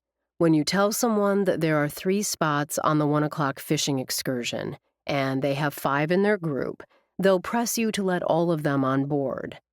"I'm sensing that's not allowed." "We've carefully calculated the number we can allow on board, along with the crew." Isaac met her gaze. "You'll have to tell them no and try to book them at another time." "No problem." "You can't let them intimidate." Oakley's hand on his stopped him. "I get it. Don't worry. I don't have a problem with people trying to intimidate me. Just let them try and push. It won't make a difference." It had to be said. "I understand." "Do you feel comfortable with the system?" "It's super simple." "Then we'll move on." He showed her the process for renting equipment, then moved on to the cash register. Once again, she caught on quickly. You're a whiz. Thanks for the compliment. The store opens at 8 tomorrow, He told her. Will that work for you? Since I'll be following the Isaac Cochran schedule in the morning, I'll have been up for hours by then. I can't wait to see how that goes. She shot him a wink. You and me both. I can't get over the hair. He reached over and fingered a lock. Just like the dress, I'm getting into character. She smiled, or, as Gladys calls it, total immersion. Don't immerse yourself too deeply. Isaac wasn't sure what he'd meant by the comment. By her confused look, she wasn't sure how to take it either. I like you just the way you are. You're sweet. Patting his cheek, she hopped down from the stool. I'm going to head home now. You have a boatload of people to take out. Would you like to come along? Though she'd already turned toward the door, she spun back to him. Is there room for an extra person? What would I do? Plenty of room and plenty to do. Greet the customers, take ticket vouchers. He smiled. During the excursion, you'd be responsible for taking any of the guests' concerns to one of the crew. I'd planned to take a nap. Oakley tapped 2 fingers against her lips, but he could see by the sparkle in her eyes it was only for form. That was door number 1. I choose door number 2. Chapter 15. At home, Oakley quickly made a sandwich, peanut butter and bananas, her fave, and washed it down with a soda. She didn't feel the least bit guilty. Why should she? Isaac had mentioned only what he ate at the start of the day, not what he had for lunch. The dress came off and was replaced with a pair of capris and the red Good Hope Outfitters polo shirt Isaac had given her before she left the store. A pair of white sneakers completed the look. She glanced in the mirror on her way out the door. Brown Wren, she thought again. No color, no style, definitely no pizzazz. Still, there was a spring in her step, and anticipation coursed through her as she made her way to the docks where a boat loomed, large and impressive. She didn't know how big it was, only that it was far larger and built differently than the sailboat Isaac had taken her out on. As she approached the vessel, she spotted Hunter checking something. Isaac stood near the boat's entry. She knew what it was called, but her brain was too occupied to search for the correct term. Also wearing a red outfitter's shirt, Isaac made a fetching sight with the fabric stretched across his broad chest and his dark wavy hair fluttering in the breeze. Her stomach actually did a couple of flip-flops as she made her way up the gangplank, or whatever it was called, to the boat. Seaman Oakley Marshall reporting for duty, sir. She gave him a crisp salute. His lips curved, making him look even more delectable in the afternoon sunshine. She couldn't see his eyes, as they were obscured by sunglasses. Welcome, Seaman Marshall. He handed her a clipboard that held a sheet that listed the name of each passenger. Most will have an e-ticket on their phone. You can use this to scan it to confirm the reservation. Taking the barcode scanner he handed her, she turned it over in her hand. A few might have a paper ticket. You take it from them and give those to me when we arrive back in port. He placed a hand on her shoulder. Anyone gives you any trouble, don't hesitate to come to me or to Hunter. This seems fairly straightforward. Oakley lifted the clipboard. What do I do during our time on the water? Just relax and enjoy. She inclined her head. That's it? Those who've booked the cruise are interested in fishing. That's their focus. Okay. We've already done the checks, so I'll stand with you and greet the people. Oakley couldn't stop her frown. You don't think I can handle checking them in by myself? I absolutely know you can handle it. His smile flashed. That's why I won't be handling the check-in. I'm the captain of the boat, and since I have time to greet the guests, that's what I'll do. They made a good team, Oakley thought. As he predicted, most of the tickets simply required scanning. "Enjoy your fishing, Mr. Weblamo." Oakley smiled at the older gentleman. He was the last of a group of 4 men. Friends, she thought, or maybe relatives, but since they all appeared to be in their early 60s, probably friends. "We'll be pulling out in just a few minutes," Isaac told the man. "It's a great day to be on the water. My friends and I were excited to be able to book this at the last minute. We appreciate your business." "Is that everyone?" Isaac asked. "There's still a Mr. Sanborn and guest." Oakley ran her gaze up and down the list of names. "Otherwise, everyone is here." Isaac glanced at his watch. "We'll give them another 5 minutes. Then we'll need to pull out. Wait, that looks like them now." Oakley shifted her gaze to the 2 men hurrying toward the boat, not running, but walking fast. They were both around the same age as the previous group, dressed casually in khakis and polo shirts, with sun visors to shield their faces from the sun. At Isaac's insistence, Oakley had put on the outfitter's visor he'd handed her when he'd joined her on the dock.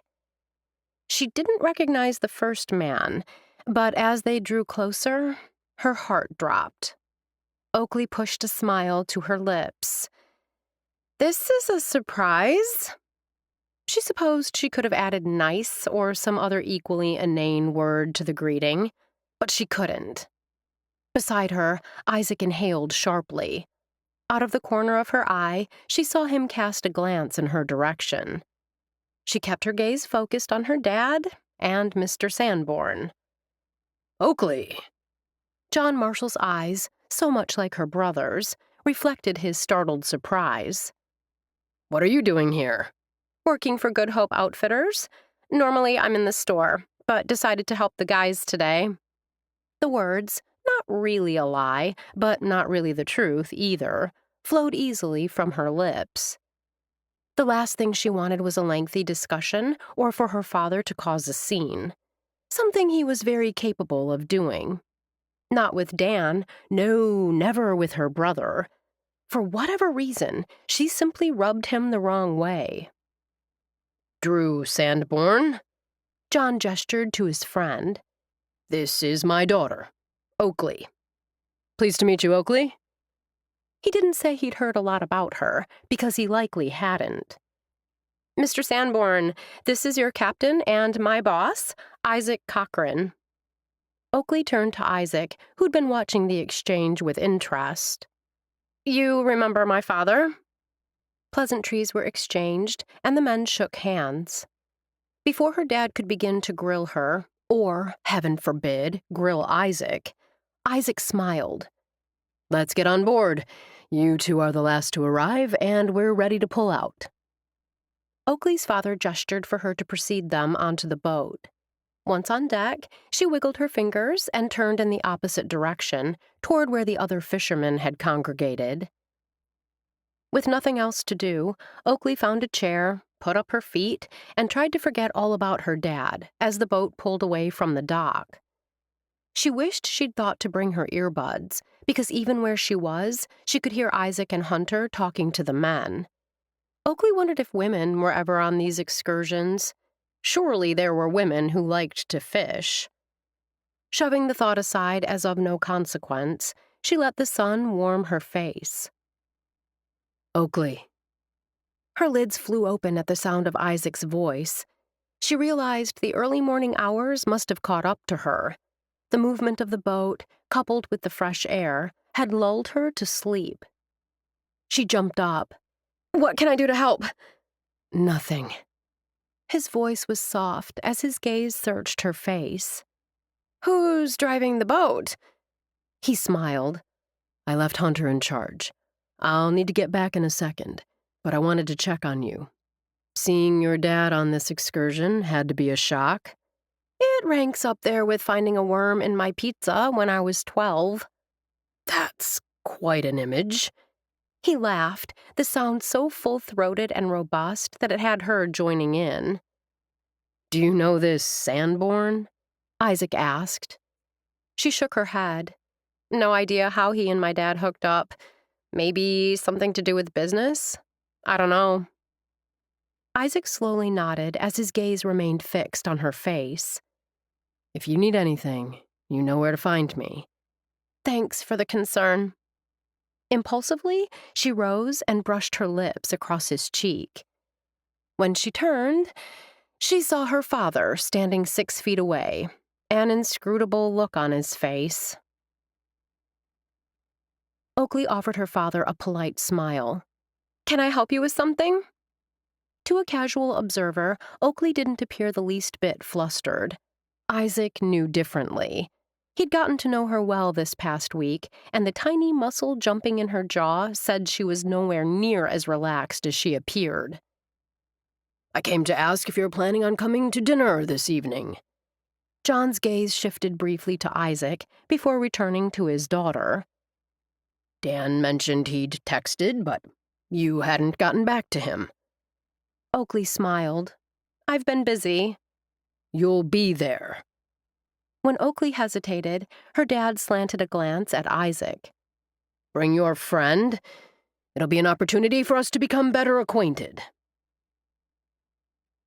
For the dinner that evening, Oakley put on the conservative blue dress. She told herself it was because she didn't want to make things worse for Isaac. Bad enough that he would be subjected to an evening with her mom and dad. He certainly didn't need to listen to her parents tear into her about her lack of fashion sense. She wiped clammy hands against the dress and told herself to get a grip. This wasn't an execution, it was dinner. And she genuinely liked 3 of the people who would be there. There were only 2 she considered ticking time bombs. By the time Isaac arrived, dressed in dark pants and a dress shirt, Oakley had gotten her rioting emotions under control. She reminded herself that her parents didn't run her life, and what they thought about her choices didn't matter. If they pushed this evening, she'd push back. She felt as if she'd scored some kind of early victory when she arrived at Dan and Katie Ruth's and found her parents not there. They went to have a drink with Mr. and Mrs. Sanborn, Katie Ruth explained as Isaac went outside to help Dan with the grill. Who are the Sanborns? Oakley asked. Casual friends from back in Illinois who just happened to be vacationing here. Katie Ruth picked up a glass of water and took a sip. Your mom and dad ran into them at the gas station when they arrived in Good Hope. She blew out a breath. Do you mind if I do a few things while we talk? I just took some sheets out of the dryer, then I need to make some sides for dinner. Let me put the sheets on the bed. When Katie Ruth opened her mouth to protest, Oakley held up a hand. You look worn out. Thanks. Katie Ruth chuckled. If I didn't feel so tired, I'd be offended. Sit, have a glass of hot tea or whatever pregnant women drink, and relax. Katie Ruth had already begun shaking her head before Oakley finished. I still have to make the potato salad and get the table set. Lots to do. Sit. Relax, Oakley ordered. I've got it under control. Trust me, you'll need your strength to deal with my parents. Chapter 16. Isaac strolled into the kitchen from the backyard and found Katie Ruth at the table, sipping a cup of tea. Where's Oakley? Upstairs, putting sheets on our bed. Katie Ruth gestured to the cup in her hands. She insisted I sit down and gather my strength. She's a gem. Isaac paused, not wanting to overstep. Do you mind if I go upstairs? See if I can be of any assistance? I'm sure she'll be happy for the help. Katie Ruth inhaled deeply, then let it out slowly. Once he reached the top of the steps, he heard Oakley before he saw her. She was singing a popular song with a catchy rhythm, not loudly, but loud enough that he followed the tune to a bedroom down the hall. The bottom sheet was on the bed, the top one in her hands. Let me help with that. The song stopped, and she whirled. Her eyes widened. I thought you were outside keeping Dan company. He's got everything under control? He held out a hand. This will go twice as fast with the two of us. Oakley, he noted with surprise, was a whiz at hospital corners. He was no slouch himself. Oakley studied the bed, now covered in a pretty floral spread with matching shams. I also put fresh towels in the guest bath, so we should be good here. What's next on the agenda? He asked, following her down the steps. Know how to peel a potato? Isaac simply did what he was told, as Oakley took control of the kitchen with the force of a drill sergeant. He noticed anything she had Katie Ruth do involved mixing and stirring while sitting at the table. Once Oakley felt everything was on the verge of ready, she'd sent Katie Ruth to freshen up. When Katie Ruth hugged Oakley tight before leaving the kitchen, Isaac saw genuine affection in the gesture. It made him happy to know that her brother and sister-in-law were on her side. By the time her parents' rental car pulled into the driveway, everything was in readiness. Hearing the vehicle drive up and the front door opening was the extent of the warning that the parents were back. "We had the most marvelous time with the Sanborns," Oakley's mother was saying. She stopped short when she saw Isaac and Oakley in the kitchen. "Where's Dan and Katie Ruth?"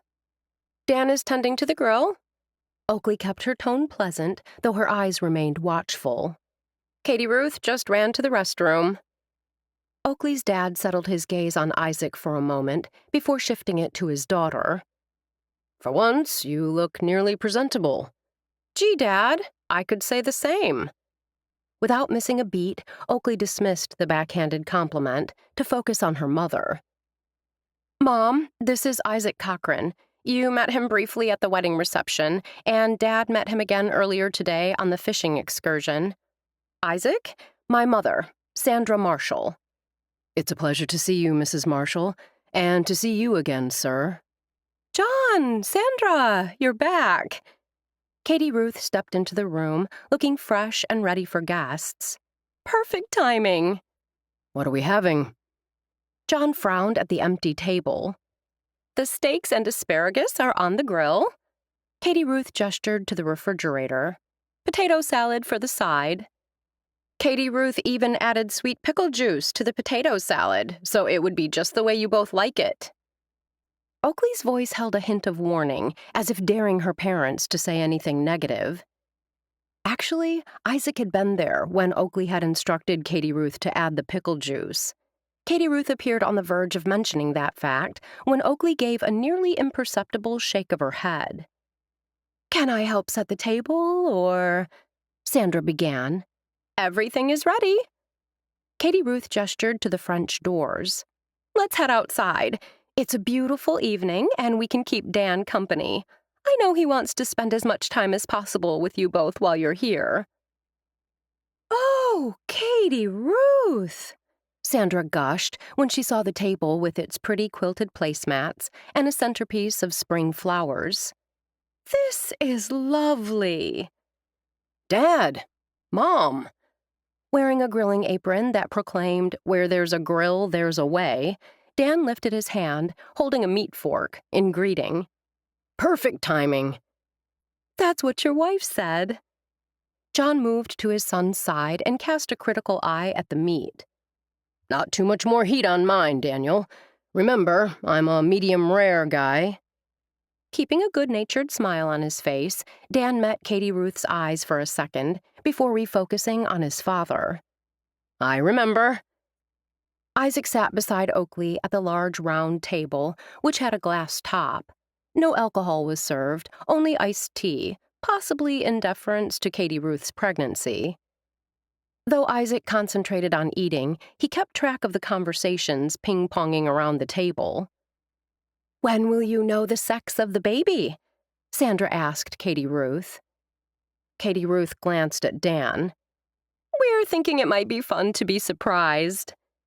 The light in Sandra's eyes dimmed. "How will I know what clothes to buy?" "I guess you'll have to buy them after the baby is born." Dan lifted the bowl of potato salad.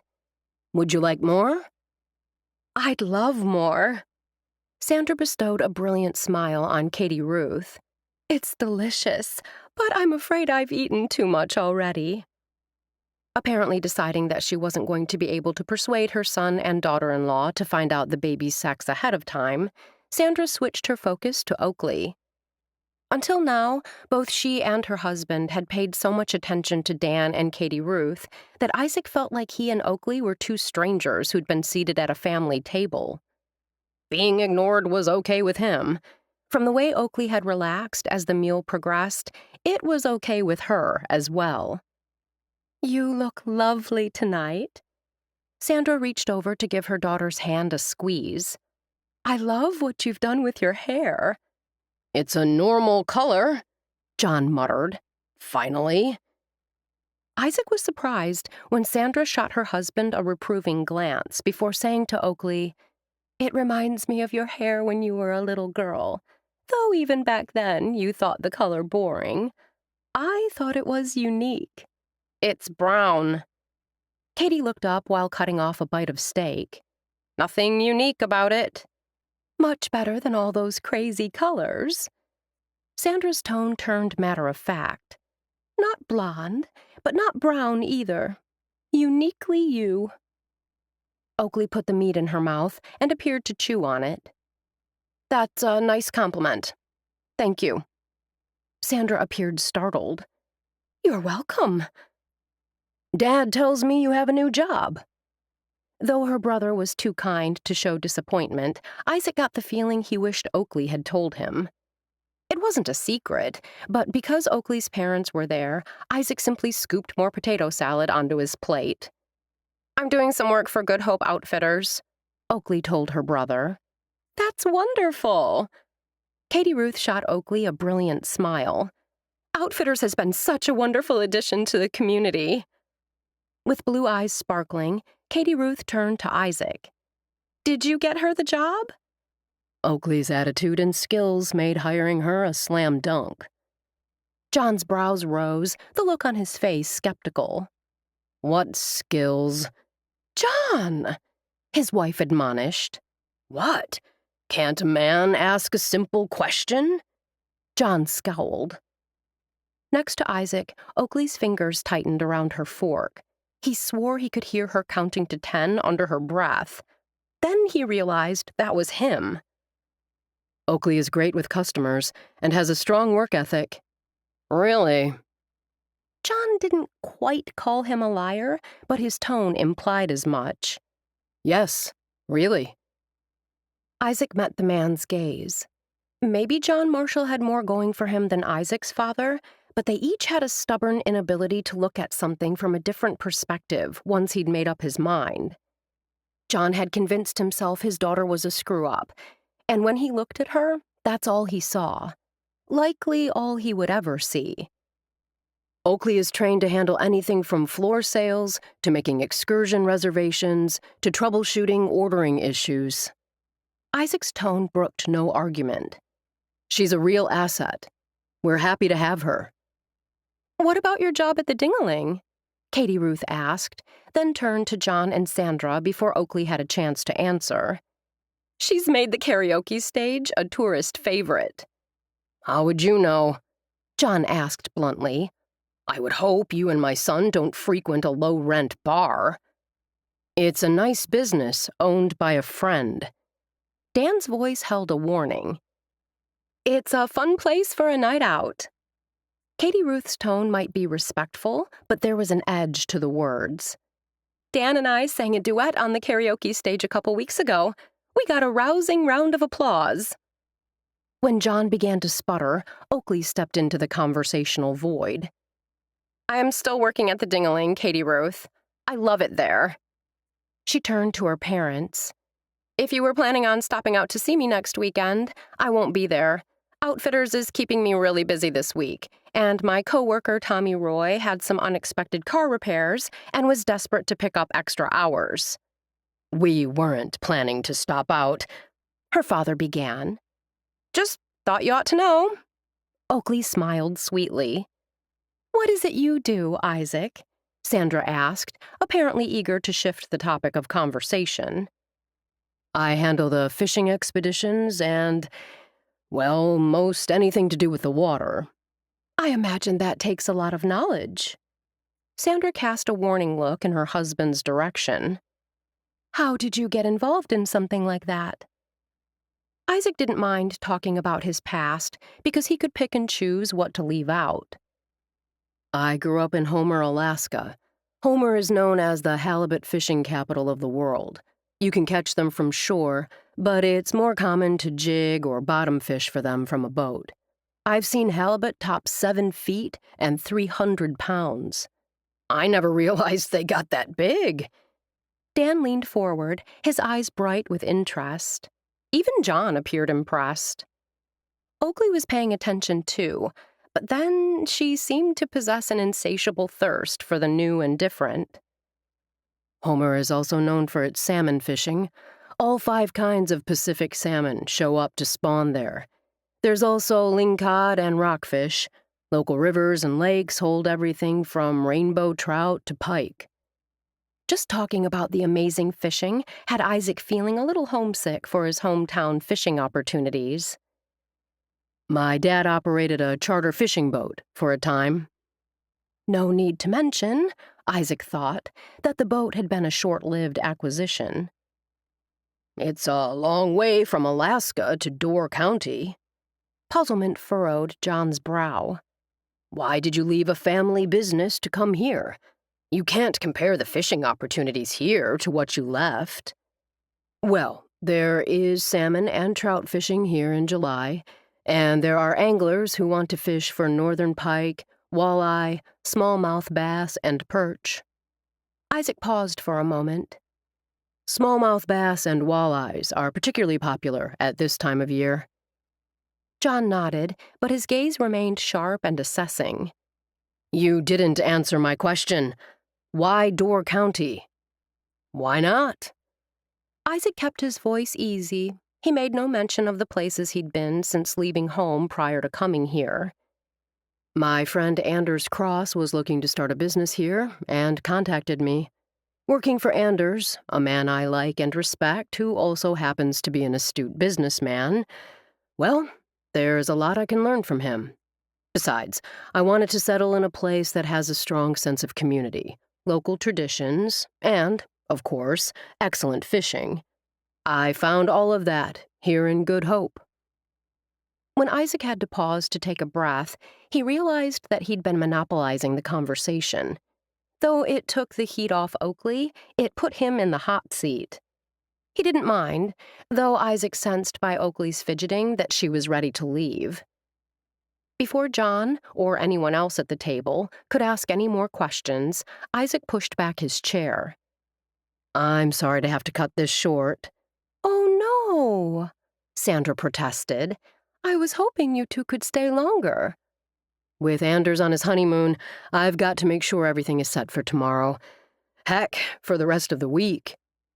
By now, everyone was on their feet, including Oakley. Clearing the table and getting the dishwasher loaded took a matter of seconds, with everyone helping. I have some prep to do, as well, Oakley said. Plus, my day starts early, so... I understand and approve of such dedication. John offered his daughter a benevolent smile. I'm glad to see you finally taking charge of your life. Your mother and I had our concerns. For so long, you were drifting. It was a pleasure meeting you. Isaac cut John off, but offered his hand and a smile. And you, Isaac. John's gaze shifted to his daughter. Your mom and I will be here through the holiday. Don't be a stranger.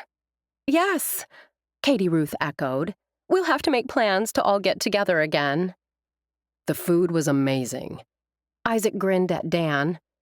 Who knew a preacher could grill the heck out of a piece of meat? God works in mysterious ways, Dan said lightly, his lips widening in a broad smile. Thanks again for the meal.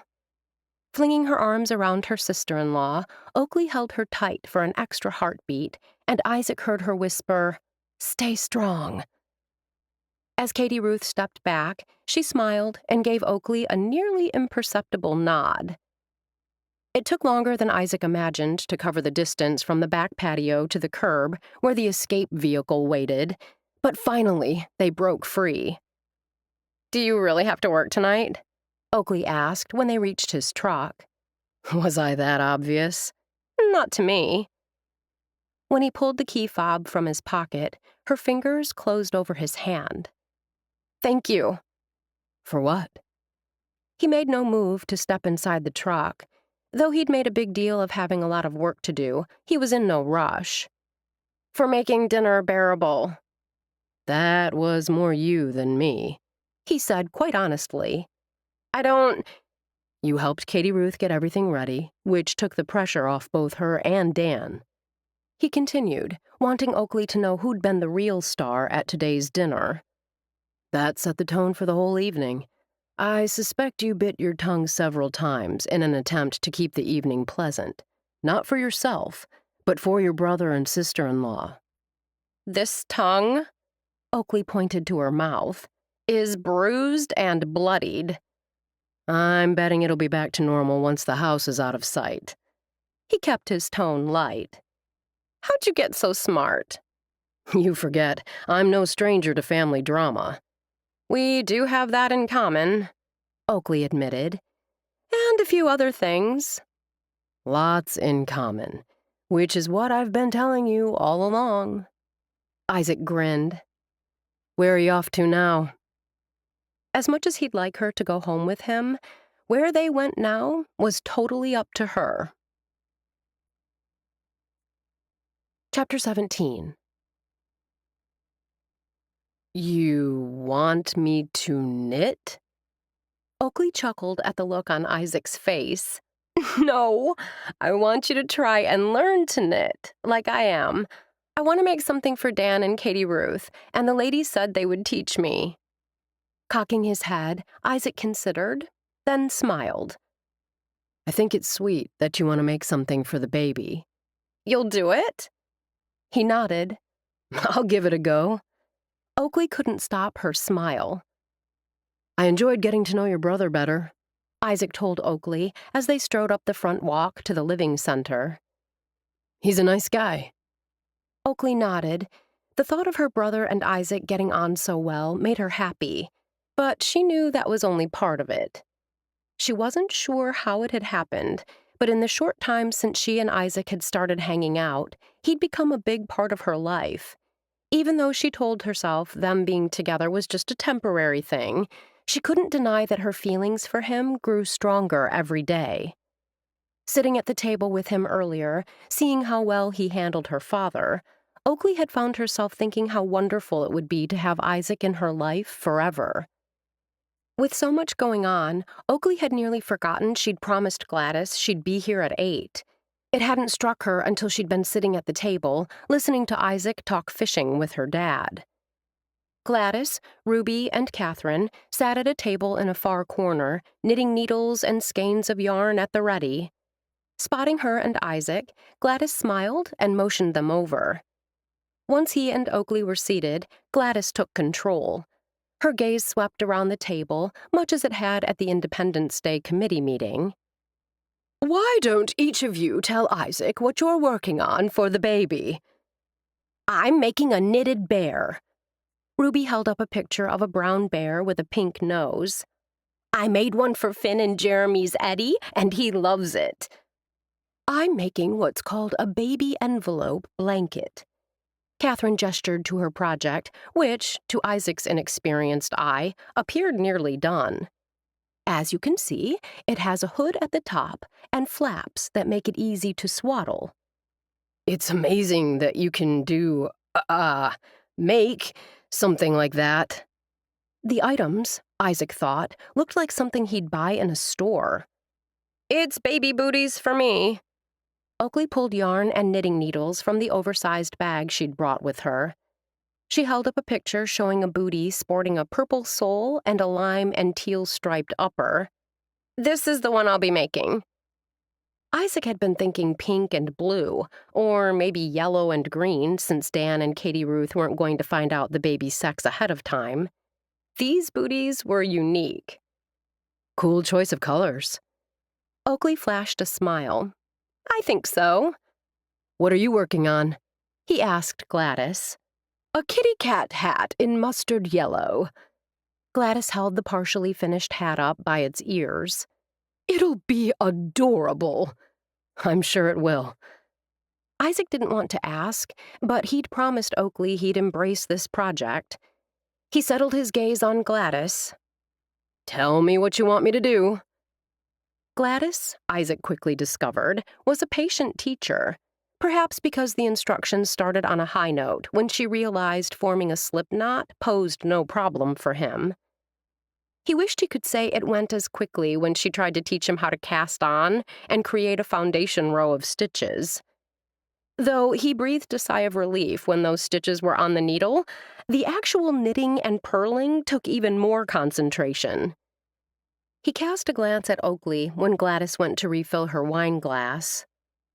Oakley had caught her bottom lip in her teeth as she concentrated on her tiny booty. This was a side to her he hadn't seen before. "You're really looking forward to the baby." Isaac kept his voice offhand. "I am." The smile Oakley shot him lit up her face. "I can't wait to hold my niece or nephew in my arms. Katie Ruth already asked if I'd be interested in babysitting sometimes. I said, duh, of course." "Do you have experience with babies?" Catherine asked, proving no conversations at this table were private. "Nope." Oakley spoke cheerfully. "But then, neither does Katie Ruth. I plan to take baby CPR classes in January with her and Dan. Not that those skills will likely be needed, but it doesn't hurt to be prepared." Gladys, back with another glass of wine, offered an approving nod. Isaac thought back to his conversation with Oakley about marriage and kids. That seemed eons ago.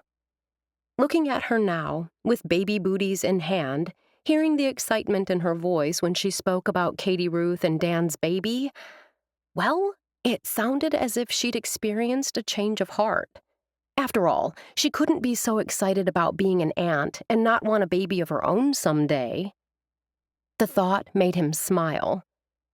"You appear to be enjoying our knitting circle," Gladys commented. "I am." Isaac slanted a glance in Oakley's direction before refocusing on Gladys. "I've learned a lot." As the end of the hour drew closer, the women grew more talkative. Oakley didn't say much. The others were much more experienced knitters, while she still had to concentrate or risk having to rip out stitches. "Albert is a lovely, lovely man. I enjoy his company immensely." Gladys's gaze grew thoughtful.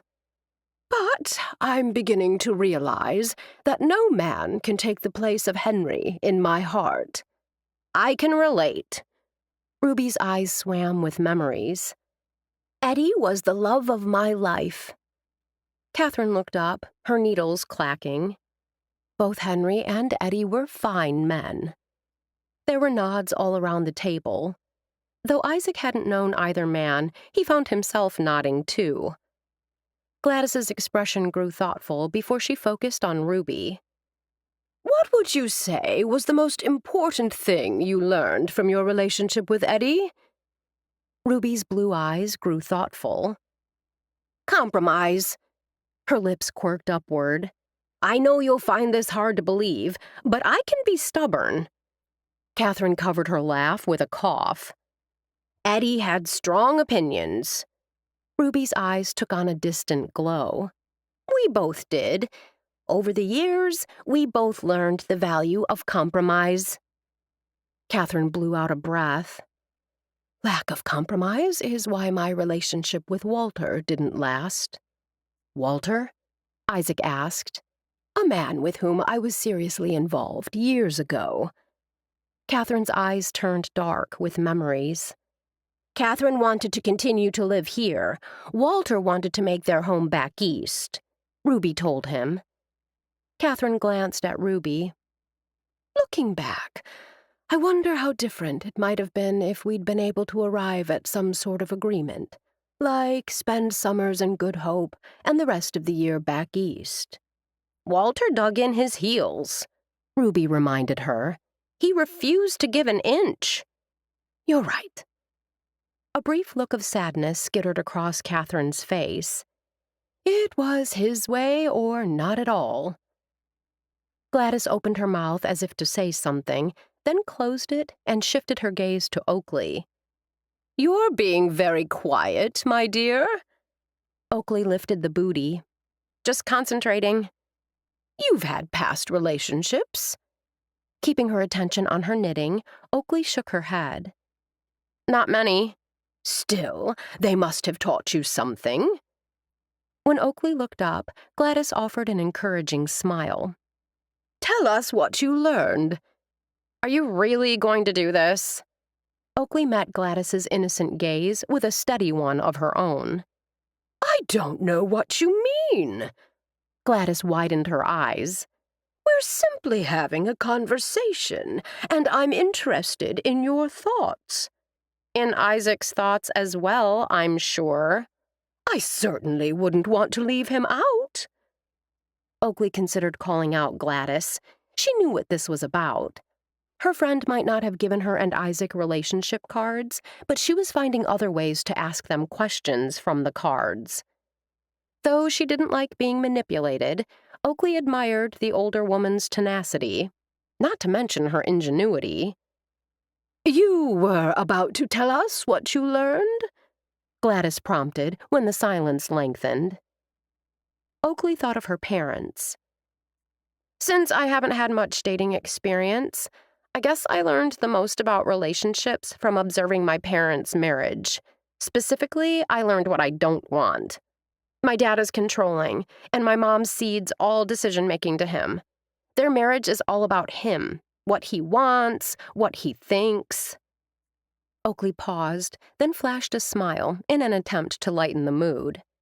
Thankfully, I escaped, and am better for having the experience. There are no stars in these baby blues. Ruby sighed. Stars can be nice. Oakley figured her response must have met with Gladys's approval when her friend shifted her gaze to Isaac. "What about you, Mr. Cochran?" "Be afraid," Oakley spoke in a ghoulish tone. "Be very afraid." Isaac inclined his head, appearing puzzled by her warning. "What has a past relationship taught me?" he asked Gladys, as if seeking clarification. Gladys nodded, and her pale blue eyes gleamed. "Like Oakley, I haven't had any what you might call serious romances," he admitted. "Like her, I learned a lot from watching how my parents interact."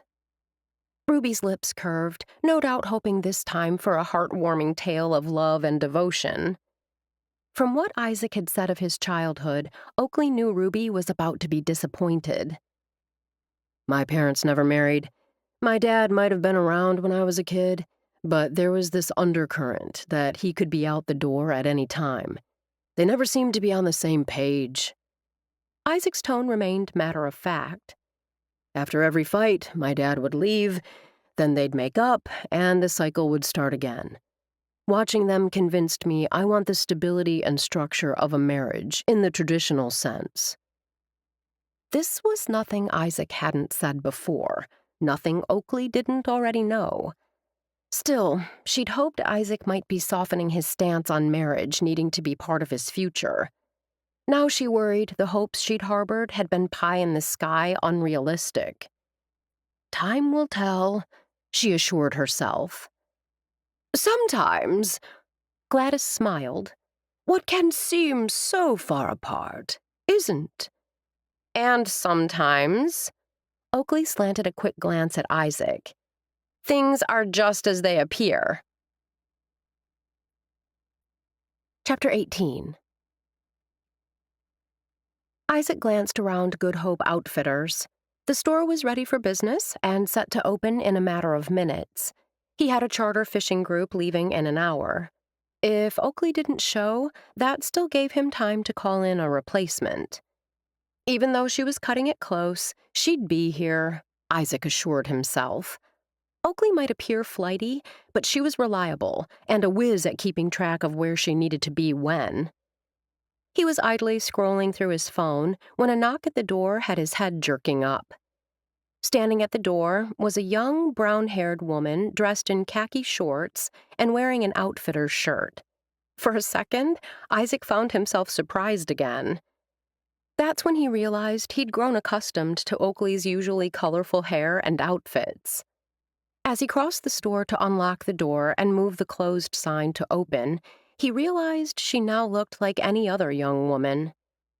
He modified that thought when he reached the door, and she flashed a smile that was pure Oakley. The devilish twinkle and those bright blue eyes couldn't belong to anyone but her. Bet you were wondering if I'd make it. She brushed past him on her way to the counter. You'd be wrong, he told her. I wasn't worried at all. I planned to be here early, but the oatmeal blew up in the microwave. I couldn't leave the insides dripping with goo. That stuff took longer to clean up than I anticipated. He smiled. Did you get to eat any of it? There was some left in the bowl. I gagged it down. At his widened eyes, she chuckled. Just kidding. This stuff isn't up to par with a Danish, but it's not horrible. A ringing endorsement. He wasn't sure why the thought that she'd jumped into this week with both feet pleased him so much.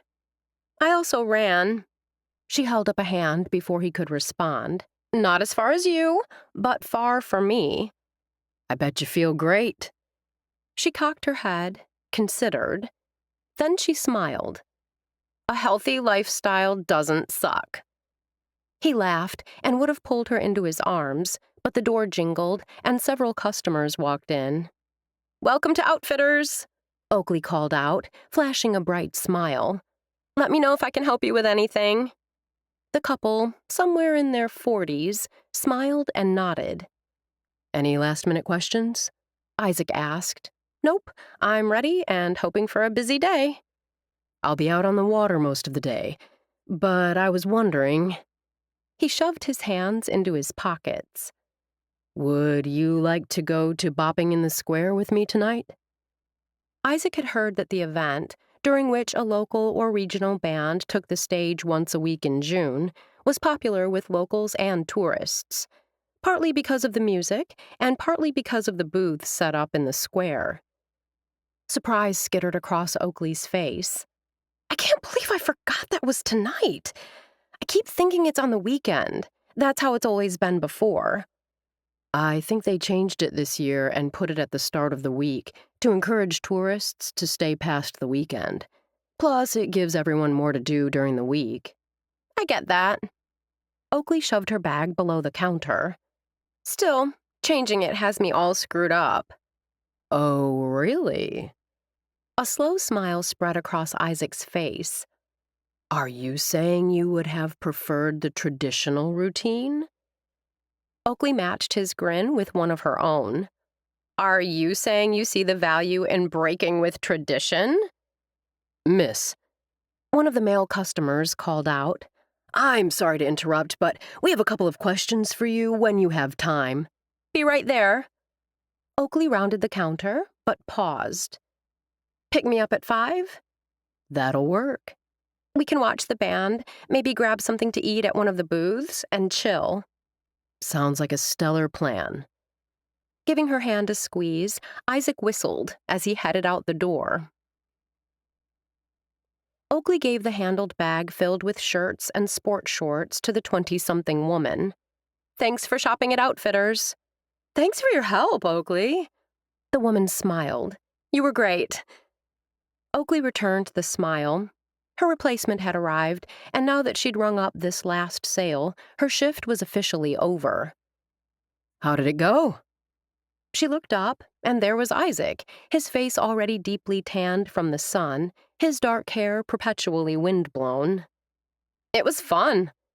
She gestured to the woman who had the evening shift, already busy showing a customer the store's collection of life vests for children.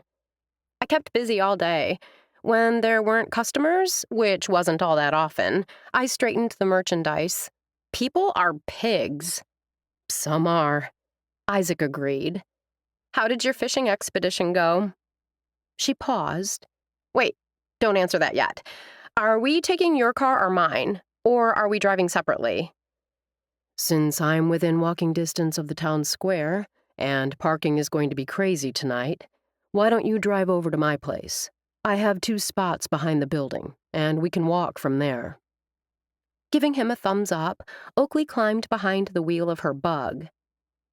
In only minutes, her car was tucked in next to his truck, and they were walking toward the square. It's like we're twins. Oakley couldn't stifle the grin. What? She pointed to his red shirt, and then to her own. Twins. He blew out a breath. I should have grabbed a different shirt. Why would you do that? Oakley widened her eyes. Personally, I think we should go shopping and buy more twin shirts. Maybe Hawaiian? For a second, just a second, she had him. Then he laughed. Only you, Oakley. Only you. She looped her arm through his as music from the band carried on the breeze. Tell me about your day. The group was several businessmen out of Green Bay. The excursion was some sort of team-building exercise for upper management. Isaac paused, and she could see him carefully considering his words. They were an okay group. They appeared to genuinely enjoy the fishing. You said businessmen and upper management. There were no women in the group? Or did some of the team opt out of coming? From what I understood, this was a required fun day, which leads me to conclude that there are no women in their upper management. Oakley rolled her eyes. I don't think I'd have liked them either. I didn't say I didn't like them. Isaac protested. It was implied. Oakley pointed at him. When you told me they were just okay. I'm going to have to watch my words around you, he teased. Her smile quickly faded. I hope you don't. Your honesty is one of the things I like most about you. Maybe it was the beautiful weather. Maybe it was the fact that tonight launched the weekly Bopping in the Square events. Or it could even have been the band from Green Bay that, from the hoots and hollers, appeared to be a particular crowd favorite. Regardless, as Isaac paused with Oakley and scanned the crowd, he wished they could have arrived earlier. It appeared at first glance that lawn chairs and blankets covered every available inch of grass. The only areas that were free were those around the food trucks and booths, and those spots were considered off-limits. There's a place. The pronouncement had barely left Oakley's mouth when she took off, weaving her way through the onlookers. Though not sure where Oakley was headed, Isaac certainly hadn't seen any openings. He followed, keeping her red shirt in sight. It pleased him how many people called out friendly greetings to her as she passed. Perhaps next year they'd be doing the same to him. Isaac hoped so.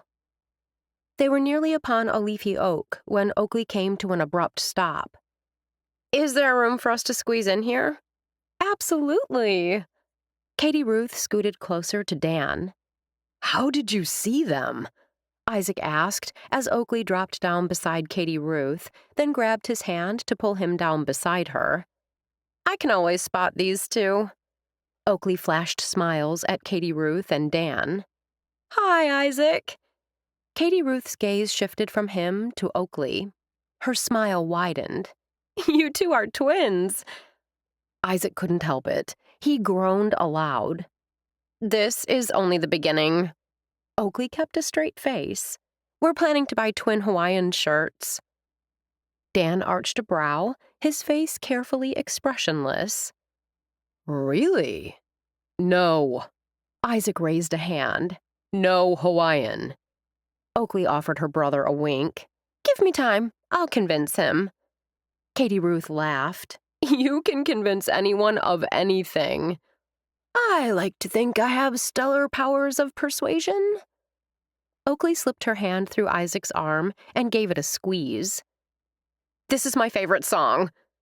Without warning, Oakley released her hold and surged to her feet. She began to dance, arms above her head.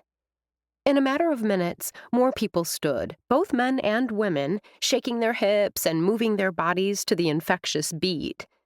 Katie Ruth stood and joined her. Isaac and Dan exchanged glances.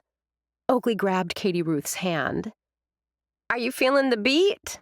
Oakley asked her sister-in-law. Katie Ruth laughed with reckless abandon. To my core.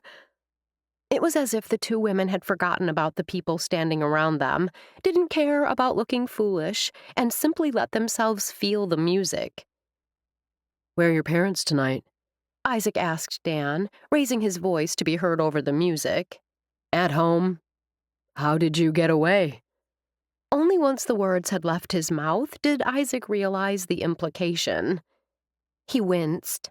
I'm sorry, Dan waved away the apology. I explained to my dad that supporting these community events is an important part of my job. The pastor smiled as his wife closed her eyes while moving to the beat. Katie Ruth loves this band. The song ended, and as the crowd roared its approval, Oakley dropped back down beside Isaac. Flinging her arms around his neck, she kissed him on the mouth. This is a blast. Oakley and I are going to get us all something to drink. Katie Ruth tousled her husband's hair, a sweet, loving gesture that had Dan smiling. You and Isaac stay here and save our spots. What do you guys want?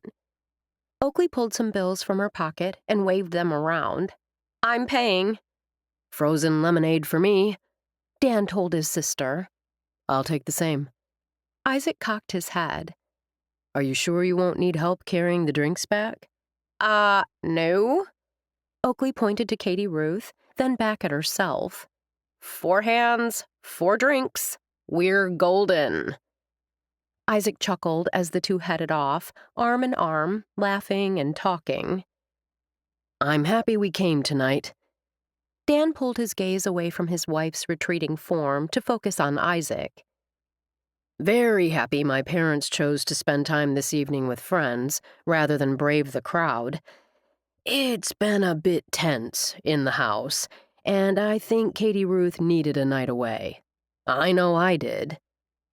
This time, Isaac carefully considered his words before speaking. Are they enjoying their stay? My father has been playing a lot of golf. Dan appeared to choose his words carefully, too. Until tonight, my mother has been glued to Katie Ruth's side. It's nice they have this chance to get better acquainted. It was the only thing Isaac could think to say. I'm glad you and I have this opportunity to get better acquainted, Dan told him. I've seen you in church, but it feels like whenever I've seen you, you're on your way out the door. I'm usually on my way to work. Isaac met Dan's gaze. Thanks again for dinner last night. You grill a mean steak. Thanks, I enjoy it. Dan's brown eyes met Isaac's. I apologize for my father's interrogation. It wasn't so bad. Isaac shrugged. He and I share an interest in fishing, so that helped keep the conversation moving. Having you there helped Oakley. It was good seeing you stand up for her. Our father can be, well, negative. Sometimes downright nasty. He views Oakley through a certain lens, and no one can change his mind. Isaac studied Dan for a long moment. He found it difficult to believe a free spirit like Oakley had a brother who was a minister. You and Oakley are so different. Dan laughed. Well, yes, safe to say I'd never show up to Sunday services with blue hair. But really, any differences are just surface stuff. I didn't mean any disrespect to Oakley. I know that. I wouldn't be speaking this frankly with you if I didn't see that you genuinely care for her. Dan pinned him with his gaze. Oakley and I may get through the days in different ways, but at the heart, we value the same things. Family, friends, being a good neighbor, and trying to do what's right. Oakley has a big heart. She does. Dan's eyes now flashed a warning. Oakley is strong, but even strong people can be hurt. She leads with her heart, and that means her heart can be broken. I won't break her heart, Isaac promised. We can do harm and cause hurt without intending to.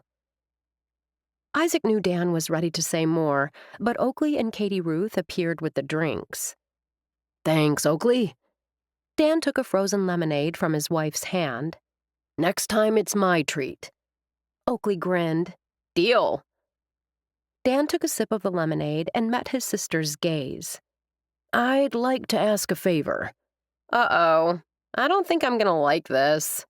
Oakley cast a glance at Katie Ruth. Katie Ruth, obviously not sure where her husband was headed with this, lifted her hands as if to say, I got nothing. Yes, well... Dan scrubbed a hand over his face.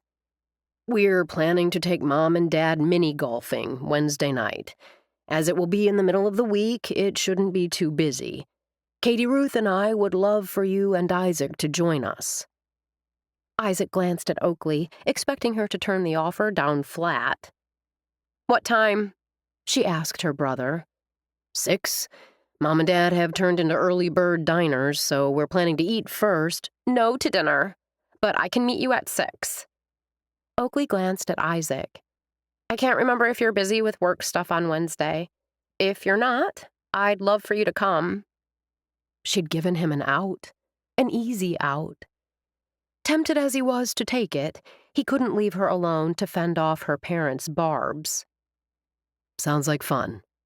He smiled. Count me in.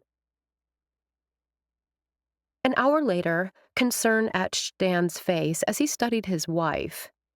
You look tired. Are you feeling okay? It's been a long day. Katie Ruth lifted a shoulder. Why don't we go home? When she hesitated, Dan offered an enticing smile. I'll rub your feet. Isaac's expression must have given him away because Katie Ruth laughed.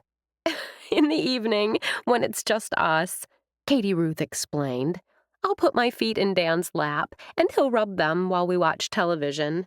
It feels so good. But with Dan's parents there, well, once they're gone, things will go back to normal. If we head home now, they won't be there. Dan's tone turned persuasive. They're meeting the Sanborns in Egg Harbor. I anticipate a late night. A light flashed in Katie Ruth's eyes. You mean we'll have the entire house to ourselves? That's what I'm saying. Dan cocked his head.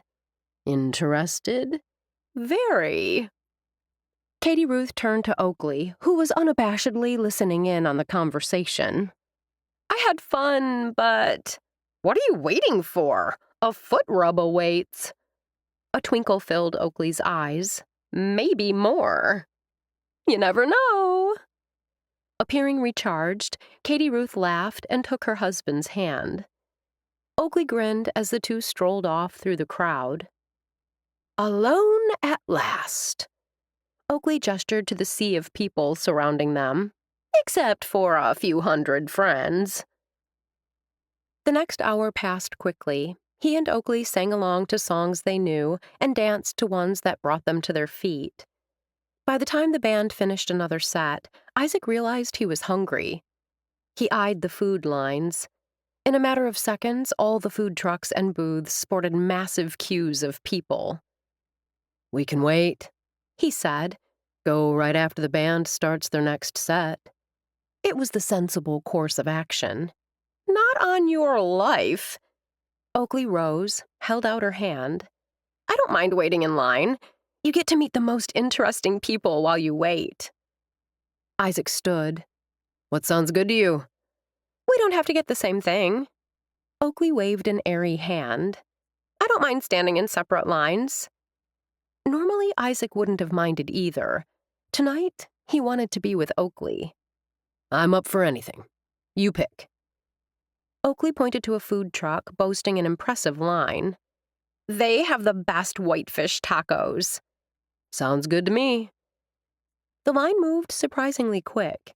Once they had their sacks of food, they found an empty picnic table. Want to sit and eat? Isaac dropped down on the bench opposite Oakley. I'm surprised they put these up when space is such an issue. The vendors pay to be here. The committee who organized this wanted to encourage people to visit the food trucks. Having tables where they can sit and chow down isn't much to ask. Oakley waved a hand at the bandstand far off in the distance. Besides, most who come to hear the music would never sit this far away. Oakley paused to take a bite of her fish taco. I'm amazed. Chewing, Oakley arched a brow. You've got such a good handle on what goes on in this town. He unwrapped his taco. You haven't even been here that long, but you know so many people and have this understanding of how everything works. Oakley didn't dispute his assertion, simply nodded and washed down a bite of taco with the last of her lemonade. Dan and Katie Ruth know a lot of people. When I got here, they introduced me around. Her lips quirked up. I also meet a ton of people at the Ding-a-ling and at the Living Center. I guess you could say I get around. He returned her smile. I'm looking forward to being able to walk down the street and know everyone who passes. That's Gladys.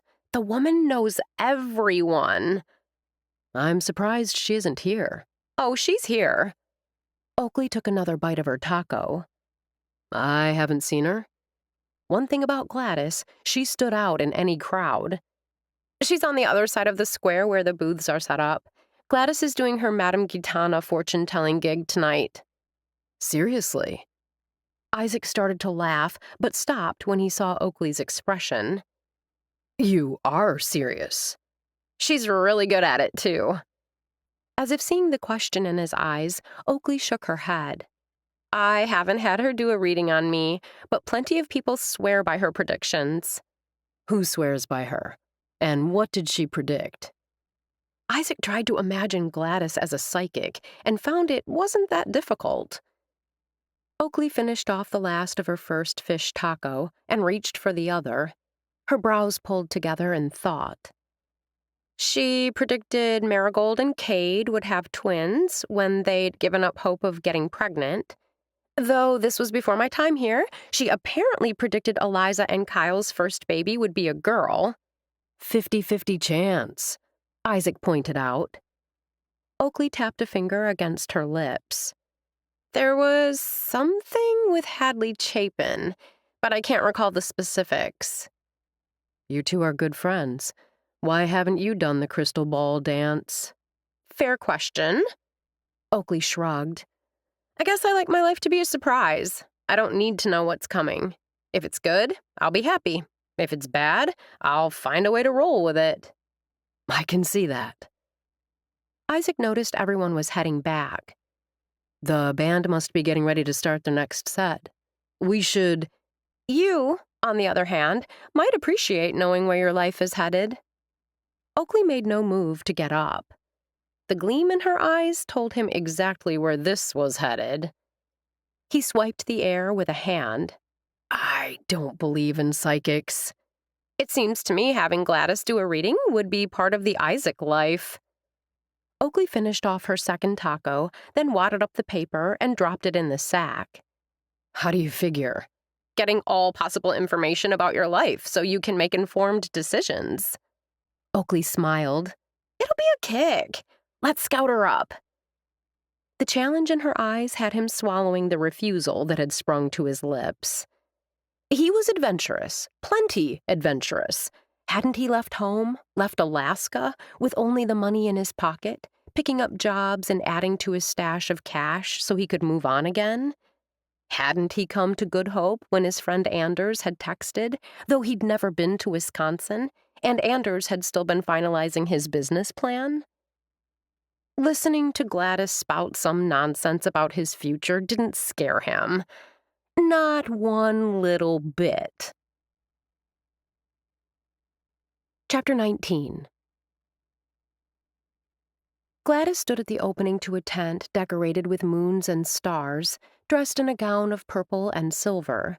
Her hair, dark as midnight with its bold strip of white, was partially covered by a scarf adorned with gold coins. To the right of where she stood, a placard proclaimed, Madame Gitana, fortune teller. Isaac could only stare. Whatever he'd expected, it hadn't been this. Madame Gitana, at your service.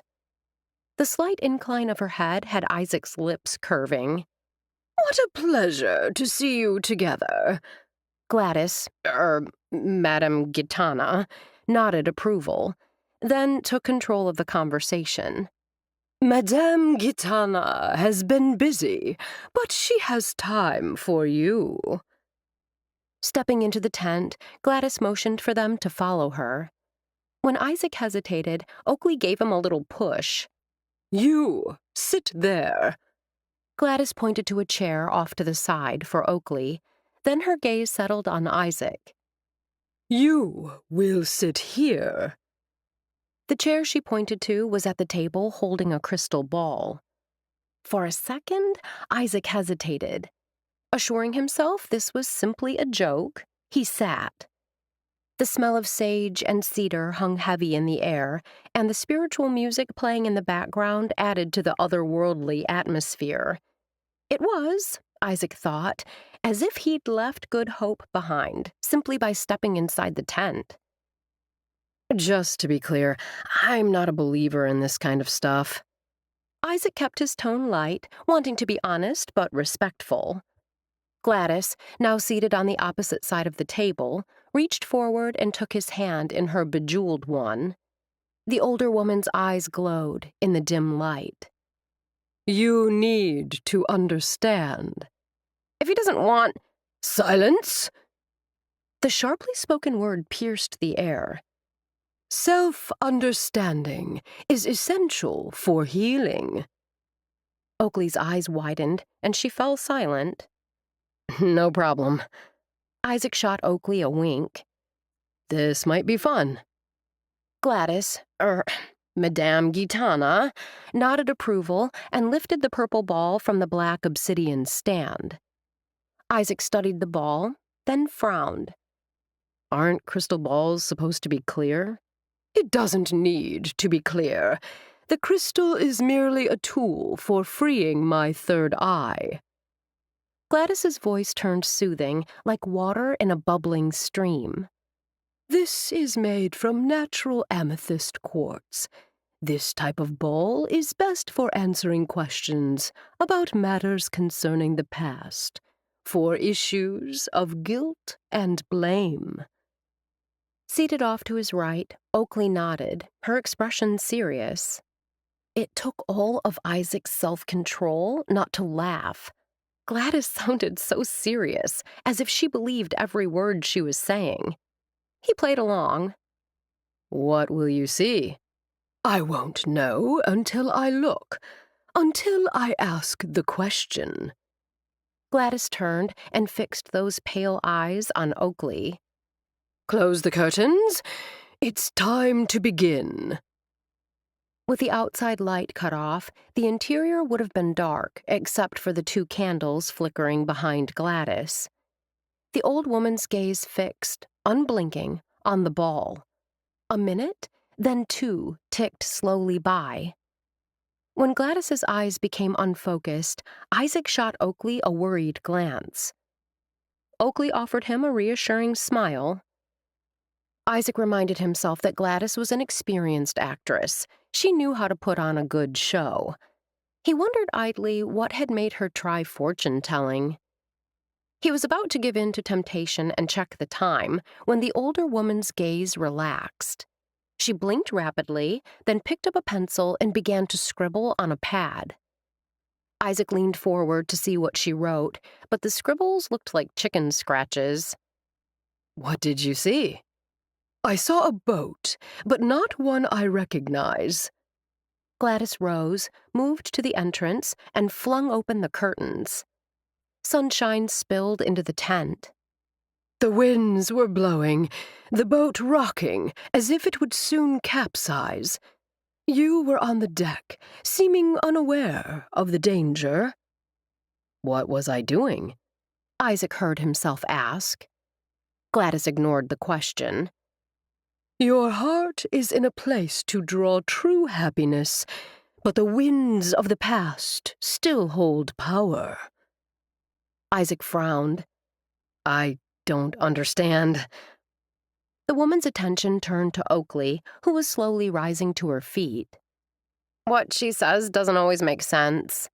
Oakley shrugged. Not at first, anyway. Gladys nodded, appearing pleased. Well, thanks. Isaac paused, then pulled out his wallet. How much do I owe you? Whatever you wish to give. Gladys gestured to a large glass bowl filled with bills and coins.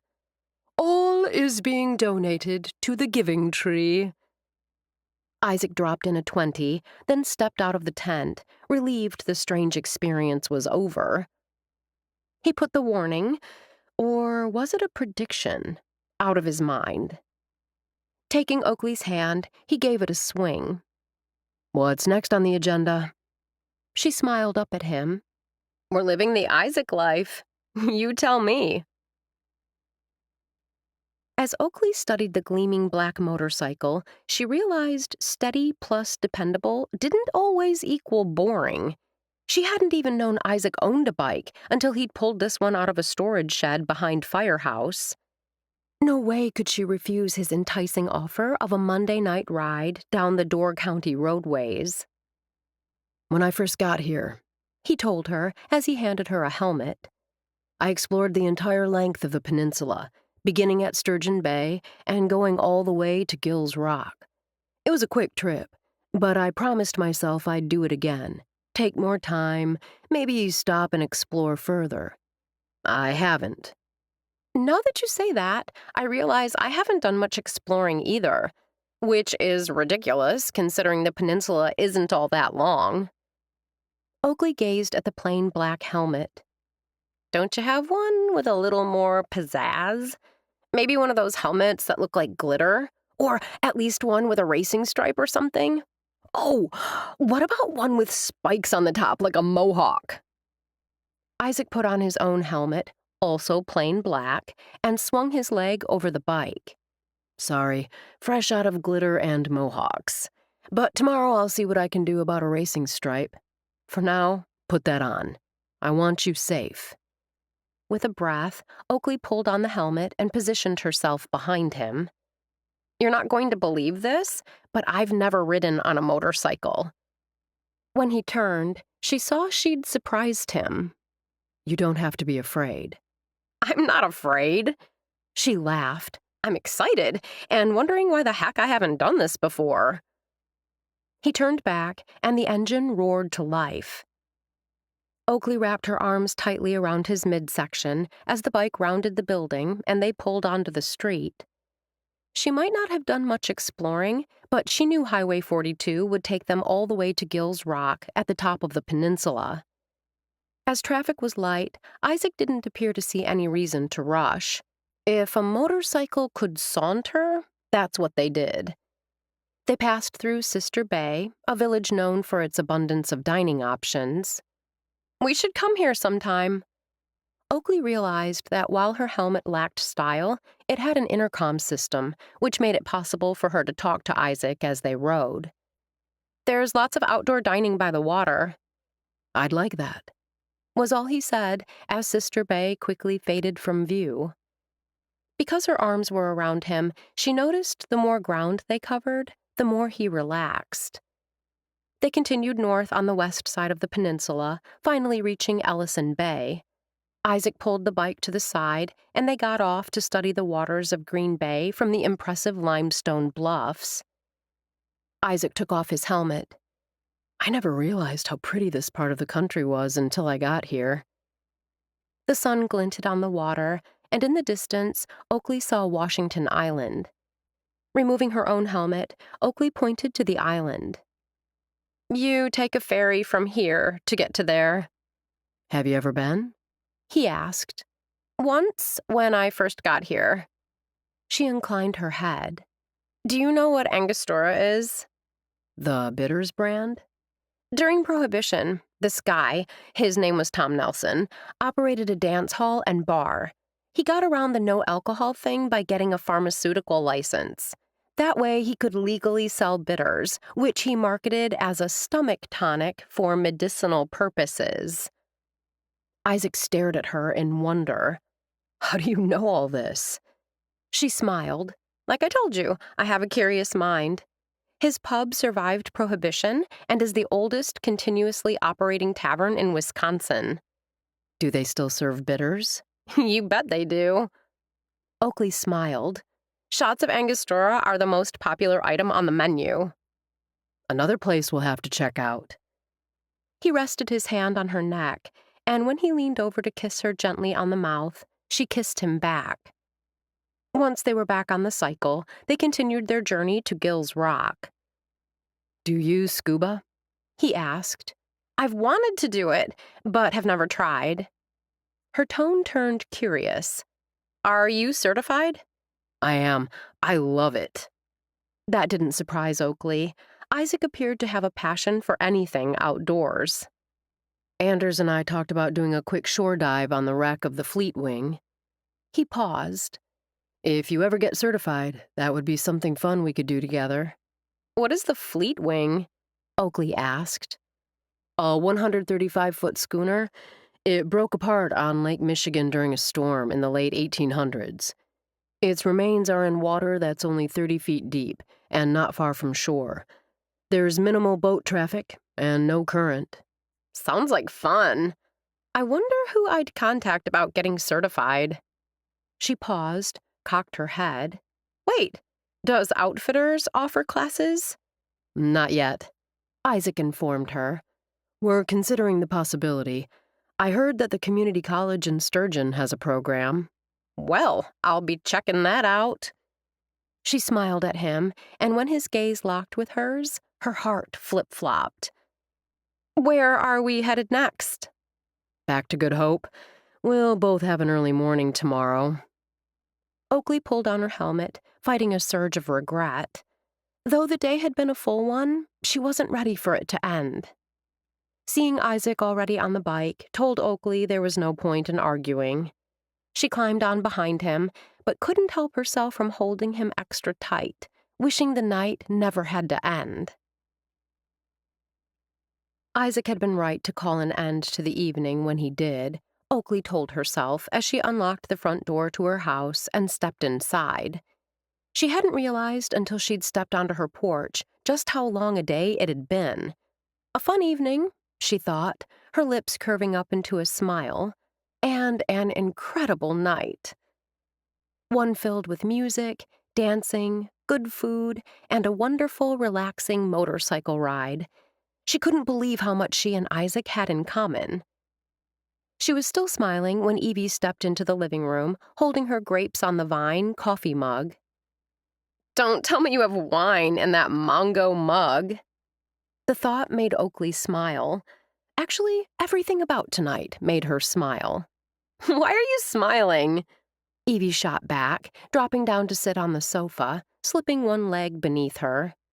My question first, Oakley pointed out, grabbing the chair opposite her friend.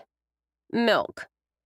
Evie appeared ready for bed in an oversized t-shirt, her hair pulled back in a messy tail. She hefted the mug. Can I get you some? No thanks. Oakley couldn't recall Evie ever touching milk. The only reason it was in the house was for the oatmeal. Why are you drinking milk? I answered your question. Evie pointed to her. Now you answer mine.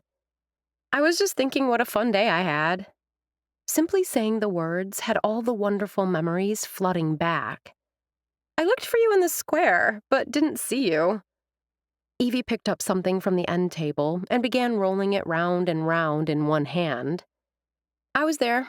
Isaac and I sat with Dan and Katie Ruth. Then Isaac had Madame Gitana do a reading. Oakley realized Evie had turned the topic of conversation to her. Were you with Dexter? For a while. Evie sipped the milk, then frowned. I still can't figure Dex out. He's like a puzzle I can't put together. Oakley resisted the urge to toss in a few comments about strange guys she'd known. She forced herself to stay silent as Evie worried the object in her hand. Narrowing her gaze, Oakley frowned. What is that you have? Evie tossed the stone to Oakley. You left this on the kitchen table. She caught it easily. It was the rock from the town hall storage room, the one with a sailboat on a blue sea, the one that made her think of Isaac. Oakley tucked it into her pocket. I heard something in milk helps you sleep, Evie said. Oakley returned her attention to her roommate. I decided to see if it was true. Evie set down the mug. Tomorrow will be a busy day for Golden Door. Oakley pulled her brows together. Battle of the Beauticians? Evie prompted. That's right. Evie chuckled. I can't believe you forgot. What made the stylists at Golden Door decide to participate? Oakley had heard how various hair salons located in Door County had designated a day where they would cut hair for donations. They've got all the business they can handle. Charlotte, Marigold, and Gianna got together and decided it was for a worthwhile cause. The money raised will go to the giving tree. Evie smiled. Plus, whichever salon raises the most money gets bragging rights for next year. They'll be doing haircuts in the town square, which means I get to be outside all day. That does sound like fun. Oakley nearly said she'd stop by and help out when she realized she'd be working. If I get a chance, I'll come by at lunch and see how it's going. Definitely stop by. Evie smiled. It's going to be a blast. Chapter 20. Isaac couldn't believe how Gladys's words stuck with him. Winds of the past, indeed. She was totally off on that one. His past held no power over him. It hadn't for a long time. Thankfully, the early morning fishing expedition had kept him too busy to dwell on words she likely uttered to everyone entering her tent. After he stopped at home and cleaned up, he planned to head to the store. He wanted to make sure Oakley was doing okay. He'd texted her once the boat had docked, and she'd given him the thumbs up when he'd asked how her day was going. Still, he wanted to see for himself. Oh, heck, who was he kidding? He wanted to see her.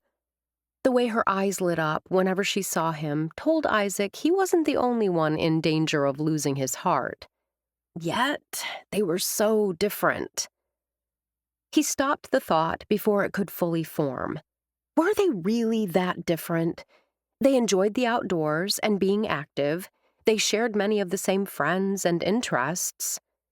Though she saw herself as some sort of free spirit, she worked hard and pulled her own weight. It didn't matter to him that she didn't have some high-powered job or that she worked at the ding-a-ling. Though she seemed adamant about not wanting to settle down, he recalled Dan's words about how he and his sister weren't that different deep down. Dan was as traditional as they came.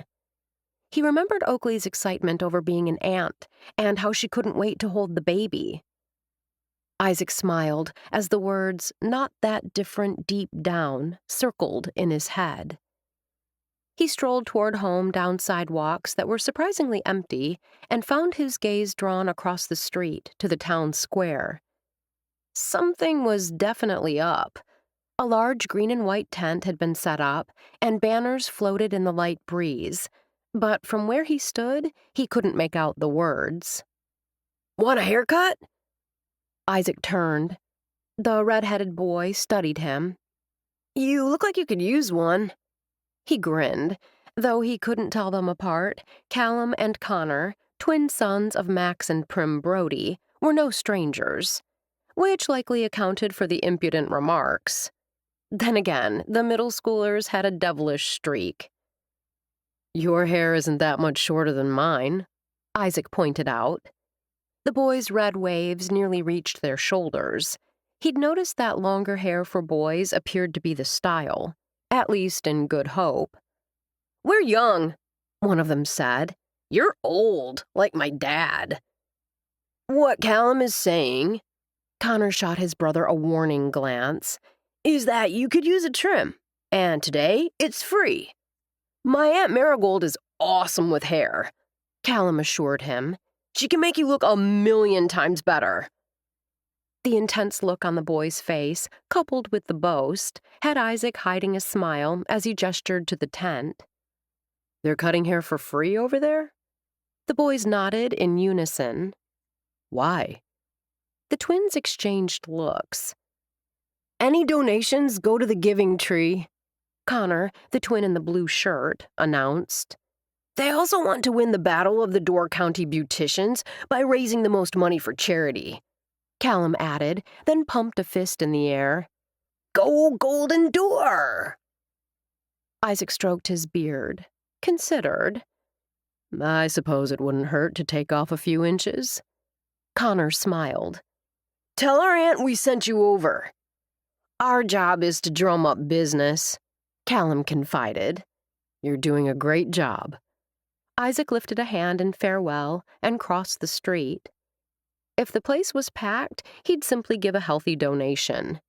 When he'd first heard about the Giving Tree, which wasn't a charity, but a fund for neighbors to help neighbors who'd fallen on hard times, Isaac realized he'd come to the right community. A community with heart, one that didn't look down on those who were struggling, but reached out a helping hand. When Isaac stepped into the tent, he saw that while Marigold's and Charlotte's chairs were full, Gianna's customer was just rising. The teenage girl stared in the mirror for a long moment, then gave Gianna a hug. The stylist glanced around. When her gaze settled on Isaac, she offered a smile and motioned him over. What can I do for you? Callum and Connor appear to think this is too long. His hand rose to his head. What do you think? She studied him for a long moment. You've got good bone structure and the face to carry a shorter cut. The question is, what do you want? I've had my hair this way for a long time.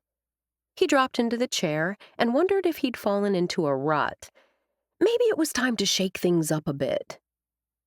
What do you think Oakley would tell me to do? She'd tell you to go extreme. Gianna whipped the cape around him. I'm not sure extreme will go over for work. Just leave it to me. I'll make you work and Oakley approved. Okay. Gianna inclined her head. Okay to... Do whatever you think. He smiled. I'm putting my hair in your hands. Out of the corner of her eye, Oakley saw a tall, dark-haired man enter the store. Minutes earlier, she'd rung up a $600 sale. That customer had just left, and after doing a happy dance, she'd decided to work on straightening the merchandise. May I help you? Oakley turned to cross to the man. It took only 4 or 5 steps for her to realize this was no stranger. Isaac! Her mouth dropped open. She gaped. Once she could pull herself together, she flew across the store, finding her voice along the way. What happened to your hair? Battle of the Beauticians. His hand rose, and his fingers touched the short strands. Gianna cut it. What do you think? Instead of answering immediately, Oakley took a moment. He looked so different. The silky dark hair she loved to run her fingers through was gone. His hair had been cut short on the sides and left slightly longer on top. And his face, his beard, that soft, sweet beard she'd loved to stroke, was gone, as was the mustache. She could see clearly the high cheekbones, the firm lips, the square jaw. He looked amazing. He just didn't look like her Isaac. You look so different. I saw the tent and heard how it was for a good cause, so I thought I could do something spontaneous and be helpful at the same time. Like you. The light in his eyes faded. You don't like it. I do. She stepped to him, placing the palms of her hands against his cheeks and kissing him lightly on the mouth. You look very sexy.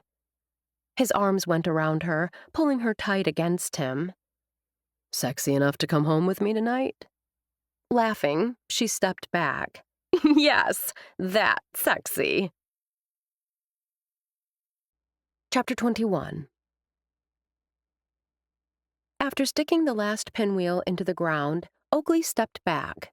Pride surged as the red, white, and blue pinwheels caught the breeze and spun wildly, bringing a touch of whimsy to the once boring fence line. Fisting her hands on her hips, Oakley gave a satisfied nod. Perfect spot! Beside her, Isaac studied the fence leading to the dock that now appeared ready for the celebration. The bright colors of the spinning wheels definitely drew the eye. Isaac nodded. Truer words. Now it's time to find equally perfect spots for the rocks. Oakley's lips curved. I have a few ideas. I'm afraid the rocks will have to wait. Isaac glanced at his phone. It's nearly Gladys time. The committee isn't meeting until 11. Oakley frowned. It can't be that late already. We didn't get out of bed until 9, he reminded her. Since they both had the day off, they hadn't rushed. After a protein shake and a run, they'd enjoyed a leisurely shower before heading toward the docks. What time is it now? Oakley asked. 10:50. We need to hustle. Even as she spoke, Oakley started down the walkway. Gladys doesn't like being kept waiting. The flying crane is only a couple of minutes away. Still, Isaac picked up his pace to match her stride. What do you think she's going to say about the proposal? 2 weeks had passed since the committee meeting at Book and Cup. Isaac couldn't believe how much had changed in 14 days. Back then, he and Oakley had been dancing around their attraction. Now, they were spending days and nights together.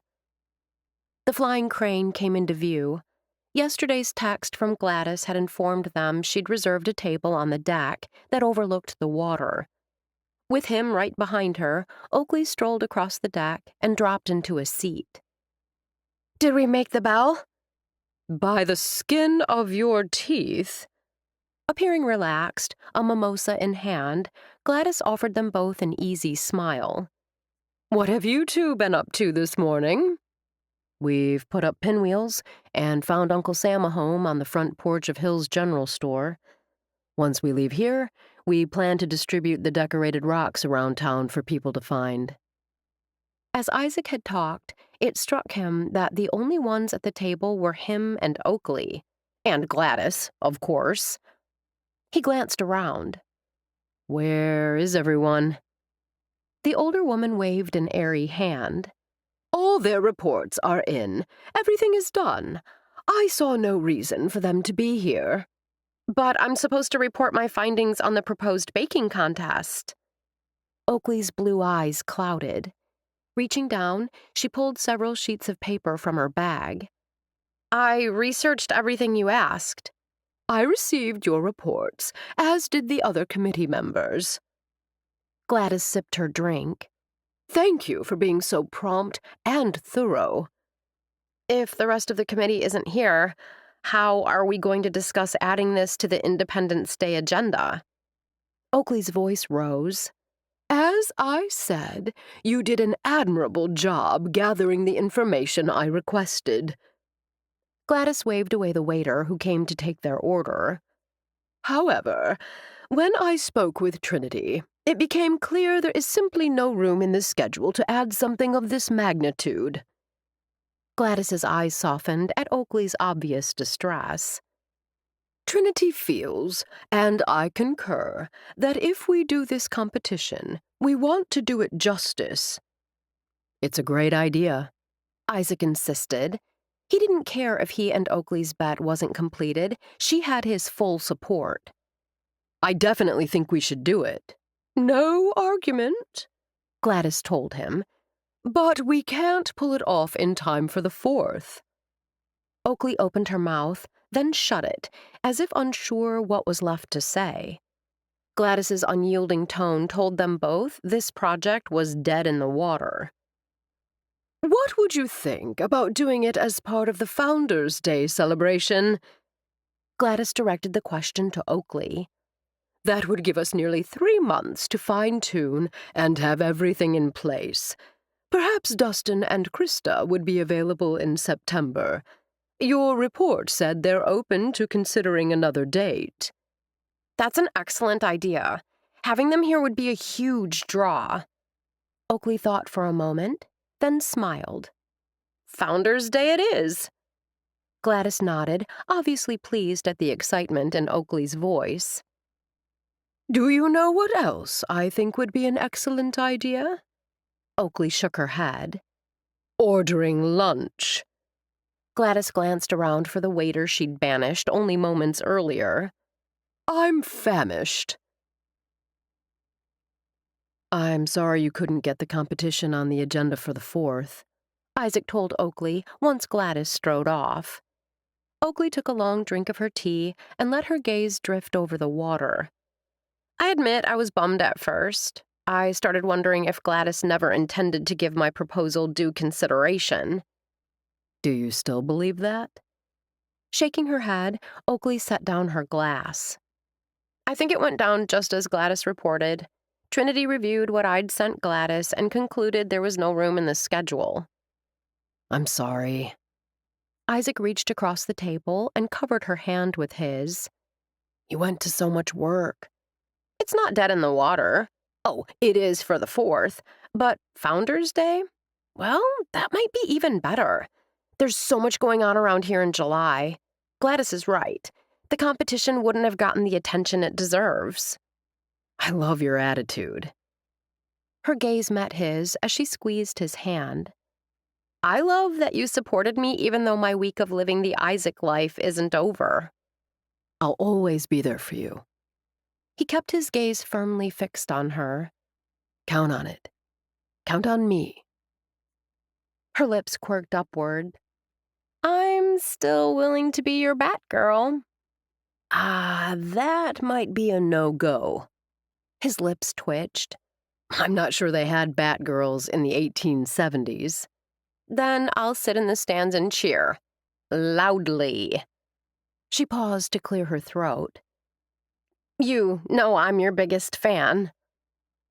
He lifted the hand resting on his and brought it to his lips, his eyes never leaving her face. That goes both ways. Oakley's parents, her brother, and Katie Ruth had already paid and were picking out golf clubs when they arrived at Good Hope Mini Golf. When Isaac discovered that his and Oakley's way had already been paid, he went to Dan. I'll pay for me and Oakley. He tried to press money into Dan's hand, but the minister waved it away. You can pay next time. I imagine you didn't golf much back in Alaska. John chose a club and handed it to Isaac. Use this one. Oakley stepped forward. Maybe Isaac would prefer to choose his own club, Dad. I'm not good enough for it to matter. Isaac shot Oakley a wink, then turned back to John. I've played some, but you'll definitely need to keep your expectations low. I think they're ready for us to start. Katie Ruth gestured to the first hole. Who wants to go first? Isaac had to give Oakley credit. She appeared determined to keep things pleasant. She ignored her father's critique of her swing and his complaints about the slow-moving group in front of them. They were halfway through the course when their progress came to a standstill as they waited for the group ahead. I swear you get worse with each hole. The father's voice carried back to them on the light breeze. Even your little sister can get the ball through the obstacles better than you. Tom! The mother protested, putting a hand on her husband's arm.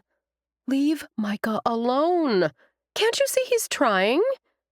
Tom laughed, a rough sound with a harsh edge. I'd hate to see what not trying looks like. I didn't even want to play this stupid game. Micah's chin wobbled, even as his eyes flashed. Here. The boy, no more than 10, shoved his club at his dad. I'm done. The dad shot his son a hard stare. You'll never get anywhere being a quitter. For a second, Isaac was convinced the kid was going to fling the club to the ground and storm off. The man needs to pick up the kid's ball and move on, John muttered. I'll be back. Oakley strode to where the boy stood with his father. John's eyes narrowed. What does she think she's doing? He would have gone after his daughter, but Isaac put a hand on his arm, stopping him. Wait. Though Isaac wasn't sure what Oakley had planned, he knew she'd succeed. "Hi, I'm Oakley." She offered the group a friendly smile before squatting down and focusing on the boy. "If it's okay with you, I'd like to offer some advice on what helped me slay the dragon." The boy studied her for a long moment before giving a slow nod. "I was never very good at mini golf," she confided in the same cheerful tone. "The harder I tried, the more frustrated I felt. So now, before every shot, I close my eyes and visualize my shot, count to 3, then open them and swing. Do you want to give that a try?" As Micah shifted into a ready stance, Oakley stood and turned to the father. "It'll help if he has some space." The man hesitated, but his wife grabbed his arm, pulling him away. Once the dad was out of earshot, Oakley bent close and whispered something in the boy's ear. Michael laughed, then did as she'd instructed. When his club hit the ball, it sailed straight into the dragon's mouth to be spit out on the other side. "That's how it's done. Fantastic job." Oakley fist-bumped with the boy before returning to her group. "Now it's our turn to slay the dragon." Sandra touched her daughter's arm. "I had no idea you were so good with kids." "I've always liked kids." Oakley's voice held surprise. "You know that?" You actually prevented a scene for once. Then her father added grudgingly, Good job. Their group made quick work of the hole, but as her family walked on, Isaac held back. What did you whisper to the boy? Oakley laughed. "I told him I used to picture the golf ball hitting whoever was teasing me in the butt. I told him not to tell anyone and to not let anyone keep him from having fun.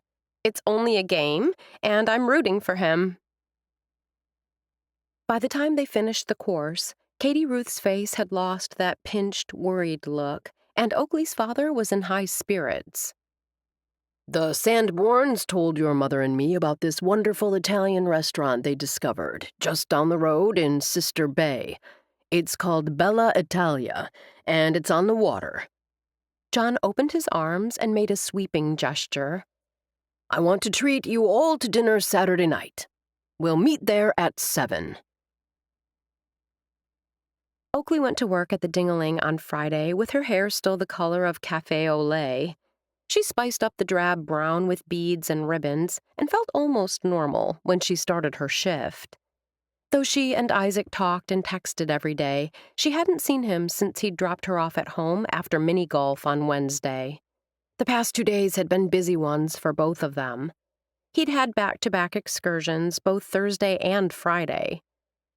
Outfitters kept her busy during the day, and helping Izzy at paintbrush filled her evening hours. She hadn't yet decided if she'd continue working at the Outfitters store. As much as she enjoyed helping out, working there cut into everything else in her life. As she stepped into the familiar smells and sounds of the Ding-a-ling on Friday, Oakley felt the tension ease from her shoulders. Everything about this job was familiar. She knew that when the karaoke stage opened and the crowd grew loud and noisy, her energy level would spike. No matter how tired she was, being around people who were laughing and having fun never failed to energize her. She'd changed out of the red t-shirt and khaki shirt that she thought of as her outfitter's uniform and into a short, flirty dress boasting a whole host of brightly colored animated characters. Her hair might still be boring brown, but at least her clothes were colorful, and the red-heeled gladiator sandals she'd pulled on for the walk across Wrigley Road popped. Oakley. Ethan strolled over, all smiles. Ready for a busy evening? You bet. Cocking her head, Oakley studied him carefully.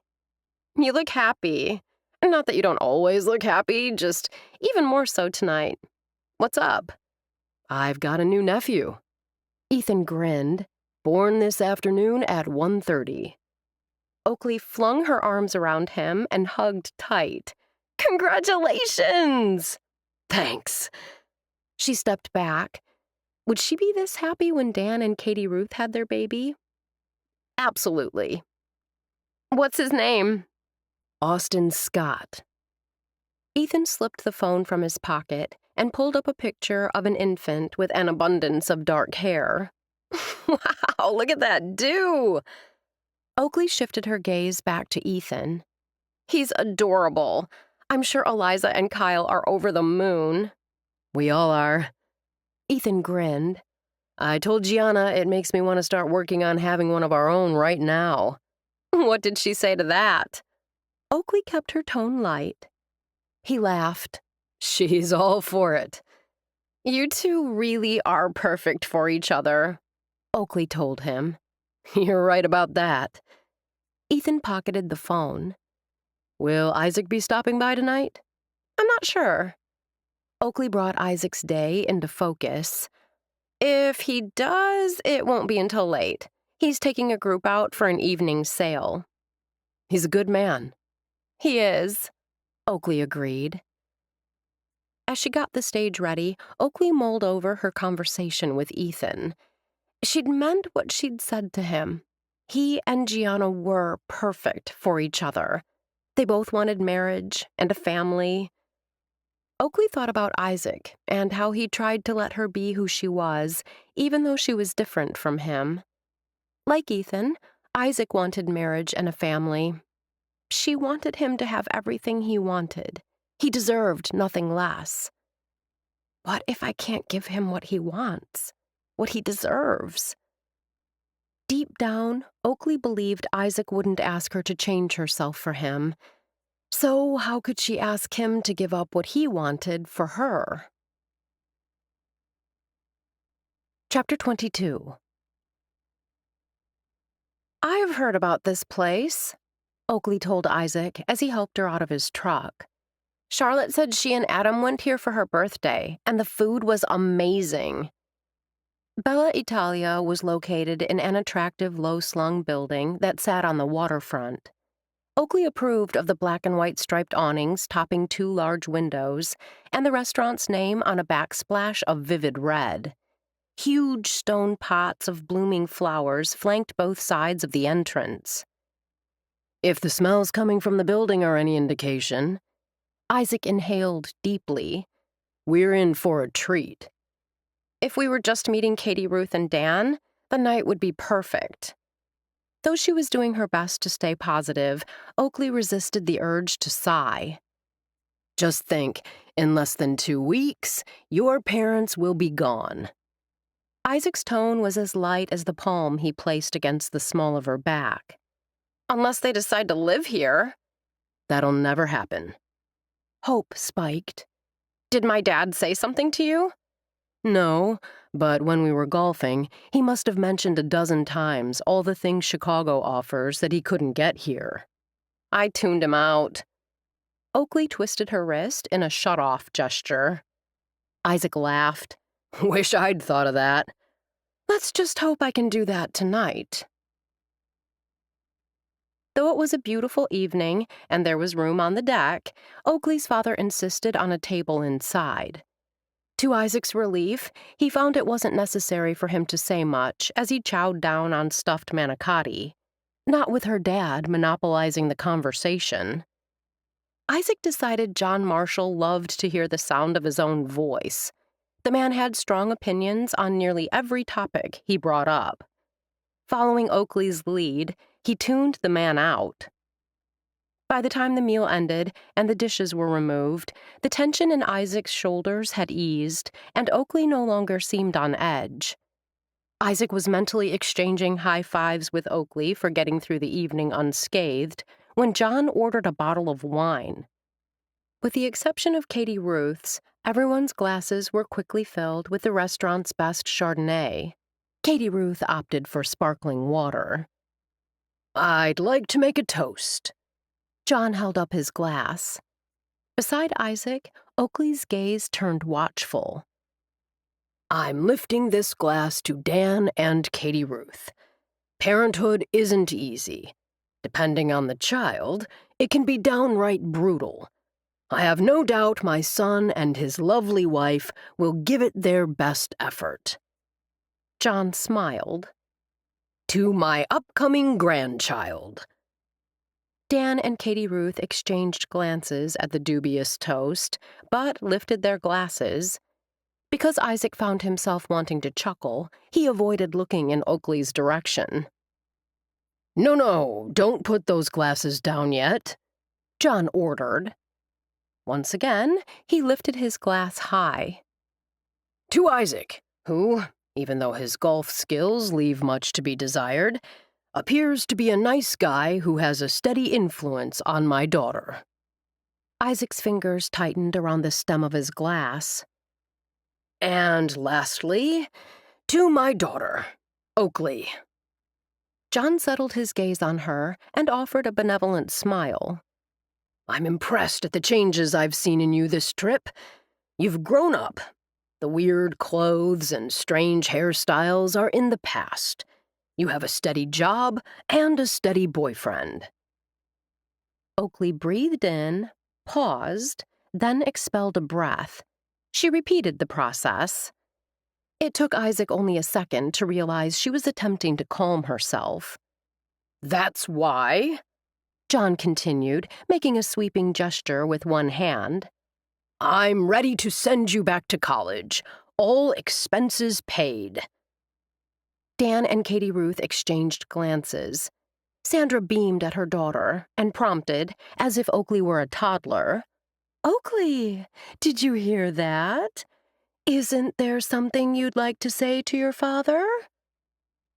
Two high spots of pink colored Oakley's cheeks. Thank you, Father. While I appreciate the offer, I'm not looking to further my education at this time. John's dark brows slammed together like two storm clouds ready to rumble. I'm offering you a chance to finish your degree. As I stated, I'm not interested in going that route right now. Oakley spoke in slow, measured tones, and Isaac watched her nails dig into her palms. Thank you for the offer. It's very generous. You're darn right it's generous, and frankly more than you deserve, based on the stunts you've pulled. John's lips pressed together. You should be grateful that I'm giving you this chance to better yourself. Though Oakley's voice remained steady, Isaac could hear the anger edging into her words. You and I both know this isn't about you wanting the best for me. It's about you controlling me while collecting praise for being the generous father. John slammed his wine glass down hard enough to send liquid sloshing over the top. Why do I even bother? You've never been anything but a disappointment. John. Sandra placed a staying hand on her husband's arm. People are staring. John shot his wife a narrow, glinting glance that had her immediately falling silent. He shifted his gaze to Dan. Talk some sense into your sister. Oakley is an adult. Dan spoke in a soothing tone that he likely used when counseling parishioners. She has a right to choose her own course.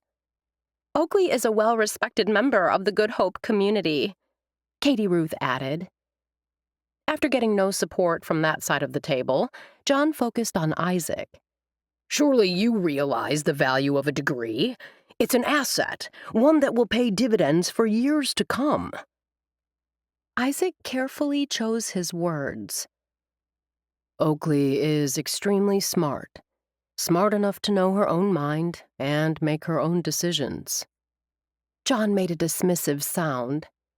Oakley pushed to her feet. I can't do this. By now, everyone in the dining area was staring. There you go again. John shook his head, his tone heavy with disapproval. Making a scene. Isaac stood beside Oakley and cast a pointed glance in John's direction. I believe it's clear to everyone in this restaurant who is causing a scene. Turning to Sandra, Isaac offered a tight smile. Thank you for dinner. It's time for us to leave. He shifted his gaze to Dan and got a nod before he and Oakley strolled out of the restaurant. Oakley said little on the drive back to Good Hope. For the sake of peace, she'd kept her feelings tightly bottled during dinner. If she hadn't, the meal would have quickly dissolved into a bickering match between her and her dad. "You're awfully quiet." Isaac shifted in his seat to face her once he'd pulled to a stop in front of her house. "Are you angry with me?" "It isn't you." Reaching over, she squeezed his hand, then blew out a breath. "My dad drives me cray-cray." Isaac snorted out a laugh. "I guess that's one way to say it." Oakley studied him for a long moment. "You don't agree?" Silence filled the cab of the truck. She could almost see Isaac trying to formulate a proper response. "You don't have to watch your words around me, Isaac. Say what you think. I can take it." "Okay." He blew out a breath. "I really hoped we'd make it through dinner without your dad going, well, cray-cray. The evening started off okay. I mean, he started out fairly complimentary to you tonight." Are you referring to when he told me he liked it that I no longer have crazy hair and clothes? I was referring more to when he said that he thought you'd done a lot of growing since you came to Good Hope. Isaac slanted a sideways glance at her. And he did offer to pay for you to finish college. I thought you were on my side. Oakley couldn't keep the hurt from her voice. Of course I'm on your side. I just think your side will be the strongest if you look at all the other sides objectively. Oakley kept a tight hold on her temper. What other sides would that be? Well, I know I'll do whatever I can to make sure my own kids have a solid, secure future. When she huffed out a breath, he quickly continued. I'm not saying your dad is right to force things on you. That's not it at all. But maybe that's not where he's coming from. He's not worried about my future being secure, Isaac. Oakley let out a humorless laugh. He doesn't have any idea if I've changed or not. He made his determination based solely on outward appearances. Sometimes those give indications. She narrowed her gaze. I mean, if a woman, say, is working and supporting herself, that can be an indication she has her life together. You and I both know you can be totally screwed up and still hold down a job. Oakley clenched her hands into fists at her sides. You can also be totally unhappy. My dad doesn't care about any of those things. You don't know. I do know. The tight rein Oakley had on her temper began to fray. I also know he's only there for me if I do as he wants. Isaac cast her a sideways look. The uncertainty she saw in his eyes stabbed like a finely honed blade. When I left school, it was a traumatic time for me. Julian, the man I thought I loved, not only turned out to be a jerk, but he was a vindictive jerk. I was hurt, angry, lost. Do you know what my wonderful father did? What? Had Isaac asked the question? Or had she only imagined it? No matter. Since she was bearing all, there was no reason to stop now. He told Dan that if I came to him, seeking help, seeking shelter, a place to regroup, that he should turn me away. Isaac inclined his head. Why would he do that? The squeezing tightness in the area of her heart surprised Oakley. She'd thought it had hardened against the memory, but apparently the knowledge that her father would stoop to such steps to control her still held power. She paused for several seconds before continuing. I'm only his daughter if I live the life he wants. He'll protect me only if I do what he wants. The promise to pay for my education is now dangled before me because I'm looking and acting according to his expectations. That's not right of him to do that. No. Oakley tried to force her mouth up in some semblance of a smile, but her lips wouldn't cooperate. I've enjoyed my time at Outfitters more than I thought possible. I even thought maybe I'd continue to help out if Anders continued to need someone. But I can't do— Don't give your father that power over you. Reaching out, Isaac gripped her hands in his gaze strong and steady. If you want to work at Outfitters, you work there. If you want to work at the Ding-a-ling, that's what you do. Your choice, not his. I don't think I can stand my hair being Employee of the Month brown beyond this week. Oakley's voice broke. Then change it. His gaze searched hers. You do you, Oakley. Don't change. Not for him, not for anyone.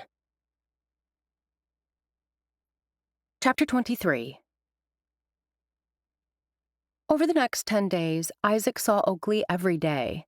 Sometimes it was just a brief hello when he stopped into Outfitters. When their days off coincided, they spent the entire day, including the night, together. His prediction that Anders would let her work as much or as little as she wanted proved correct.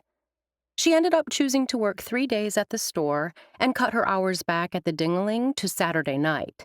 Saturday night was the busiest of the week, and she told him she loved being at the heart of the action.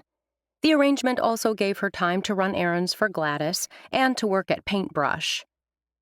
Things were good between them. Isaac believed she loved him, and though he hadn't said the words, he loved her. On the Wednesday before Independence Day weekend, Isaac returned from a fishing excursion to find John waiting for him at the dock. This is a surprise. Isaac hadn't spoken with Oakley's father since the night at the restaurant. Isaac had seen him, had known he was still in town, at least as of last Sunday. When John had looked back from his position in the front pew and seen his daughter's vibrant red hair, he'd given Oakley the stink eye. Isaac liked the color, as well as the thin streaks of blue Gianna had woven through the red. Most of all, he liked seeing Oakley smile every time she caught sight of her reflection. John shifted from one polished loafer to the other, appearing unsure. I was wondering if you and I could, speak for a few minutes. It was that lack of confidence from a man who came off as supremely confident that had Isaac agreeing to coffee and conversation. They grabbed a cup from the cart the Daily Grind had set up by the docks. Oakley's father kept the talk on fishing until they took a seat on a bench by what Isaac thought of as the pinwheel fence. That had been a good day. Simply recalling all the fun he and Oakley had had that day planting pinwheels had Isaac's lips lifting. Obviously misinterpreting the smile as genuine warmth had some of the tension easing from the older man's face. I went by Outfitters earlier, thinking I might find you there. John's well-manicured fingers encircled the cup. You weren't there. Neither was my daughter. Oakley is working there 3 days a week. She's off today. No need, Isaac thought, to mention that she was working at Paintbrush today. He knew what John would think of Oakley working several part-time positions when she could be at one place getting full-time benefits. She changed her hair color. Despite the Sunday stink eye, John kept his tone even. She did. Isaac sipped his coffee. I like it. John expelled a breath. I realize you're busy, so I'll get to the point. Please do. We both care about Oakley and want what's best for her. Isaac took a long drink of coffee. Go on. I'd like Oakley to have a degree. She can do whatever she wants once that diploma is in her hands, but I want her to have it. No one will ever be able to take a college education from her. It was a good argument, one that made sense to Isaac, one he might use on his own kids one day. But Oakley wasn't a child. She was a grown woman who knew her own mind. I believe your daughter made her feelings quite clear. She isn't interested in going back to college at this time. She's just being— John paused, appearing to rethink what he'd been about to say. Let me be completely honest. Oakley and I have a contentious relationship. It's gotten so bad lately that if I say black, she'll say white. I believe that is what's behind her refusal to even consider this might be a good thing for her. Isaac took another sip of coffee. She'll listen to you. I won't. This is important to me. John's eyes burned with determination. If you could get her to quit this part-time nonsense and go back to school, I'd be grateful. Very grateful. Frowning, Isaac cocked his head. What are you saying? Get her to accept my offer, and I'll give you startup money for your own business. Startled, Isaac could only stare. That got your attention, didn't it? John smiled. Surely you don't want to work for someone else forever. This would give you a chance to start building something you can leave to your kids one day. Isaac held up a hand, but John continued, his voice turning persuasive. I can see you have it in you to succeed, to make something of yourself. All I want is to help my daughter, but Oakley is too stubborn to see it. If you help me help Oakley, I'll make it worth your while. John sat back on the bench and stared expectantly at Isaac, as if, what, waiting for him to sell out the woman he loved? Not happening, not in this lifetime. Isaac forced a calm he didn't feel. Amazingly, I do believe that you want what you think is best for Oakley. I do. But I won't sell her out. Even if I was unhappy with my life, which I'm not, I would never help you pressure your daughter in such an underhanded way. When John opened his mouth, Isaac kept going. As I said at dinner, this is Oakley's choice, and she, not you, has my full support. John stared intently at Isaac, once again taking a moment to process what he'd heard before speaking. At least you can see I believe this is what is best for my daughter. Yes. Isaac blew out a breath. I believe that you believe. Good. You really get it. John pushed to his feet. Think about what I said. The offer remains open. Then, before Isaac could say another word, John turned and strode away. Oakley climbed the steps of the stands overlooking the ballpark. Today was the annual vintage baseball game between Good Hope and Egg Harbor. Though there was a good hour until the first pitch was thrown, the bleachers overlooking the high school field were already half full. Evie planned to get here as soon as she got off work, but had made no promises. Fridays were always busy at Golden Door. Oakley's gaze drifted to the field, where the teams were warming up. She spotted Isaac immediately. For this year's game, Good Hope and Egg Harbor had decided to go with uniforms from 1882. That was the year when multicolored uniforms denoted the players' positions. The players on both teams wore white pants, a white belt, and a white tie. Isaac, as the pitcher, wore a white shirt with a narrow pinstripe of maroon. Ethan, as shortstop, wore a maroon shirt and cap, while first baseman Anders resembled a candy cane in his striped cap and jersey. The only way to tell which players belonged to which team was by looking at their stockings, navy for Egg Harbor, while Good Hope sported gray hose. Katie Ruth had published an in-depth article about the 1882 uniforms in the Open Door newsletter. According to the article, the wild color schemes had caused confusion on the field back in the day. Quickly dubbed clown costumes, the experimental uniforms had been abandoned mid-year.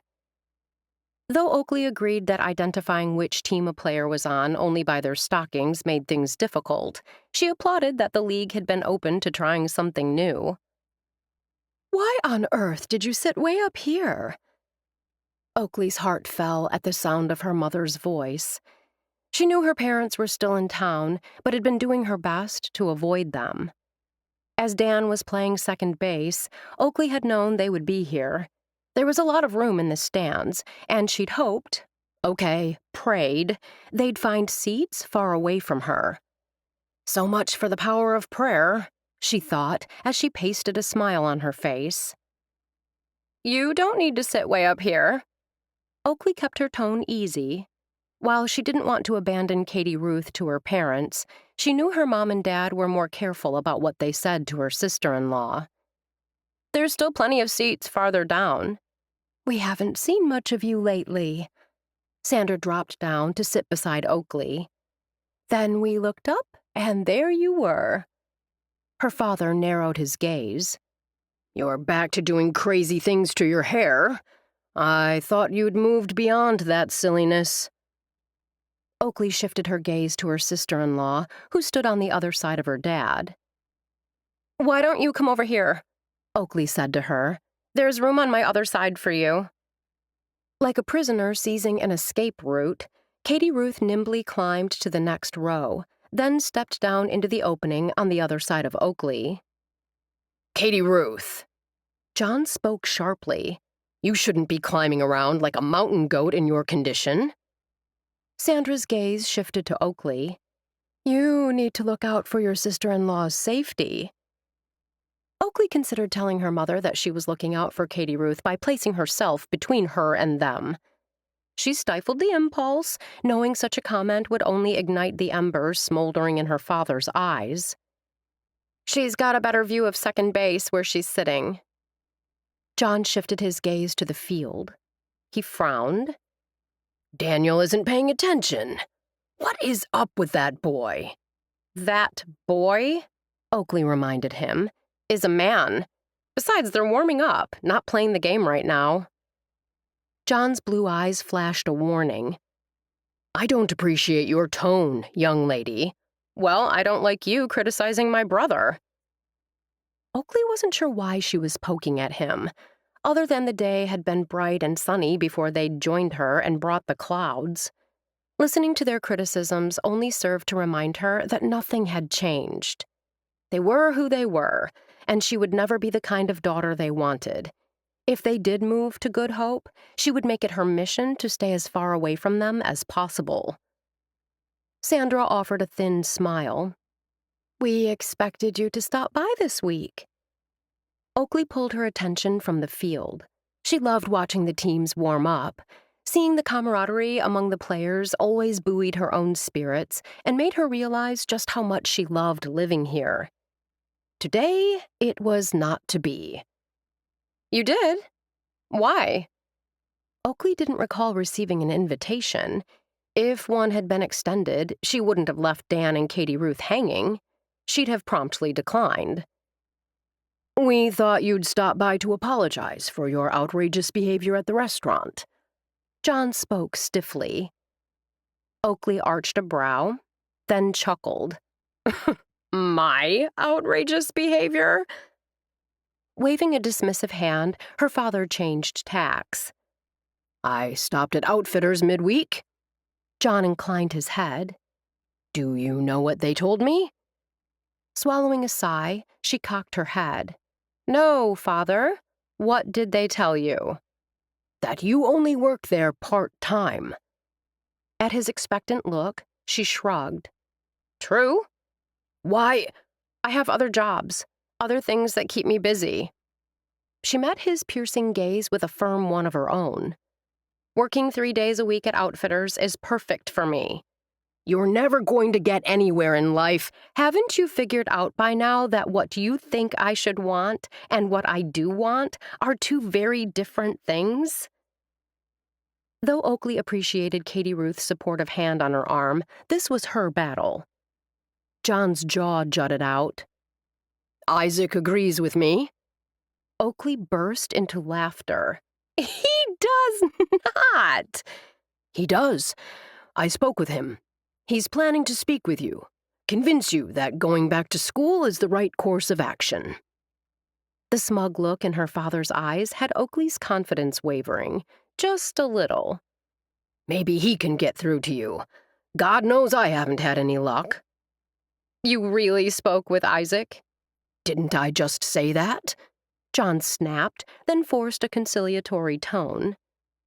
He's a good man. I like him. I won't change my mind. Oakley could have cheered when her tone didn't waver. No matter what he or you says. You've always been so stubborn. Puzzlement covered her mother's face. For the life of me, I don't know where I went wrong. The words snuck past the armor Oakley had erected around her heart, but she didn't let the pain show.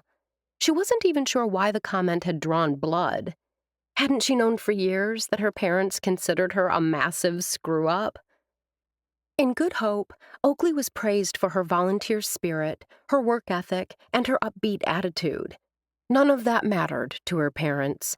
In their heads, there was a particular path she needed to follow for them to be proud of her, to support her, to love her.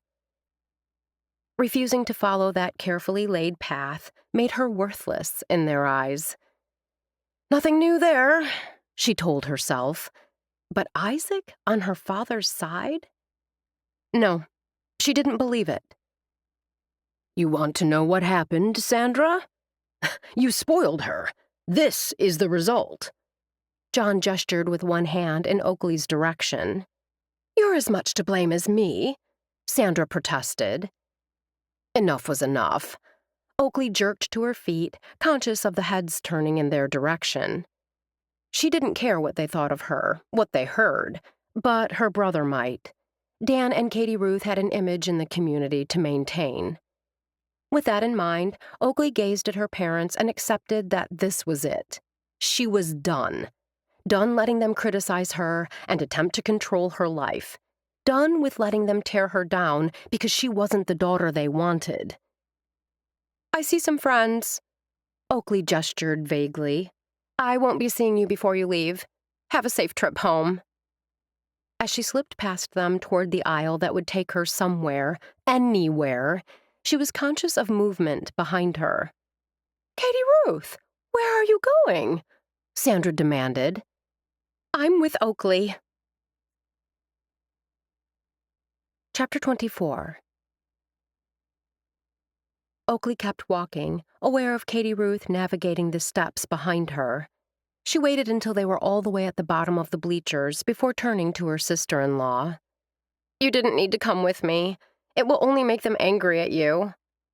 Katie Ruth's soft blue eyes searched hers. You're my friend, my sister. Don't you understand? I couldn't stay, not after hearing how they spoke to you. They're staying at your home, Oakley reminded Katie Ruth. They'll be upset. My husband will understand. A fierceness filled Katie Ruth's eyes. Dan loves you, Oakley. I want you to know we don't let them say anything bad about you in our hearing. We shut them down. Tears stung the backs of Oakley's eyes. She admitted, but only to herself, she'd worried her parents might turn Dan and Katie Ruth against her. She realized she hadn't given her brother and his wife enough credit. Katie Ruth's arms wrapped around her, squeezing her tight. I love you. Love you back. Taking a shuddering breath, Oakley stepped back. How about we grab a hot dog and then find a new place to sit? Toss in a pretzel, and you've got yourself a deal. Shading his eyes with his hand, Isaac glanced toward the section of the stands where he'd last seen Oakley sitting with her parents and Katie Ruth. Lowering his arm, he frowned.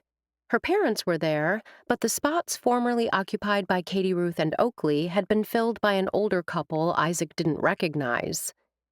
He scanned the crowd, hoping her red hair would be easy to spot. But then he remembered the ball cap she'd brought in case the sun got too hot. Dan strolled up. What are you looking at? I was looking for Oakley and your wife. They were sitting beside your parents, but not now. Dan shrugged. They're probably grabbing something to drink before the game starts. Someone else is sitting in their seats. I told my dad. A muscle in Dan's jaw jumped. Doesn't matter. I'm sure Oakley and Katie Ruth are fine. I bet they just found other seats. Why would they do that? Dad was upset when he found out Oakley wasn't working full-time at Outfitters. Dan blew out a breath. I tried to tell him that she's a grown woman, and it isn't his business. As you witnessed the other night, he's not one to take advice. You think he went off on her? Yeah. Dan's voice hardened. That's exactly what I think. There wasn't time to say more, as Beck, this year's coach, called the players to join him for some last-minute instructions. Then Isaac found himself on the field with his teammates, listening to the national anthem being played, the smells of hot dogs and roasted peanuts in the air. As he walked to the mound, he hoped Oakley was somewhere in the stands watching, and he hoped he would make her proud. Oakley watched Isaac accept slaps on the back from his teammates as he made his way to the dugout. Once the game had ended, she and Katie Ruth had parted ways. Though it would take John and Sandra time to make their way down to the field, Oakley wasn't taking a chance on their paths crossing. She and Isaac had agreed to meet after the game at the massive oak tree near the high school. Veering off in that direction, she focused on the day's positives. Good Hope had trounced Egg Harbor, and sitting with Katie Ruth during the game had been a blast. They'd cheered loudly, booed calls that didn't go their way, and ate their way through a plethora of junk food. Now she couldn't wait to see Isaac and congratulate him on his stellar performance. Once she reached her destination, Oakley leaned her head back against the tree trunk, the leafy branches shading her from the heat of the sun. A light breeze caressed her cheeks. Closing her eyes, Oakley savored the sounds of children's laughter and the smell of freshly mown grass. I didn't know you could sleep standing up. Recognizing the voice, Oakley smiled as she opened her eyes and straightened. Well, if it isn't the game's MVP. Oakley noted he'd changed from his uniform into a t-shirt and cargo shorts, but had kept the white ball cap he'd worn on the field. His cheeks held a sexy scruff, and his smile arrowed straight to her heart. Love for him washed over her. Love for this good, kind man who understood her, who accepted her just as she was. I had an acceptance speech all planned, but no one wanted to hear it. Isaac lifted his hands and let them drop. I didn't even get a trophy. Closing the short distance between them, Oakley wrapped her arms around him. I'll get you a trophy. His beautiful blue eyes, framed in thick, dark lashes, held a playful spark. I'd rather have a kiss. He didn't have to ask twice. Oakley covered his mouth with hers. By the time they came up for air, they were both breathing hard. Unwinding her arms, she stepped back. Congrats. Better than a trophy. He shot her a wink. For now. You're really milking this win. Please give me my 5 seconds of fame. She laughed. Trust me, it's going to last a whole lot more than 5 seconds. That last play, when the guy tried to steal home and you shot that ball to Ethan for the out, everyone will be talking about that play for a long time to come. He flashed a smile. Being back on the ball field felt amazing. I didn't realize how much I missed playing. You should join one of the teams in town. I'd love to, but I'm not sure I have time. Oakley kept her voice easy. Your call, of course, but you might want to look at where you could tweak your schedule. I believe it's important to make time for what brings us pleasure. That makes sense. His approving smile warmed her all the way to her toes. How'd you get so smart? Oh, how she loved this man who saw the best in her, the complete opposite of her father who looked for the worst. Recalling her father's words, Oakley suddenly couldn't wait to tease Isaac about being her dad's new BFF. In minutes, they'd be laughing at the sheer ridiculousness of it all. I hear you and my dad are buds. A startled look crossed Isaac's face, then he chuckled. Hardly. He said the two of you had a lovely conversation about me. I wouldn't say lovely, but we did talk. What about? He waved a dismissive hand. Seriously, it was nothing. Isaac had considered bringing up the meeting to Oakley, but had decided it would be just one more nail in the family coffin. A muscle in Oakley's jaw jumped. He said you agree with him that me going back to school is the best option, and you were going to convince me of that. Isaac pulled his brows together. How had John gotten that impression? I never agreed. Like I said, he came by the docks and wanted to talk. I didn't feel it was right to just walk away. By the look on her face, that's exactly what Oakley thought he should have done. He's your father. I thought maybe he was going to apologize for how he acted at the restaurant. Oakley gave a snort of disbelief. He'd never do that. Well, I don't know him as well as you do. Her gaze searched his face. Do you believe I should go back to school and finish my degree? That's your decision. But you see the wisdom in what my dad is suggesting. That I should hit it hard for a year or two and get it done. I believe education is never wasted, he began. So you do agree with him? Isaac huffed out a frustrated breath. Don't put words in my mouth. I'm not. You know me. How could you think I'd team up with your dad against you? Isaac couldn't keep the hurt from his voice. I love you, Oakley. I can see a future with you. Marriage, kids, the whole works. Oakley took a step back, her brows pulled together. Isaac, listen to yourself. You sound more like him than me. I've told you I don't know if I want marriage and kids.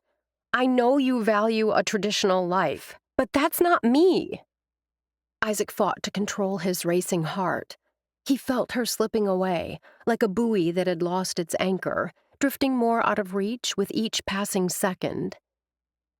But you're so excited about being an aunt. You told me yourself you can't wait to hold Dan and Katie Ruth's baby. You're knitting booties, for God's sake. How can you be so excited for them and not want that life for yourself? He realized his mistake instantly. Instead of reeling her in, he'd pushed her farther out to sea. You're doing what he does. Her voice trembled with emotion. You're not listening to me. You're just pushing your wants on me. I'm not, Isaac protested. For as far back as I can remember, my father was determined to make all my decisions. It didn't matter if it was my clothes, my hair, or what classes I took in school. He was convinced he knew best. I was forbidden to question or disagree. When I did, I was punished, and he got his way after all. He never, not once, admitted he was wrong. For a second, Oakley's eyes turned cloudy with memories. Then they cleared and fixed on him. The best day of my life was when I left home and became responsible for myself. What does this have to do with me? With us? I had hoped we were like my brother and Katie Ruth, that our differences were just on the surface, and that we could bring out other sides to each other, make each other better. Sadness swept over her face for a second before the fierceness returned. You don't want to meet me in the middle. You just want me to do what you want. You're not listening to me, he insisted. All I ever wanted was the freedom to wander around and make some wrong turns. I found and embraced that freedom in good hope. I love you, Isaac, but I'm not ready to give up that freedom. Maybe I could see us living together. We'd each be responsible for ourselves and would make our own decisions. That's not building a life together, Isaac interrupted. That's living with a roommate. Building a life is when you have goals and work toward them together, where you make decisions jointly, where... You seem to have decided marriage is the only way forward. Disappointment filled her eyes. That's an Isaac decision, not a joint one. I told you I can't consider marriage. Not now, anyway. It's not that you can't, he shot back. It's that you don't want to. You're right. I don't want to make decisions jointly. I want to lead my life the way I see fit without anyone's input. Oakley expelled a breath. I don't believe you're the kind of man who would try to run my life, but the truth is, our relationship is new and shiny, untested. He took several steps away, then whirled to face her, his breath coming in short puffs as he fought for control. You don't trust me. He flung the words at her like a gauntlet at her feet. You think I'll be like your father, trying to control what you do and think. I would never do that, but you don't believe in me, which means you don't know me at all. A muscle in Oakley's jaw jumped, and her hands clenched into fists at her sides. I told you I didn't want to even think about marriage right now. So why am I the problem just because you've decided it's something you want? Oakley met his gaze head-on. I stated my reasons. I shared my feelings. Either you're the one who's not listening, or you don't like what you're hearing and think you can push me to change my mind. When he started to speak, she raised a hand. I thought you respected my opinions. I thought you would listen and understand. I see now I was wrong. Oakley! Isaac paused, not knowing what to say, not knowing if there was anything else to say. I wish things were different. I really do. She reached up and briefly cupped his cheek with her hand, then stepped back. Goodbye, Isaac. As he stood there, watching her walk away from him and all they'd shared without a backward glance, Isaac wondered if she was right. Maybe they were too different. If she could turn on him this quickly, walk away so easily, maybe Oakley Marshall wasn't the woman for him.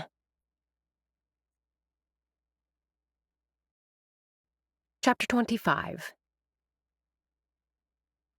Dan had just finished changing from his uniform into his street clothes when Katie Ruth texted, "Meet me at home, heart." That was all it said. Nothing about his parents or Oakley, nothing about why the sudden change in plans. Despite the heart emoji, the text left Dan with a bad feeling. He wasn't worried about Katie Ruth or the baby. Dan knew she'd have called or had someone come for him if she'd been in distress. Still, he couldn't shake the sense of unease. As soon as he reached home and stepped into the living room, Dan immediately identified the problem. Its name was John Marshall. His father paced the living room, his expression thunderous.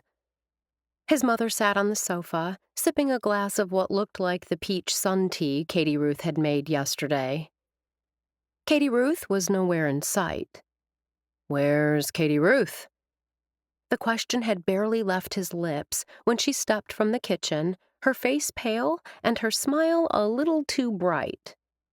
There's my girl.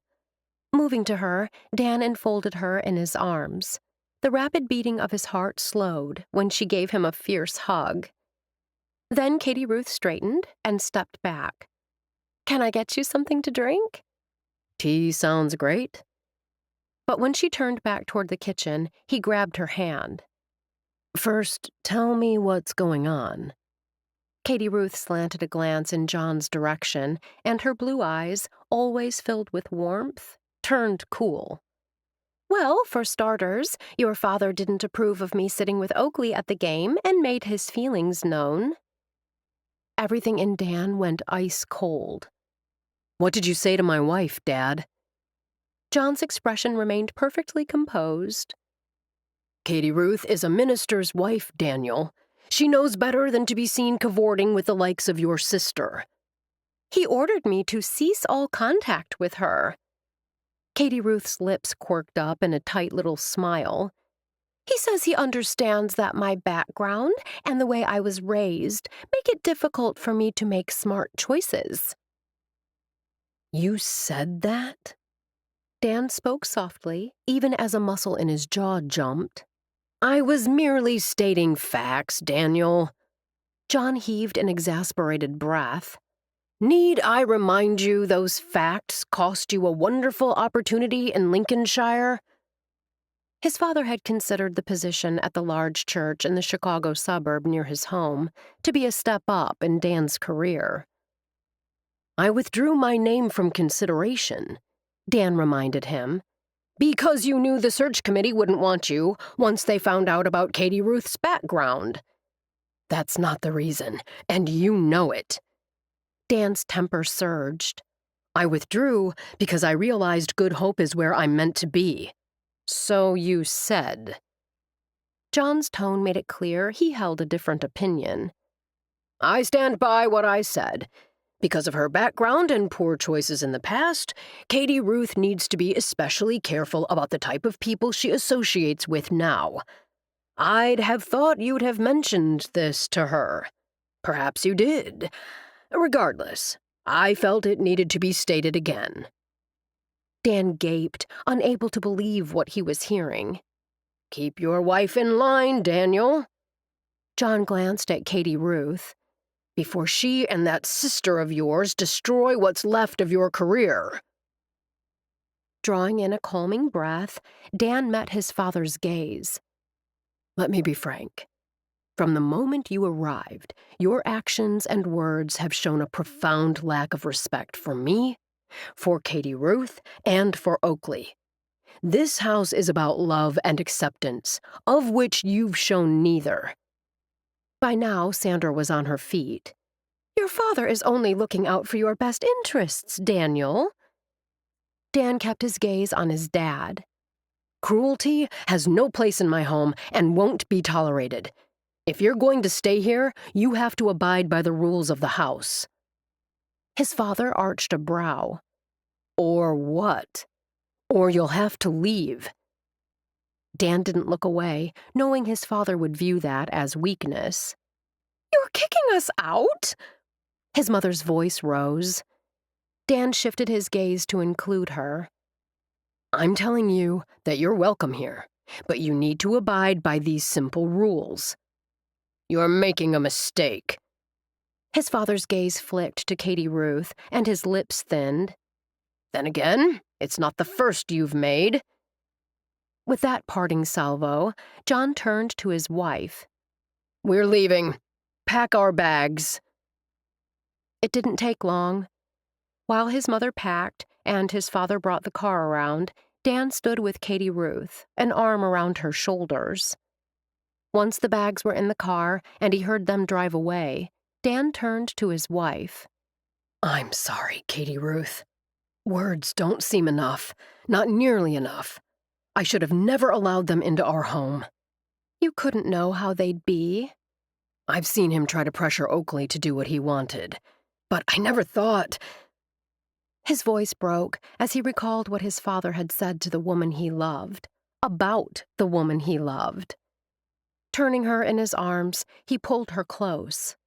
You're a wonderful, caring person, and the best thing that's ever happened to me. I feel the same about you. Katie Ruth kissed him, then turned quiet. Dan stroked his palm up and down her back in a gesture intended to soothe. What else? Your dad was horrible to Oakley today. I've called and texted, but I can't get her to answer or pick up. Worry filled Katie Ruth's eyes. She puts on a good front, but the things your dad said to her had to hurt. How was she when you left her after the game? Okay. She was looking forward to meeting Isaac. Let me try his phone. The call went directly to voicemail. Dan placed a hand on his wife's arm. Will you be okay for a few minutes? I'd like to go over to Isaac's place. Hopefully Oakley is there.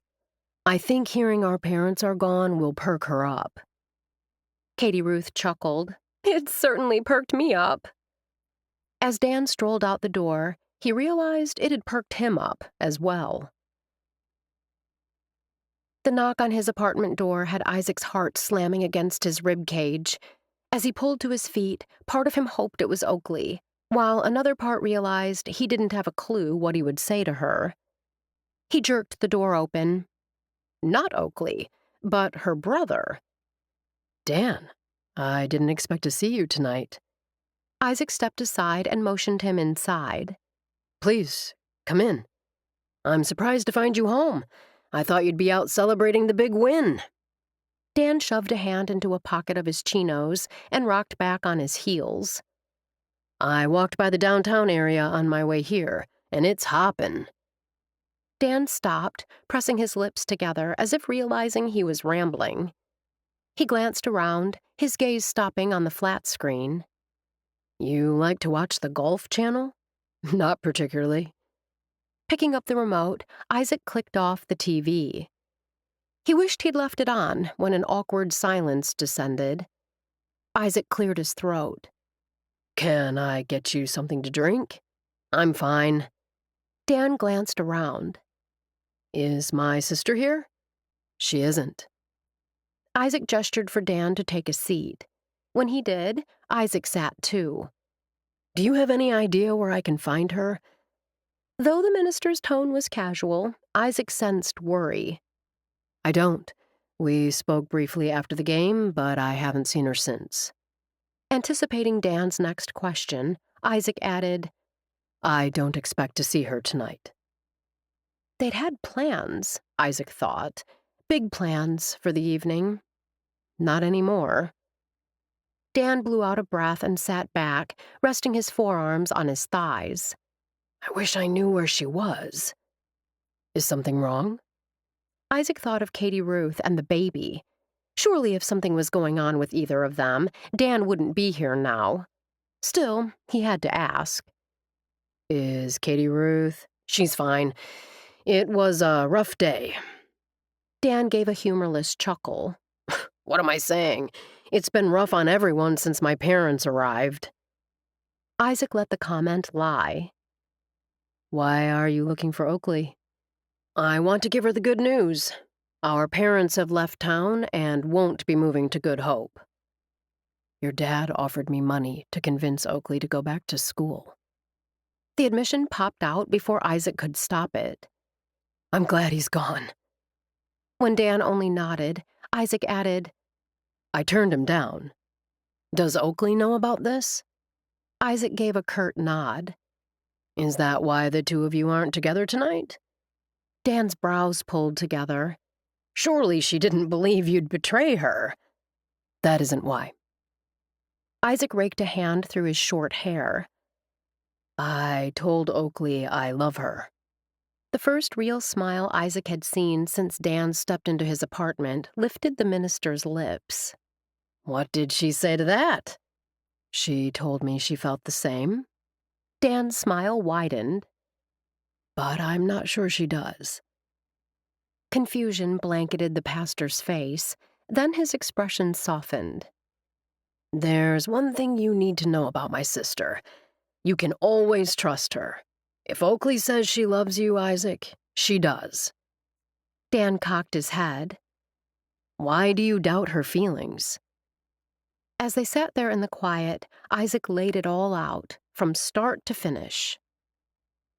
First, Dan said when he'd finished, let me say I believe Oakley is a wonderful woman who would make the right man an amazing partner. You notice I said partner, not wife. Dan's eyes remained unblinking on his. I don't believe Oakley is ready for marriage. She has to know I'm not like your father. I'd never try to control her, make her do what she doesn't want to do. Isn't that what you're doing now, by trying to push her toward marriage? Isaac surged to his feet, all the emotions battering his heart, all the questions swirling in his head, suddenly made sitting impossible. Dan rose. Before Katie Ruth and I started dating, I was engaged to Lindsay Vaughn for a short time. She was Lindsay Lohmeyer back then. I didn't know that. Dan waved a hand. Old news. What happened? Isaac realized it must be relevant to the conversation, or Dan wouldn't have brought it up. I tried my best to shape Lindsay into the role of a minister's wife. I had this idea in my head of the kind of life and wife I needed. But in the end, neither I nor Lindsay loved each other enough to bend. Dan clapped a hand on his shoulder. Only you know how much you're willing to bend to be with the woman you love. Chapter 26. Once Dan left, Isaac got on his motorcycle. He headed down the open road in the direction of Sturgeon Bay. He couldn't stand the silence of his apartment or the music and gaiety permeating Good Hope's town square. As he navigated the winding highway, he kept his mind focused on the road ahead and off Oakley. It wasn't easy, but he wanted to settle, needed to clear his mind in order to process everything that had happened. There had been numerous times growing up, too many to count, when he'd slipped out the window and headed to the beach, to the quiet. During those long walks, Isaac had found his inner calm. As he'd picked up shells and sea glass, he'd promised himself that when he was an adult, his life would be happy. For one brief moment, when Oakley had told him she loved him, Isaac had been convinced the happy life he'd longed for all those years earlier was within his grasp. Reaching Sturgeon Bay, he parked his bike and began to walk. Like Good Hope, Sturgeon Bay's business district was flooded with tourists and locals on this holiday weekend. The benefit of being here rather than in Good Hope was he wouldn't run into someone he knew every time he rounded a corner. Isaac wandered aimlessly in and out of shops and thought how excited he'd been to spend this weekend with Oakley. His lips twisted into a wry smile as he stepped from a store into the path of a thin woman with a mass of dark hair. "Pardon me." He held up his hands and stepped back. My fault. Despite only a few strands of silver running through her jet-black hair, her bright red lipstick and cheeky smile reminded him of a young Gladys. The encounter had his thoughts turning to Gladys and the Madame Gitana reading. Your heart is in a place to draw true happiness, but the winds of the past still hold power. He was still trying to make sense of the puzzling proclamation when he wandered into the next store. Not until he was inside did he realize he'd stepped into a jewelry store. May I help you? An older woman with a round face and a ready smile had his head jerking up. Just looking." As it seemed rude to immediately head straight for the door, Isaac browsed the store. He found himself drawn to a glass case filled with sparkling diamond rings. As he stood there, Isaac heard Oakley telling him she loved him. She'd also said she didn't want a man like her father. She liked to live her life impulsively, so she could be free to do things her way, not the way anyone else expected her to. He moved on to the next case. Those necklaces are lovely, aren't they? Isaac blinked and realized this display case held rose gold pendants, several in the shape of what looked like a maple leaf. "The leaf ones are certainly unique." Are you familiar with what the maple leaf symbolizes?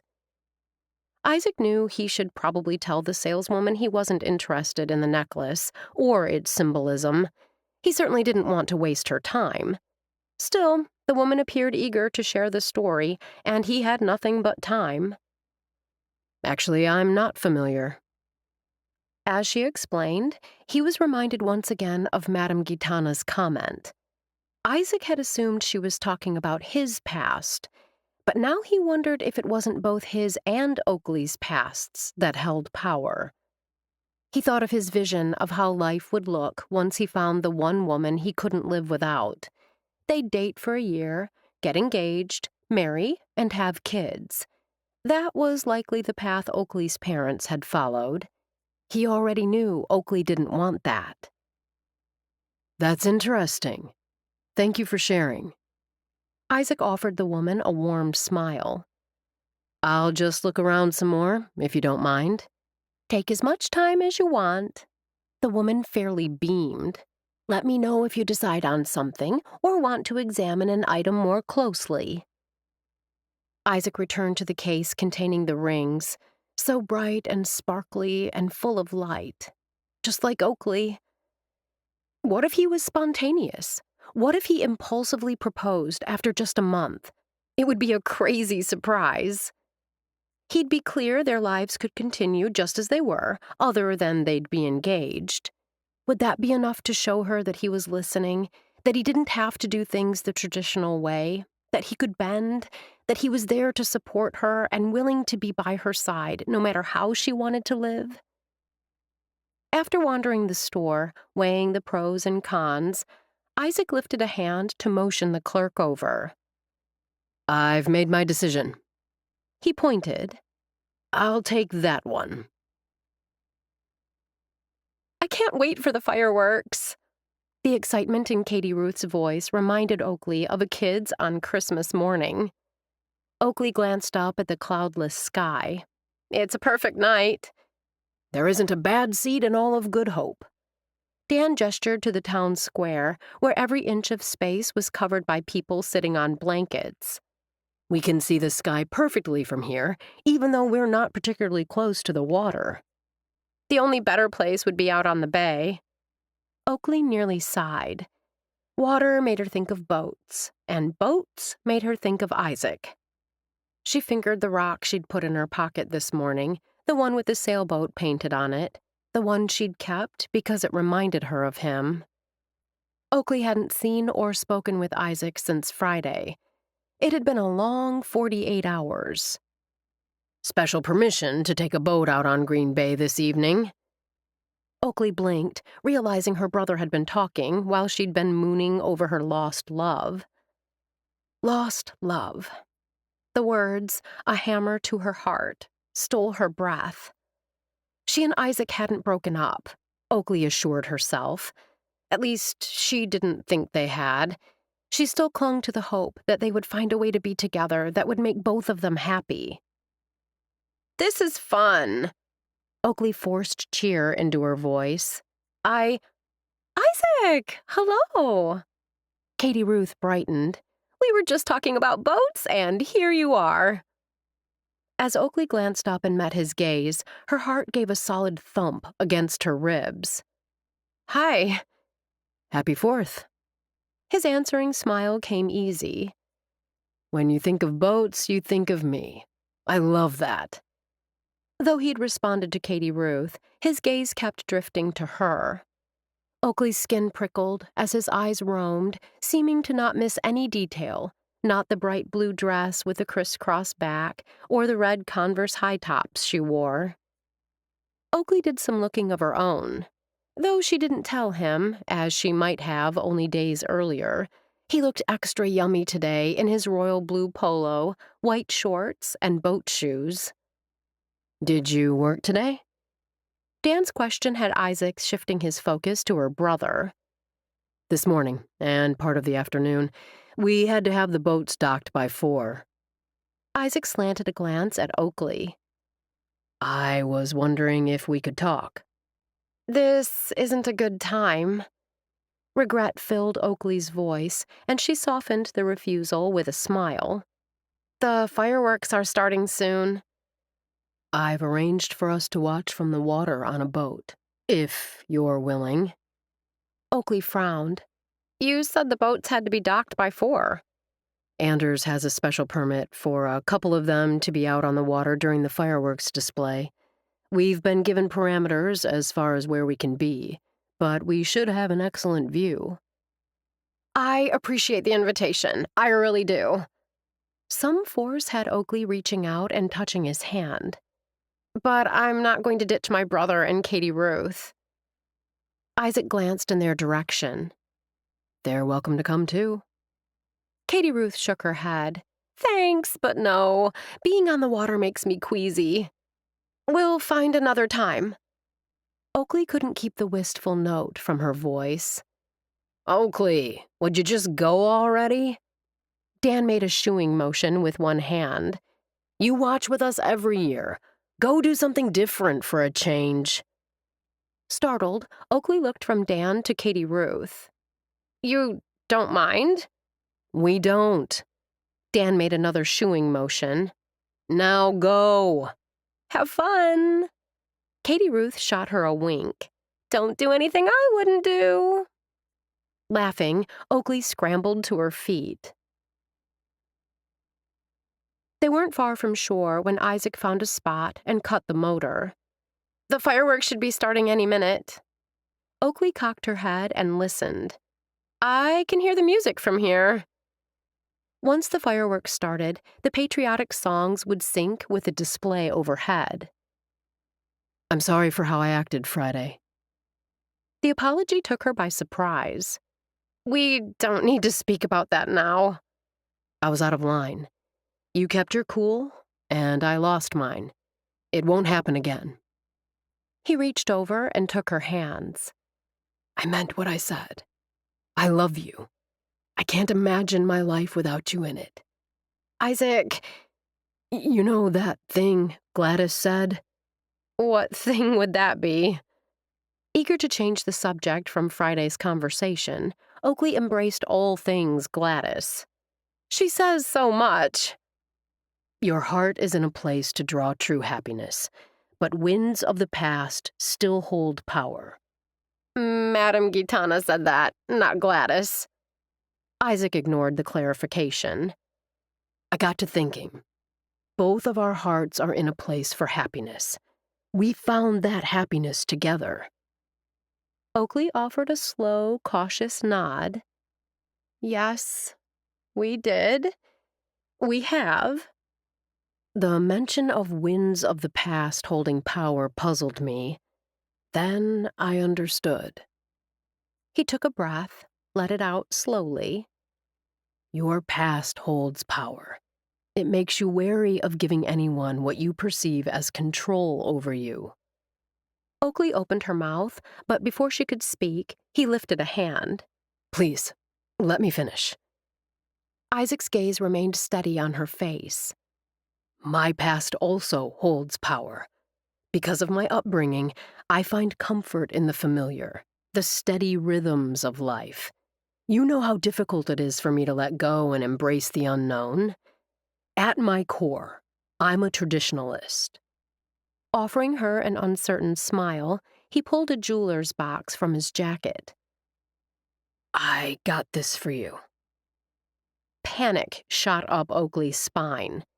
She held up a hand and leaned back when he held the box out to her. Don't freak. Just open it.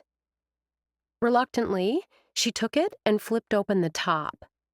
Not a ring, she realized with relief, but a necklace, rose gold with a tiny maple leaf. She lifted her gaze to Isaac. It's beautiful.